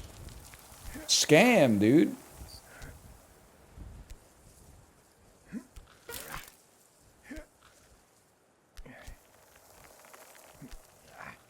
Ulcerative colitis DLC.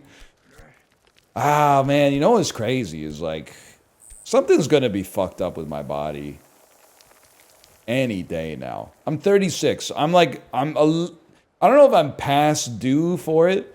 But I'm definitely in the sweet spot for developing some kind of like thing with my body that lasts for the rest of my life. I don't know what it is though.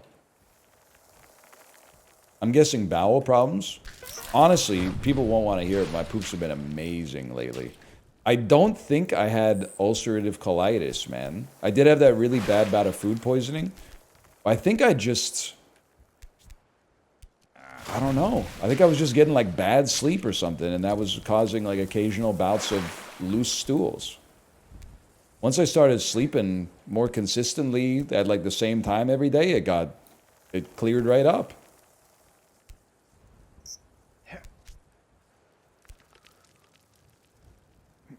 It might have been beer, honestly. Could have easily been beer.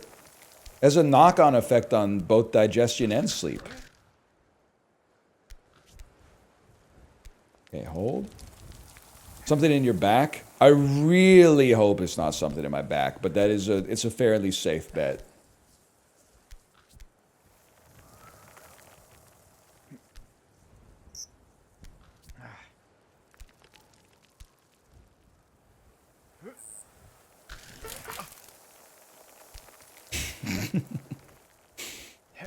Hot.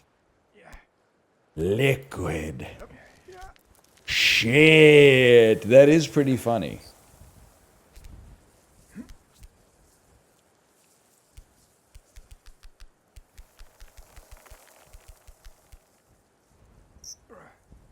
It is pretty funny. Hold. It's hot. It's so awful. It's the realest shit you've ever said. When you can feel how hot the poop is when it comes out, that's no good. It happens, man. I'm not saying it doesn't happen. Of course it happens.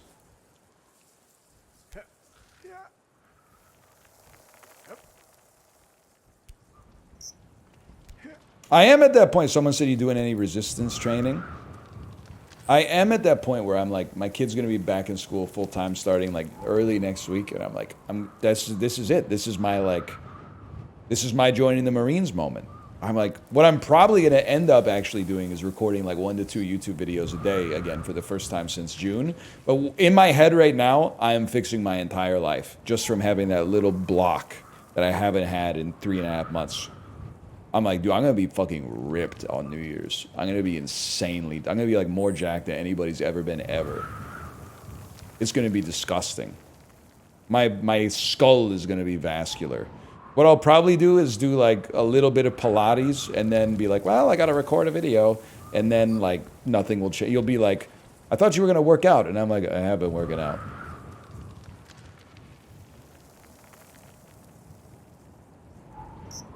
Not even close. Not even close. But at least we tech those.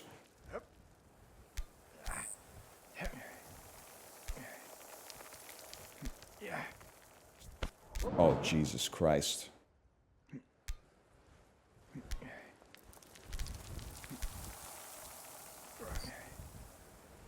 You see your skull veins every time you yell? I know it's kind of sick, right?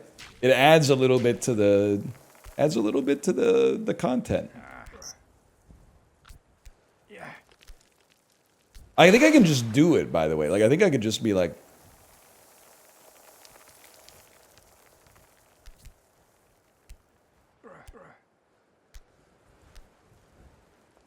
Is it working? Nothing happened? My head hurts. My head hurts a little bit. I don't think you should do that. I don't think you should manually raise the pressure inside of your skull.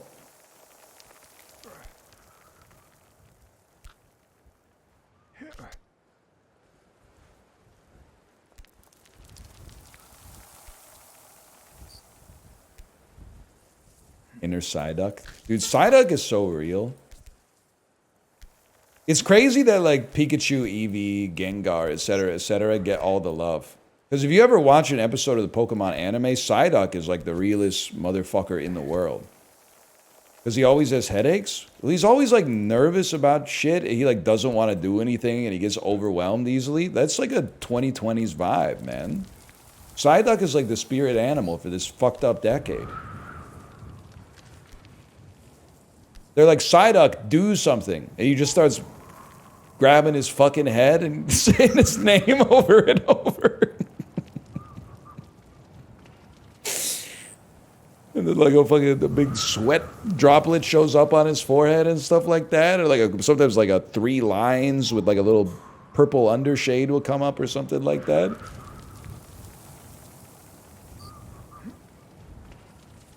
Huge.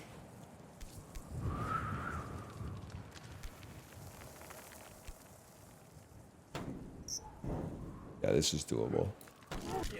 That's very doable. But where do you want me to go from here, man? Oh, you are crazy.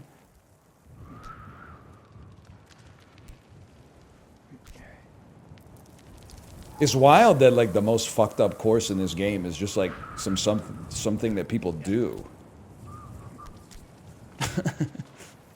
Just like a thing that people do in real life. Oh.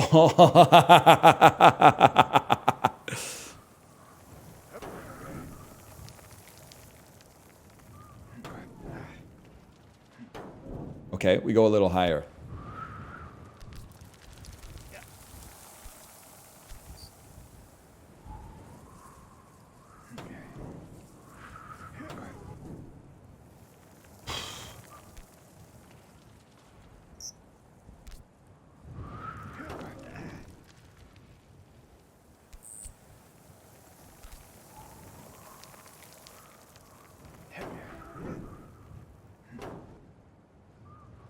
Are you serious?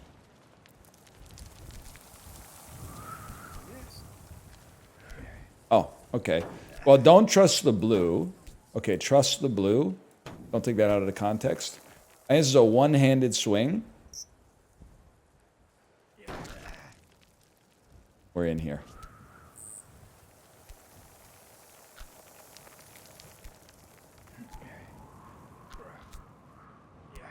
I mean, if we can start climbing on chalk, this is easy. I feel like Harold in the purple crayon right now. Oh. Oh, man.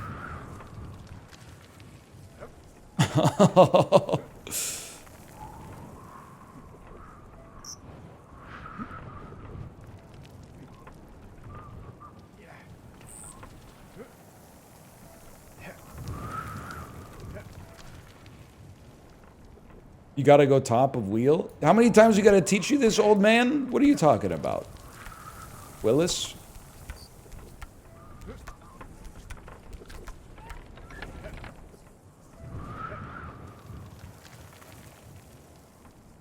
I don't know what to do with it, though.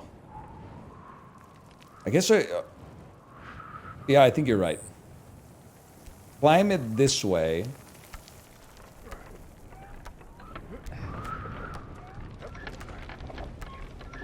I'm gonna fucking spew.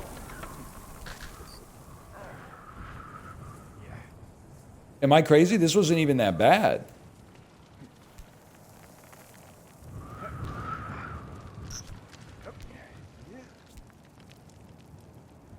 Maybe it's horrible?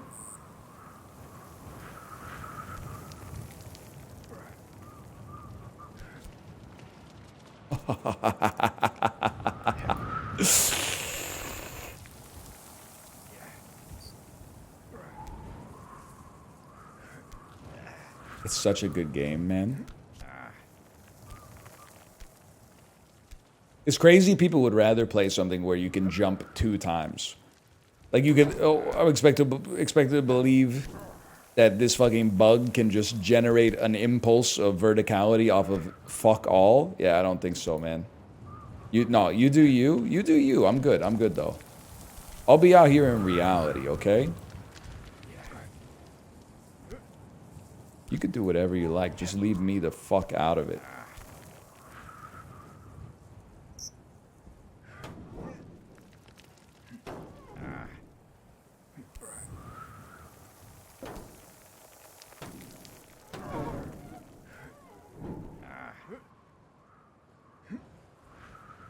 Why do you hate bugs?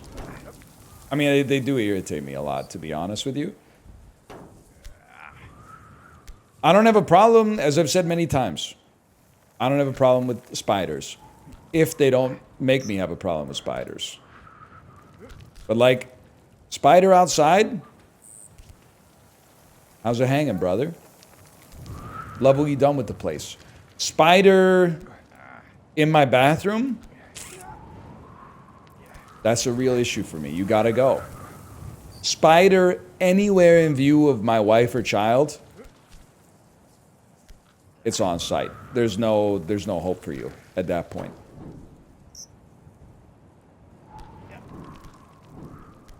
Huge.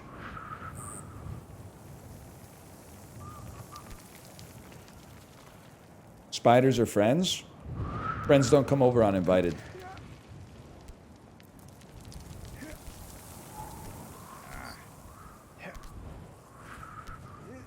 You don't release them outside? No, bro, I'm shitting.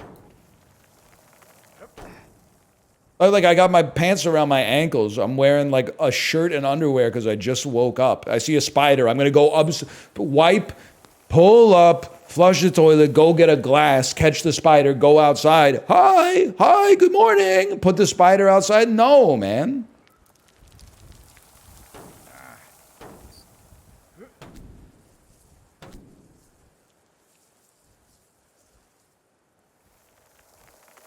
Most bugs leave behind a scent when they're smushed that attracts other bugs. Okay, first off, you're a bug. That's something a bug would write. They would be like, oh, actually, killing bugs is what they want you to do. Yeah, you must think I'm fucking stupid. That's crazy. You are a bug, for one. Secondly, if that's real, evolution fucked bugs. Imagine if we were like, oh shit, it smells like somebody fucking died in here. Guys, come on! The hell are you talking about? Is it actually true? It doesn't make any sense. Ergo, it can't be true. Bugs eat other bugs? Disgusting. That's yet another reason they're disgusting creatures. Close. We were close.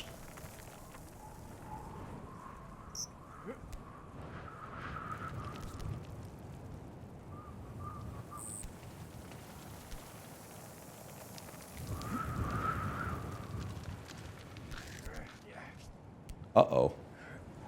Which hand is which, man? So do you go camping or anything? Mama. I prefer not to. Bartleby, if you're asking Bartleby the Scrivener. Favorite McDonald's food? It's tough, brother. If the last McDonald's food I had was a McDouble, I'll take the McNuggets. If the last food I had was McNuggets, I'll take the McDouble. And I'll stand by it. Maybe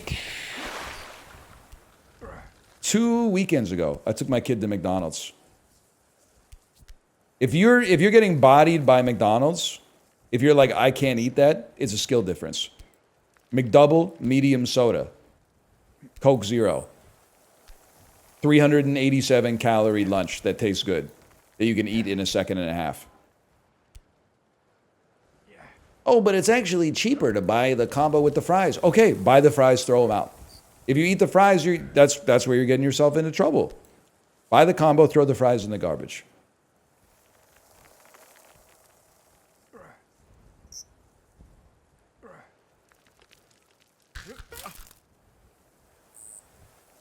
Hold. The fries taste good? I know, most of the time I eat them. But, like, I'm just saying, for the virtue signalers who I have declared war on, because they said they won't eat sausage gravy because it's bad for you, but even when I ask, they won't show me their abs. Many people are suggesting this because they don't have them, and they eat lots of food that's bad for them, but they just pick and choose. They pick and choose. Oh, that one looks like a cum salad. I'm not going to eat that, plus it's bad for me. Fuck you, man.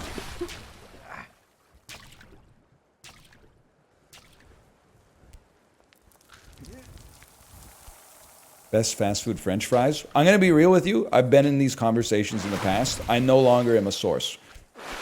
The last 100 times I've eaten fast food have been McDonald's.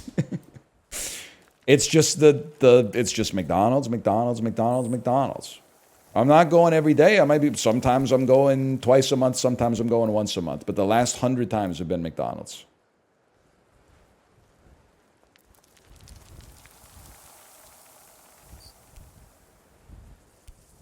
Gross? Ah, pretty good, man. McDouble or a 10-piece chicken nugget? Plus they got the best Coke Zero there.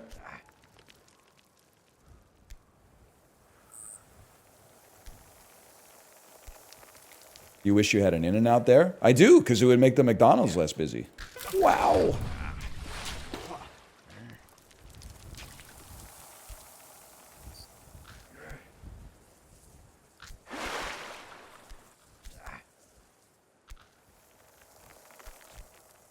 I miss the nether flame sauce. Realest shit anyone's ever rodden on this rodden? I might be dead. Realest shit anyone's ever ridden on this fucked up website. The nether flame sauce was fire, man.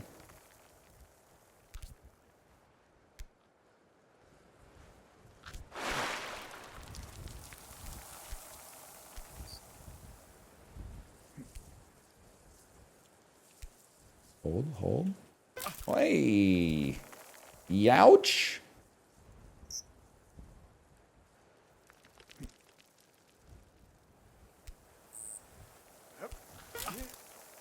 So that's all I got, man. I don't know.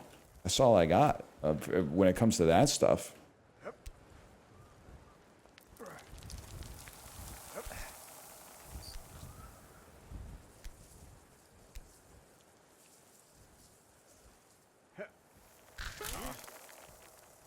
I appreciate that you've been trying to make this Transformers joke work for like 2 hours.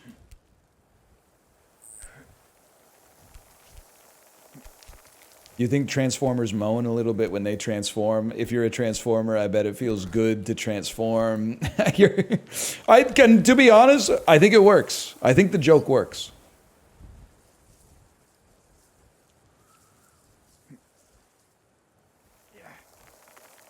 I bet it feels good as fuck to transform if you're a Transformer. Bet that feels good as fuck. You know it feels good as fuck to be like running and then mid-step. Great idea, y'all. Great idea.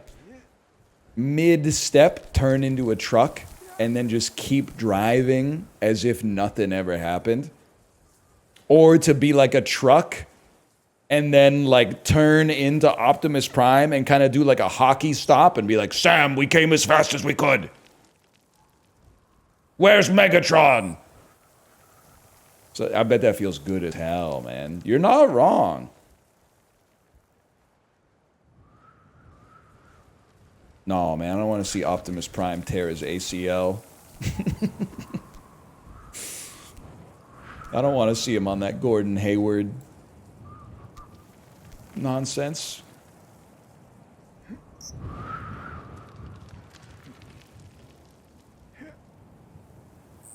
Gordon. Ah! Is Gordon Hayward the guy who broke his leg like that?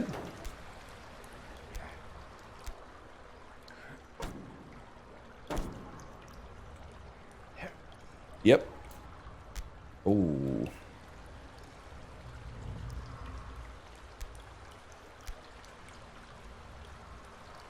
Now he's out my damn fantasy league. Anyone on fantasy playing tonight? Yes, sir. Philly defense. Big game for me this week is KC versus the Chargers. I got Mahomes in one league. I got McConkey in another league. I got Najee Harris, head eyes, who is apparently not starting week 1. I'm kind of pissed off, okay? I'm kind of pissed off. The reason I'm kind of pissed off is because I've got Quinshawn Judkins, and I got Sampson, and I got Najee Harris, and none of them are starting week 1. How can that even... I handcuffed Judkins with Sampson, and neither of them are RB1 for the Browns? How does this happen, bro? I mean, I'm just being a normal guy here. Didn't they take Judkins in like the first round? How does a first round drafted rookie end up RB3 on the depth chart to a 4th round drafted rookie? It sounds like you got to fire your GM. They should have taken the 4th guy in the 2nd round.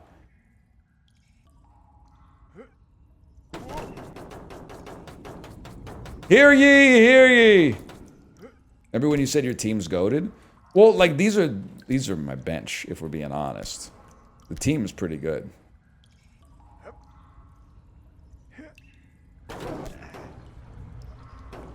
Hold.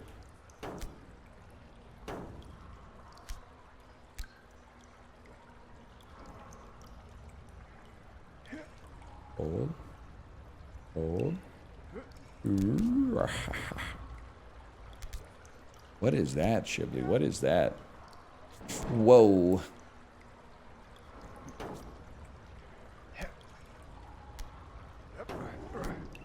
It's a song? Jib, you can't be saying all that, man. Are you all right? It's so funny to me that Apollo is like, and he's self-aware about it, but he's off all social media, but he has a self-admitted addiction to live stream fails. You realize it? Like, every guy is a guy. Like, every lowercase g guy is a capital G guy. They all got, like, a couple parts of their personality where you're like, that's completely unique. Like, that's one of one. Every guy is an Andy. I think that's true, man.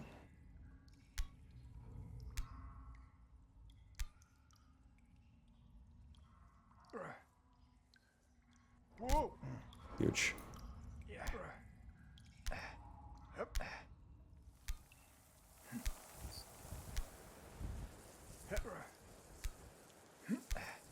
Oh, weird. Someone I work with started an OF. What, did they used to be like an infielder? They used to play like shortstop or something? That's not that weird. Like if you're on a baseball team, you work with lots of people that are OF. Like half the defense basically.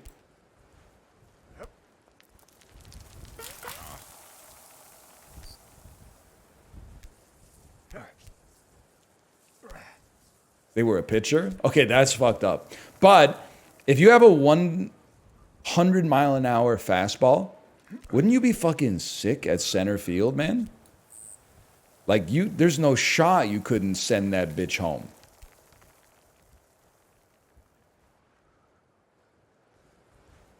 Better as a pitcher? What if they had poor control?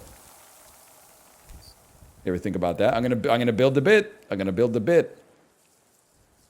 Center field throws to second base. No, bro, because he's got a 100-mile-an-hour fastball. So we're not throwing to the cutoff man anymore. We're going straight to the catcher. We're cutting out the middleman. Honest question about baseball, and I'm not saying that this would be better than the way it is. I'm sure baseball's fairly solved, I'd have to imagine. Do you have to fill every position in the infield? Or could you be like, we're running a new formation right now. We got a dude, we got 2 shortstops, no second baseman, and then you're gonna have 2 shortstops between third and second, and 2 shortstops between first and second, and no first, second, or third baseman. You ever think about that? 2 pitchers would be kind of crazy too. You never know where it's coming from, man. A wall in front of the batter. Picturing like Fernando Tatis Jr. surrounded by 9 dudes. What are you gonna do, bro? Or 8 dudes and 1 pitcher who's lobbing it in. What are you gonna do, bro? What are you gonna do?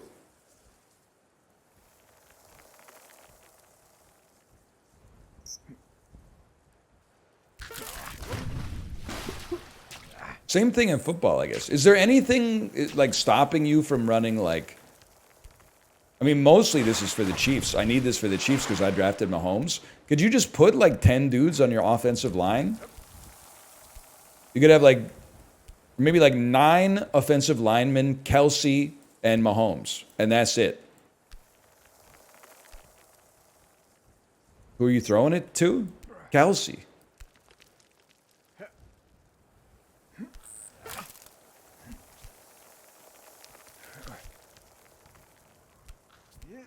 He's not that good? Well, yeah, but it beats getting sacked 11 times a game like they did in the Super Bowl.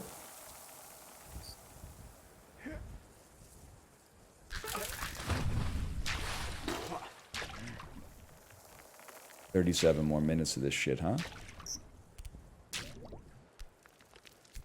Kelsey's washed? Okay, it's Kelsey versus 8 wideouts who are currently in prison. Like, who else is he throwing it to, man? At least Travis Kelsey is currently not incarcerated. Like, he can catch some passes better than some people who that are in prison right now.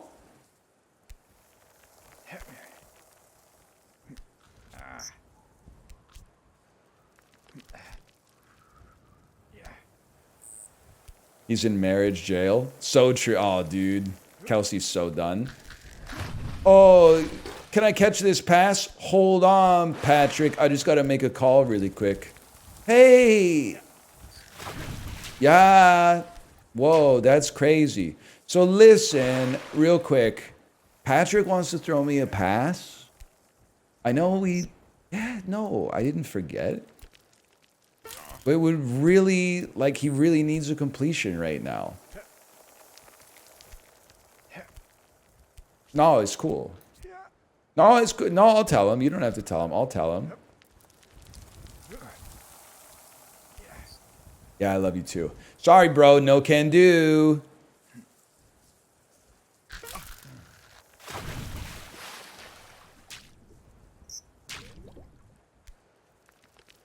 Then they got a punt on 2nd and 3.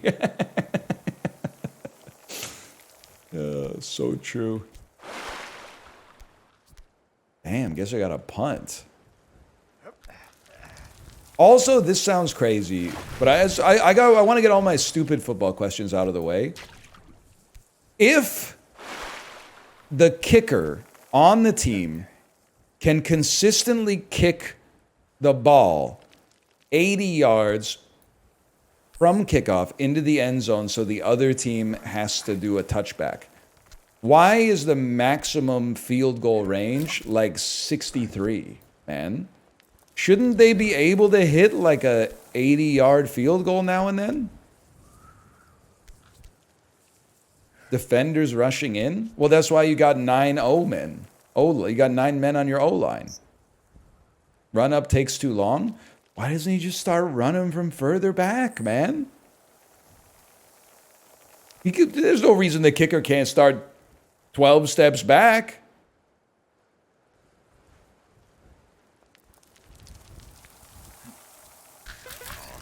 Jesus Christ.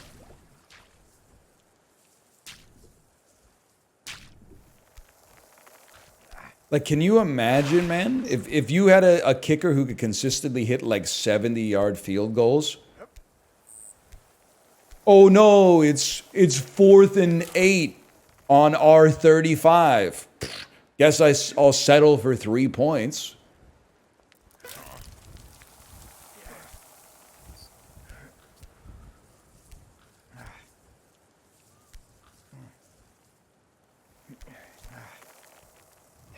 Whatever. The field goal posts are at the back of the end zone. Not in Canadian football. We stay winning. The Edmonton Elks stay winning.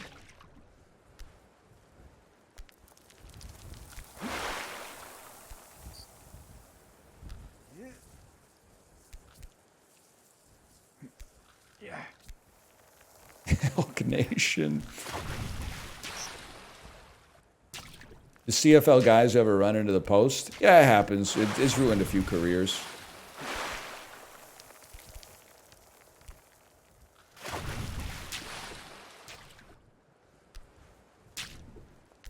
Who are the Elks? Edmonton CFL team. I think they're pretty good. I don't know. What is this horrific sound upstairs? It sounds like the Babadook's here.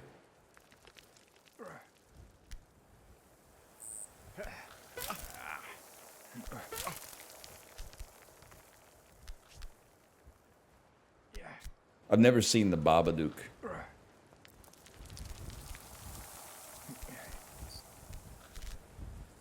Justin, are you still here? Guy who thinks the Babadook is from Howard Stern's radio show in the 1990s? Yeah, he's the guy who's always going, Babadook, Babadook. I've seen that. I didn't even know we were allowed to talk about that stuff anymore. I've been seeing, yeah, he's going, Babadookie, Babadookie.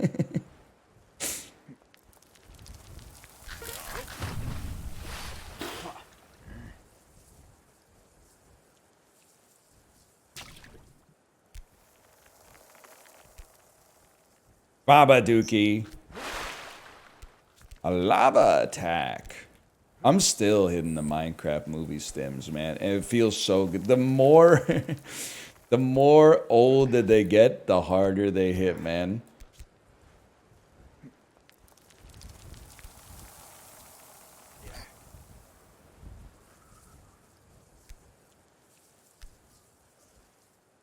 It's timeless.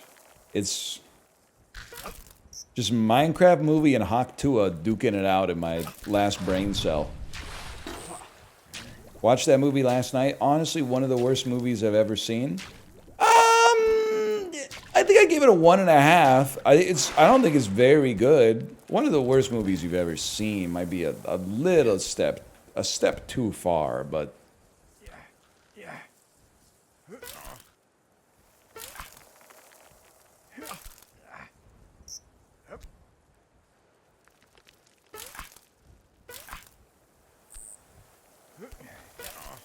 Why are you defending a 1.5? Well, because it's like a kid's movie. If you're like 28 with no kids, you're not supposed to watch it. It should be illegal.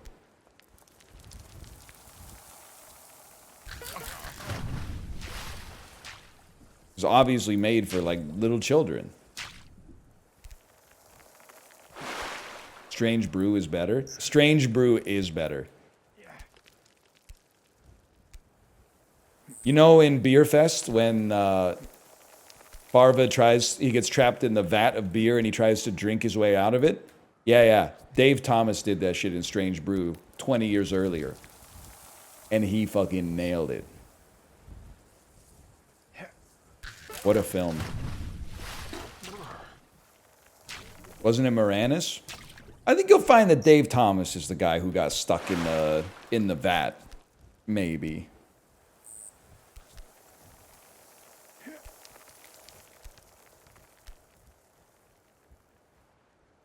I got to think about that one.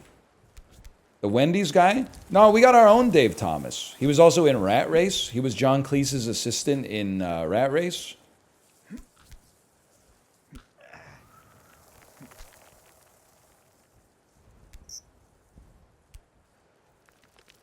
Good movie? Not really.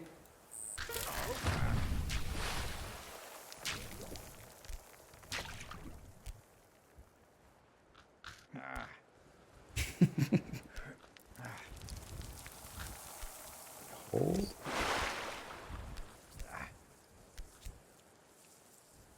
What about the Postal movie from Uwe Boll? Uwe Boll? Uwe Boll? The restaurateur? The ex-Vancouver restaurateur. I haven't seen his films, but I have eaten in his restaurant, and it was beautiful. It is also out of business, but it shouldn't be because it was really good.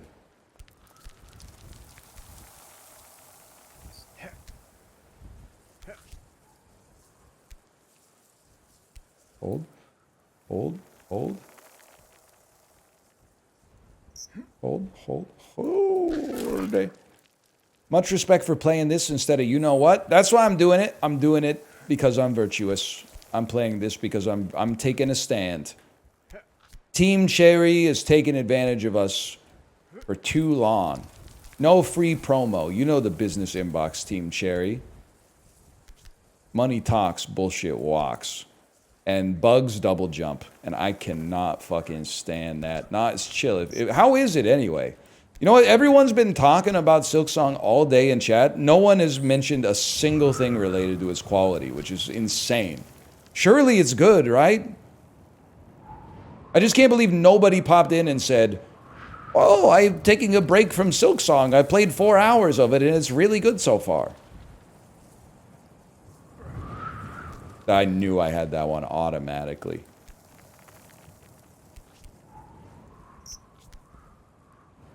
$97% on Steam. That's pretty great, man. Good for them. Good for them. They landed the plane, it seems.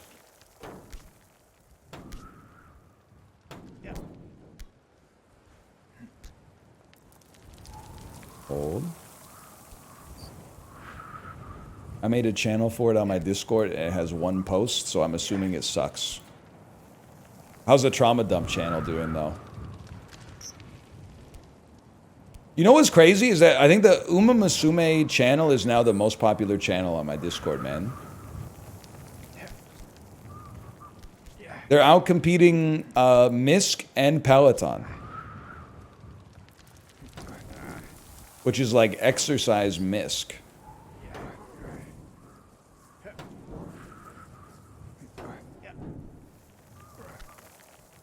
I be in there talking from time to time. It just pisses me off.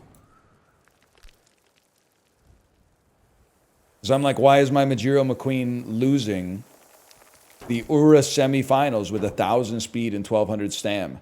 And then they're saying shit like, well, you need to have at least 450 power to reliably beat the Ura finale. And I'm like, well, where's the power supposed to come from? And they're like, well, you could take out a speed card. And I'm like, well, then I have like 700 speed. And they're like, well... I'm like, well, fuck, man. Speed training gives power? Not as much as it used to, man. Not as much as it used to.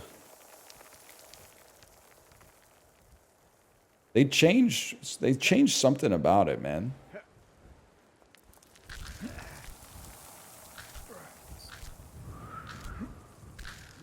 That's the type of shit I'm on. Oh...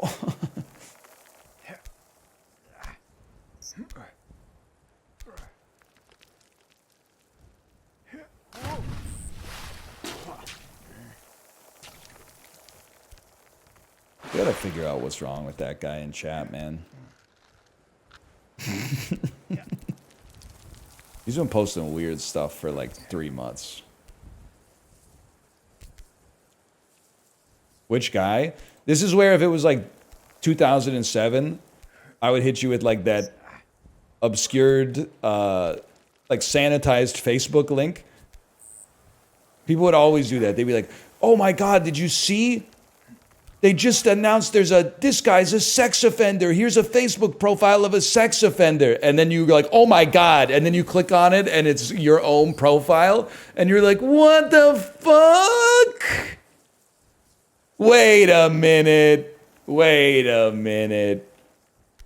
You guys. That was a good one, man. That was a good joke. Not the one I just told, but like the prank from back in the day. There's a monster at the end of this book type shit. One of the, honestly, in the pantheon of best bedtime stories as the reader to read to your kid. It's not one of her favorites, but it's one of my favorites to read because you get to put some sauce on it.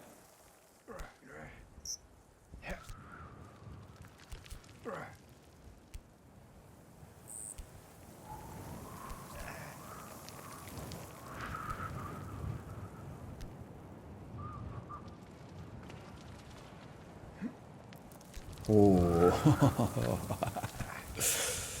Oh, 23 minutes. We can do this in 23 minutes. A direct neighbor has his door open. I'm about to go live and stream. Worst day of my life. Chibley, all I can say is I feel you, but also you kind of get desensitized to it. Like half of the stream yesterday where I was playing this, we had like an electrician, literally, so like right past my monitor where I'm looking right now is a staircase. The electrician was on the staircase for like an hour and a half. And I was just, nobody noticed, man, because I was just talking my shit. Was it embarrassing? It's not embarrassing.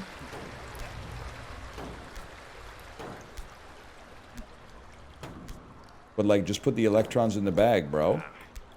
Stop freebooting my content.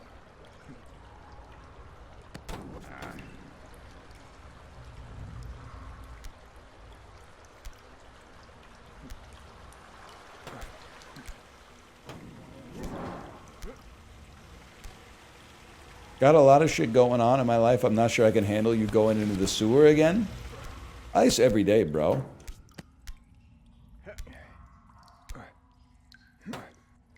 Yeah, I don't think Northern Lion's that popular in the blue collar community, just because, like, with no disrespect to the white collar workers, like, they're actually working at their job.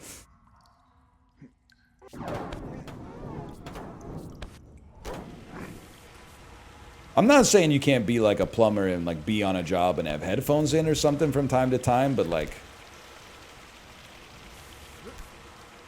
it's a little different than in the office. Whoop.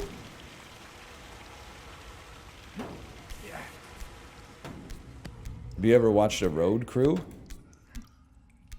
Well, yeah, but I don't think they're watching shit on their phone. They're just like I was laughing. I was kind of laughing, but I was driving 2 days ago to go to the computer store where my computer was not even ready, but that's beside the point. It's here now. I just got to wait till Saturday to set it up. And I was driving, and a lady with an orange vest who was clearly part of a road crew was walking from the side of the road with a sign, and the sign said, "Stop." But she wasn't pushing the sign out. Okay, she was just like holding the sign and walking across the road, but not to the extent that I was going to like collide with her. So I had to do a judgment call. I was like, am I going to stop or am I just going to keep driving? Because it seems like she's not trying to impact traffic. And then I slowed down to like signal to her, like, I'll stop if you want me to stop. And then she waved me through. When she waved me through, I drove over a fucked up piece of broken wood, man. I think she was going out because they were like doing construction and a fucked up jagged piece of wood went on the road. And she was like, I got to get the cars to stop so I can clear the wood. But she was like, no, you can go. You can drive over the wood, but everybody else stop.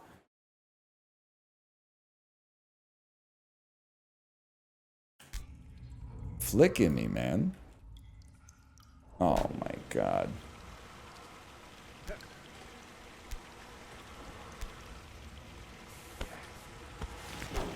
That's the most satisfying jump in any game.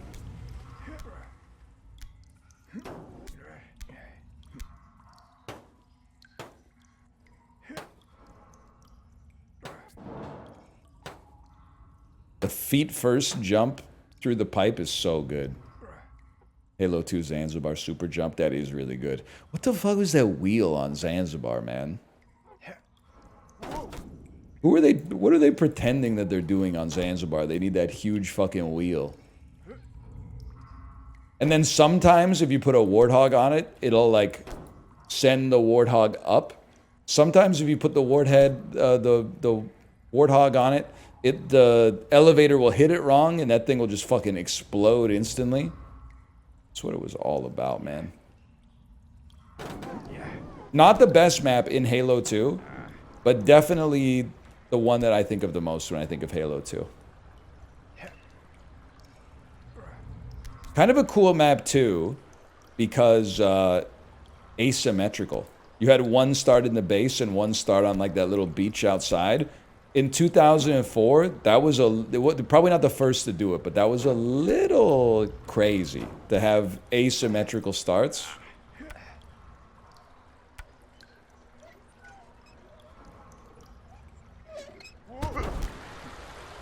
Hold.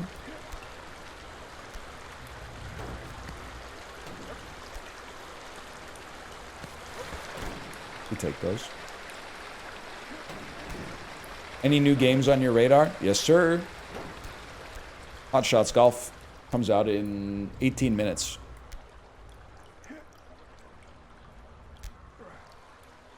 Back Shots Golf.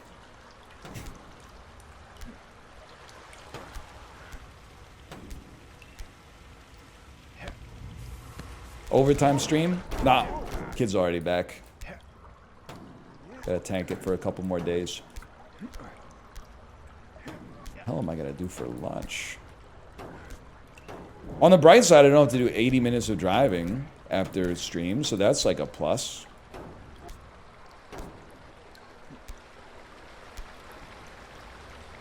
That's a bonus, man.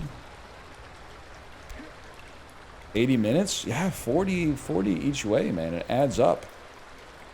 They gotta figure out what the fuck is going on with Kingsway, man. There's just too many cars on that thing.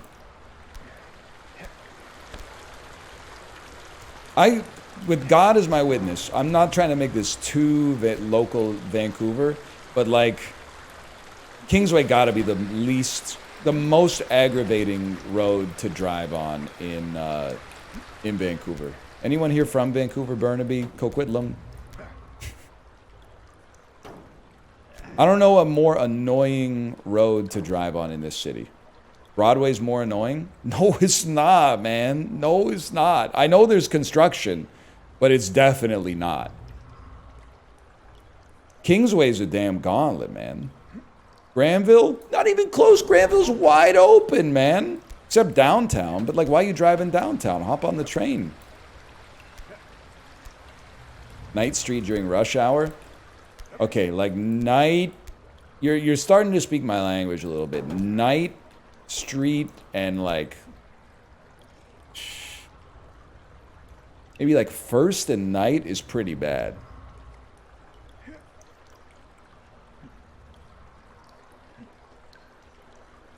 I could see that. That's Clark? That's what I meant. Fuck.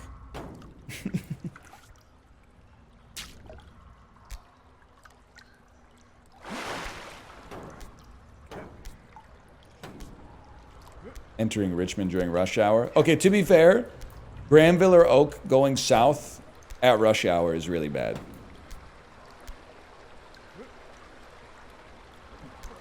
Hold.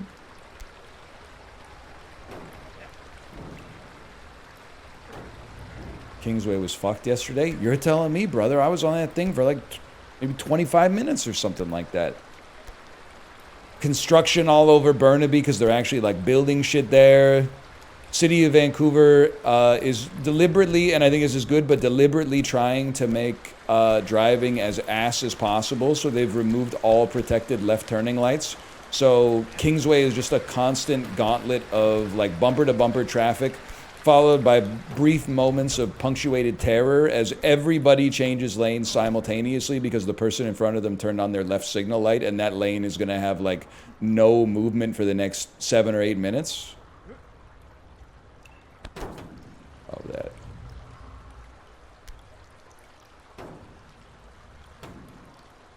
Oh my God. Two-person helicopter. Two-person helicopter could be the play, man.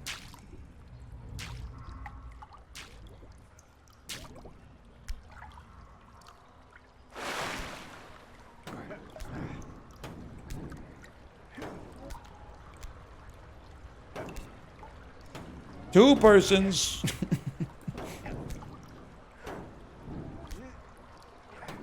I just learned today that Bennett Foddy used to be the bassist in Cut Copy. That's nothing, man. Wait till you find out Ira Glass used to be in Yola Tango. Like, what are you doing here, bro? This is not my American life. That's not even Yola Tango, but you get the idea. It can't be true? Does it seem true?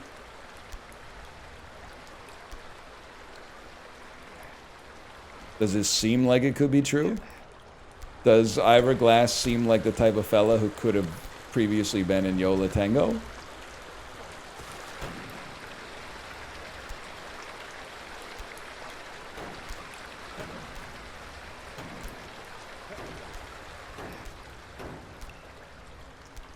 One more. One more. 100%, absolutely.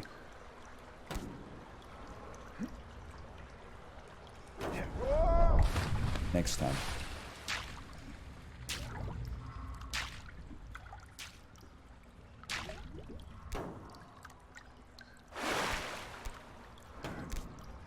That's all I got. I ain't got shit else to say. Better be a good football game tonight. Well, no, I don't need anecdotes for tomorrow. It's going to be golf tomorrow. I can let's play. I'm going to use my... Fuck! I lost it, man. I knew it would happen one day. I'm going to use my 4-iron for this shot. This seems to be the most appropriate club. Hello, YouTubes. We're going to have some disorganized fun. Know what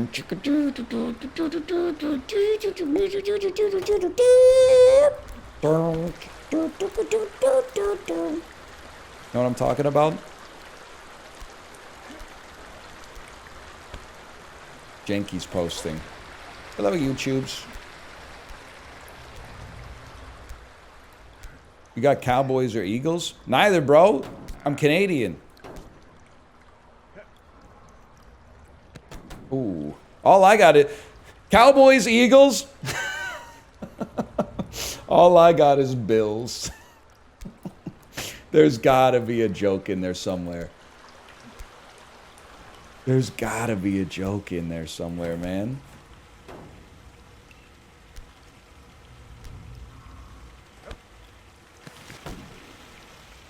The Bills are a joke? Yeah, the water bill maybe. The rest of them can get kind of fucked up, man. I just bought a new computer. It's one of those things that's like so expensive that even though you have the money for it, you feel like you got away with something when your credit card gets approved at the store. I was like nervous that it was going to approve the transaction, and then when it did, I was like, it's that easy. Like that's my money. I was like, you really fucked up on that one, guys. You shouldn't have let that one through. Wait a minute. I got to pay for that. In person, man. Yeah, in person. Weehoo. Oh, my God.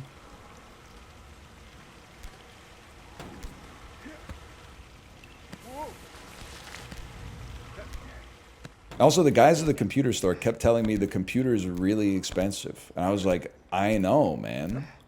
You guys are the guys selling it.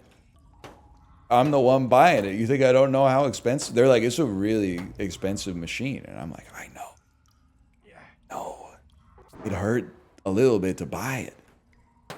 Like, why are you surprised? You're selling it.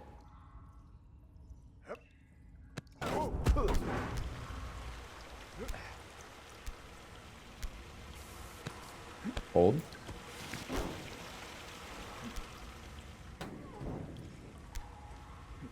Hold. Hold.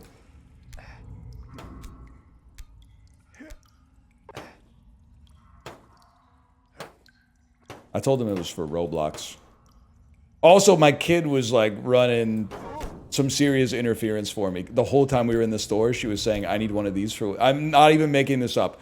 She was saying, I need one of these for when I become a streamer next year. And I was like, shut up. Don't say that.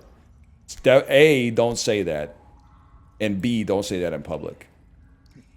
Everyone in the store is going to be like, I'm buying my kid like a gaming PC. She's 4. They're going to kill me in here, man.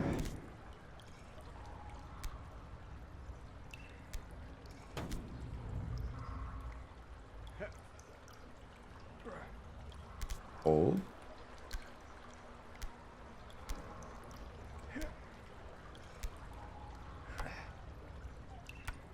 Also, like, this is...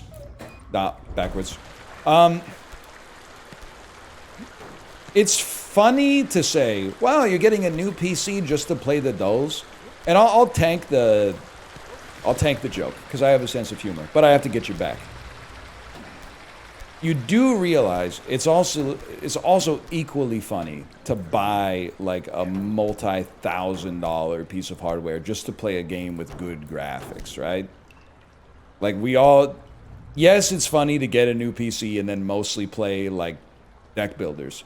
It's also really funny to buy like a PC that's like as expensive as a pretty good used car. It would be like, no, it's right though, because I want to play Tarkov.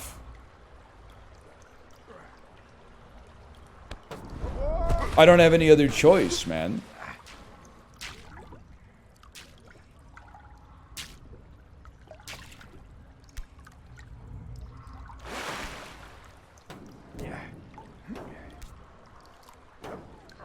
Pretty good graphics are free. Just look out the window. That's what I'm talking about, man. Plus, with all the wildfire smoke, like the sun looks good as fuck. Like it's not golden hour anymore. It's like golden fucking day, as long as you don't really need to breathe too much.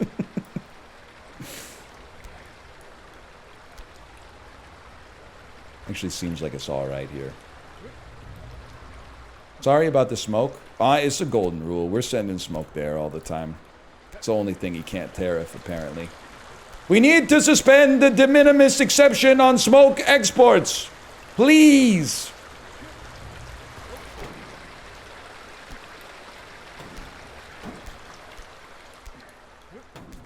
I'm gonna shoot like a spider monkey.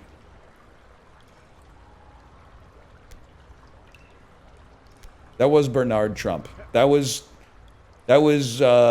after Bernie and Trump fused together in the hyperbolic time chamber. Too few of the banks have too little of the money. Something like that.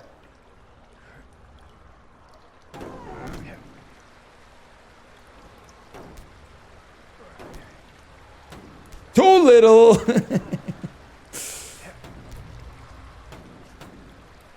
They're calling it the ultimate politician. The only way, politics is so fucked up, the only way everybody's going to be happy is if we create a perfect genetic hybrid of Donald Trump and Bill Clinton. Then finally, everybody, we don't have the technology yet, so we're just going to have to learn to get along. They're booing me? Okay, fine. Barack Obama and Donald Trump.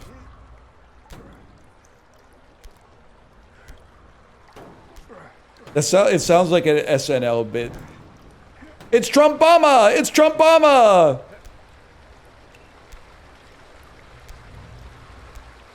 Joining us on Weekend Update, it's a perfect genetic fusion of Barack Obama and Donald Trump.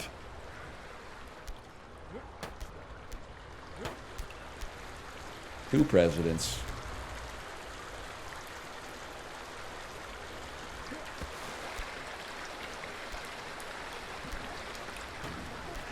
Could be good. Skibbity Biden. I still like Skibbity Biden. I know I said this in Chib's chat.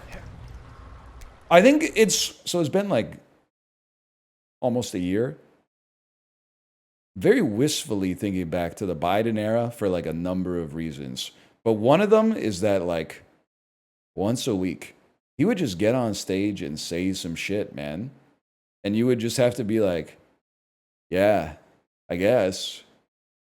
He'd just be getting up there and saying, whatever, man.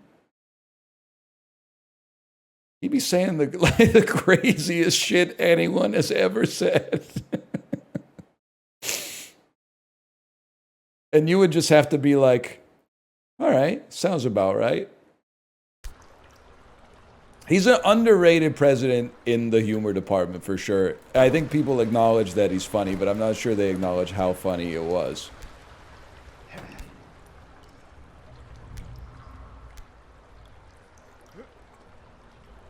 The Earth Rider one was one of my favorites. I also love Justin's. It's $1 million, trillion, billion dollars.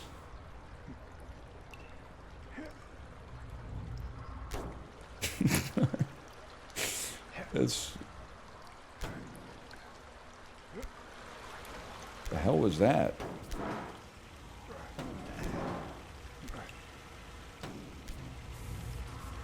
What about the one where he goes, "What are you doing?" I forgot. I forgot about the one where it was like he saw his own ghost in the middle of the sentence. I forgot about that one. You have listen. You have to laugh, okay? You have to laugh.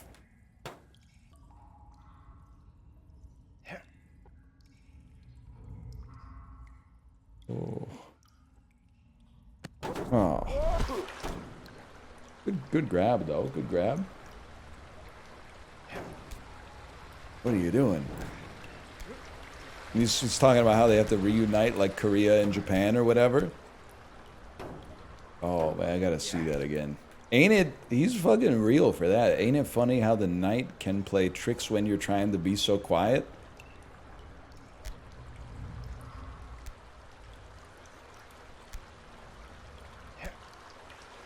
And then they were like, nah, he's chill, man. He's...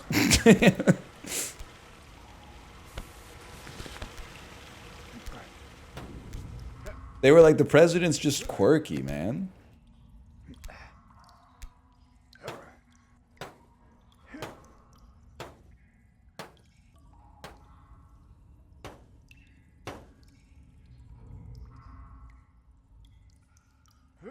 Whee! 159, huh? We at least gotta try to get in the other water pool up here.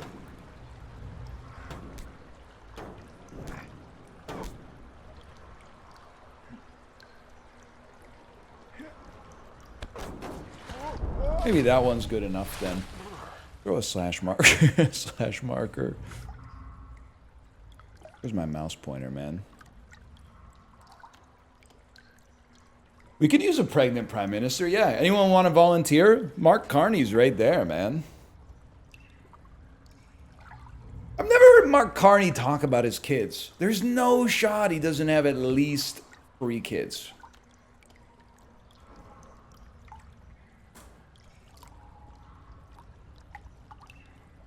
I've never heard him talk about that. I guess I haven't heard him say all that much. He has 3 exactly. They're making these politicians in a lab, man. Just, it's how it goes. High school in Canada, maybe undergrad in Canada, probably McGill or U of T. Then they go do postgrad in the US. Regrettable Halloween costumes from time to time. That might have just been the one guy.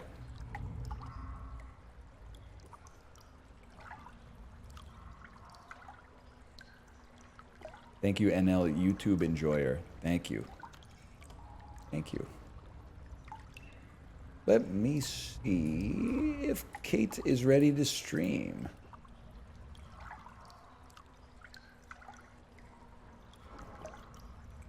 Hello. Are you ready to stream?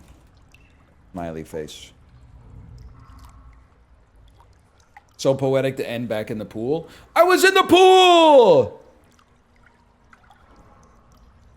Yes! Yes! He said it. Have a good lunch. Man, fuck you. Nah, you're chill. I don't know what the hell I'm gonna do for lunch though, man. My dumbass ate 2 slices of pizza in the fridge at like 9 p.m. last night. And I was like, that's tomorrow's lunch. Whatever, that's someone else's problem. Now here I am at 2:01 p.m. It's my problem, man. Now it's my problem. It wasn't even that good. I was just bored.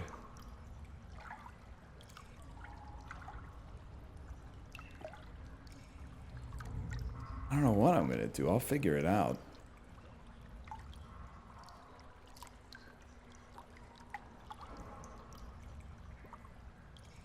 You were awake at 9? Yeah, for like 10 minutes. That's the other part, is that I like...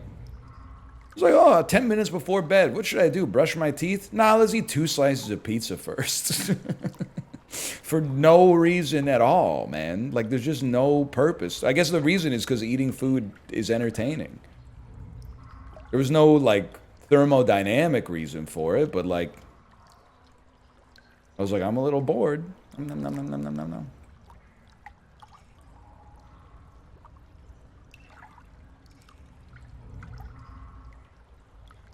Felt good at the time. I don't even know if it did. I think I was just looking at my phone while I mindlessly ate it.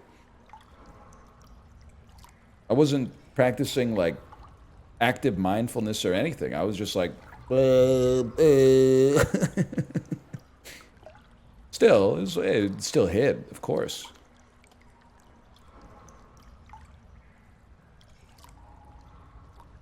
When you eat pussy with no YouTube. Yes, sir.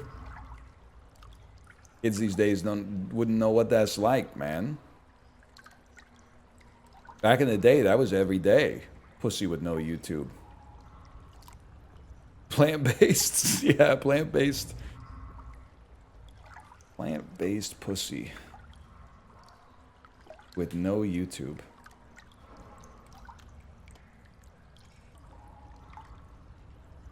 Too many damn ads now.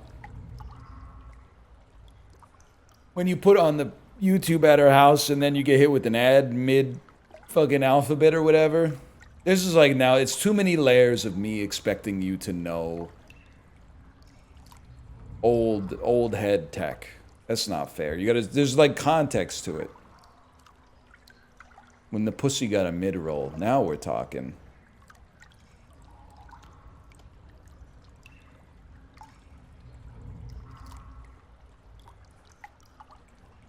She live yet?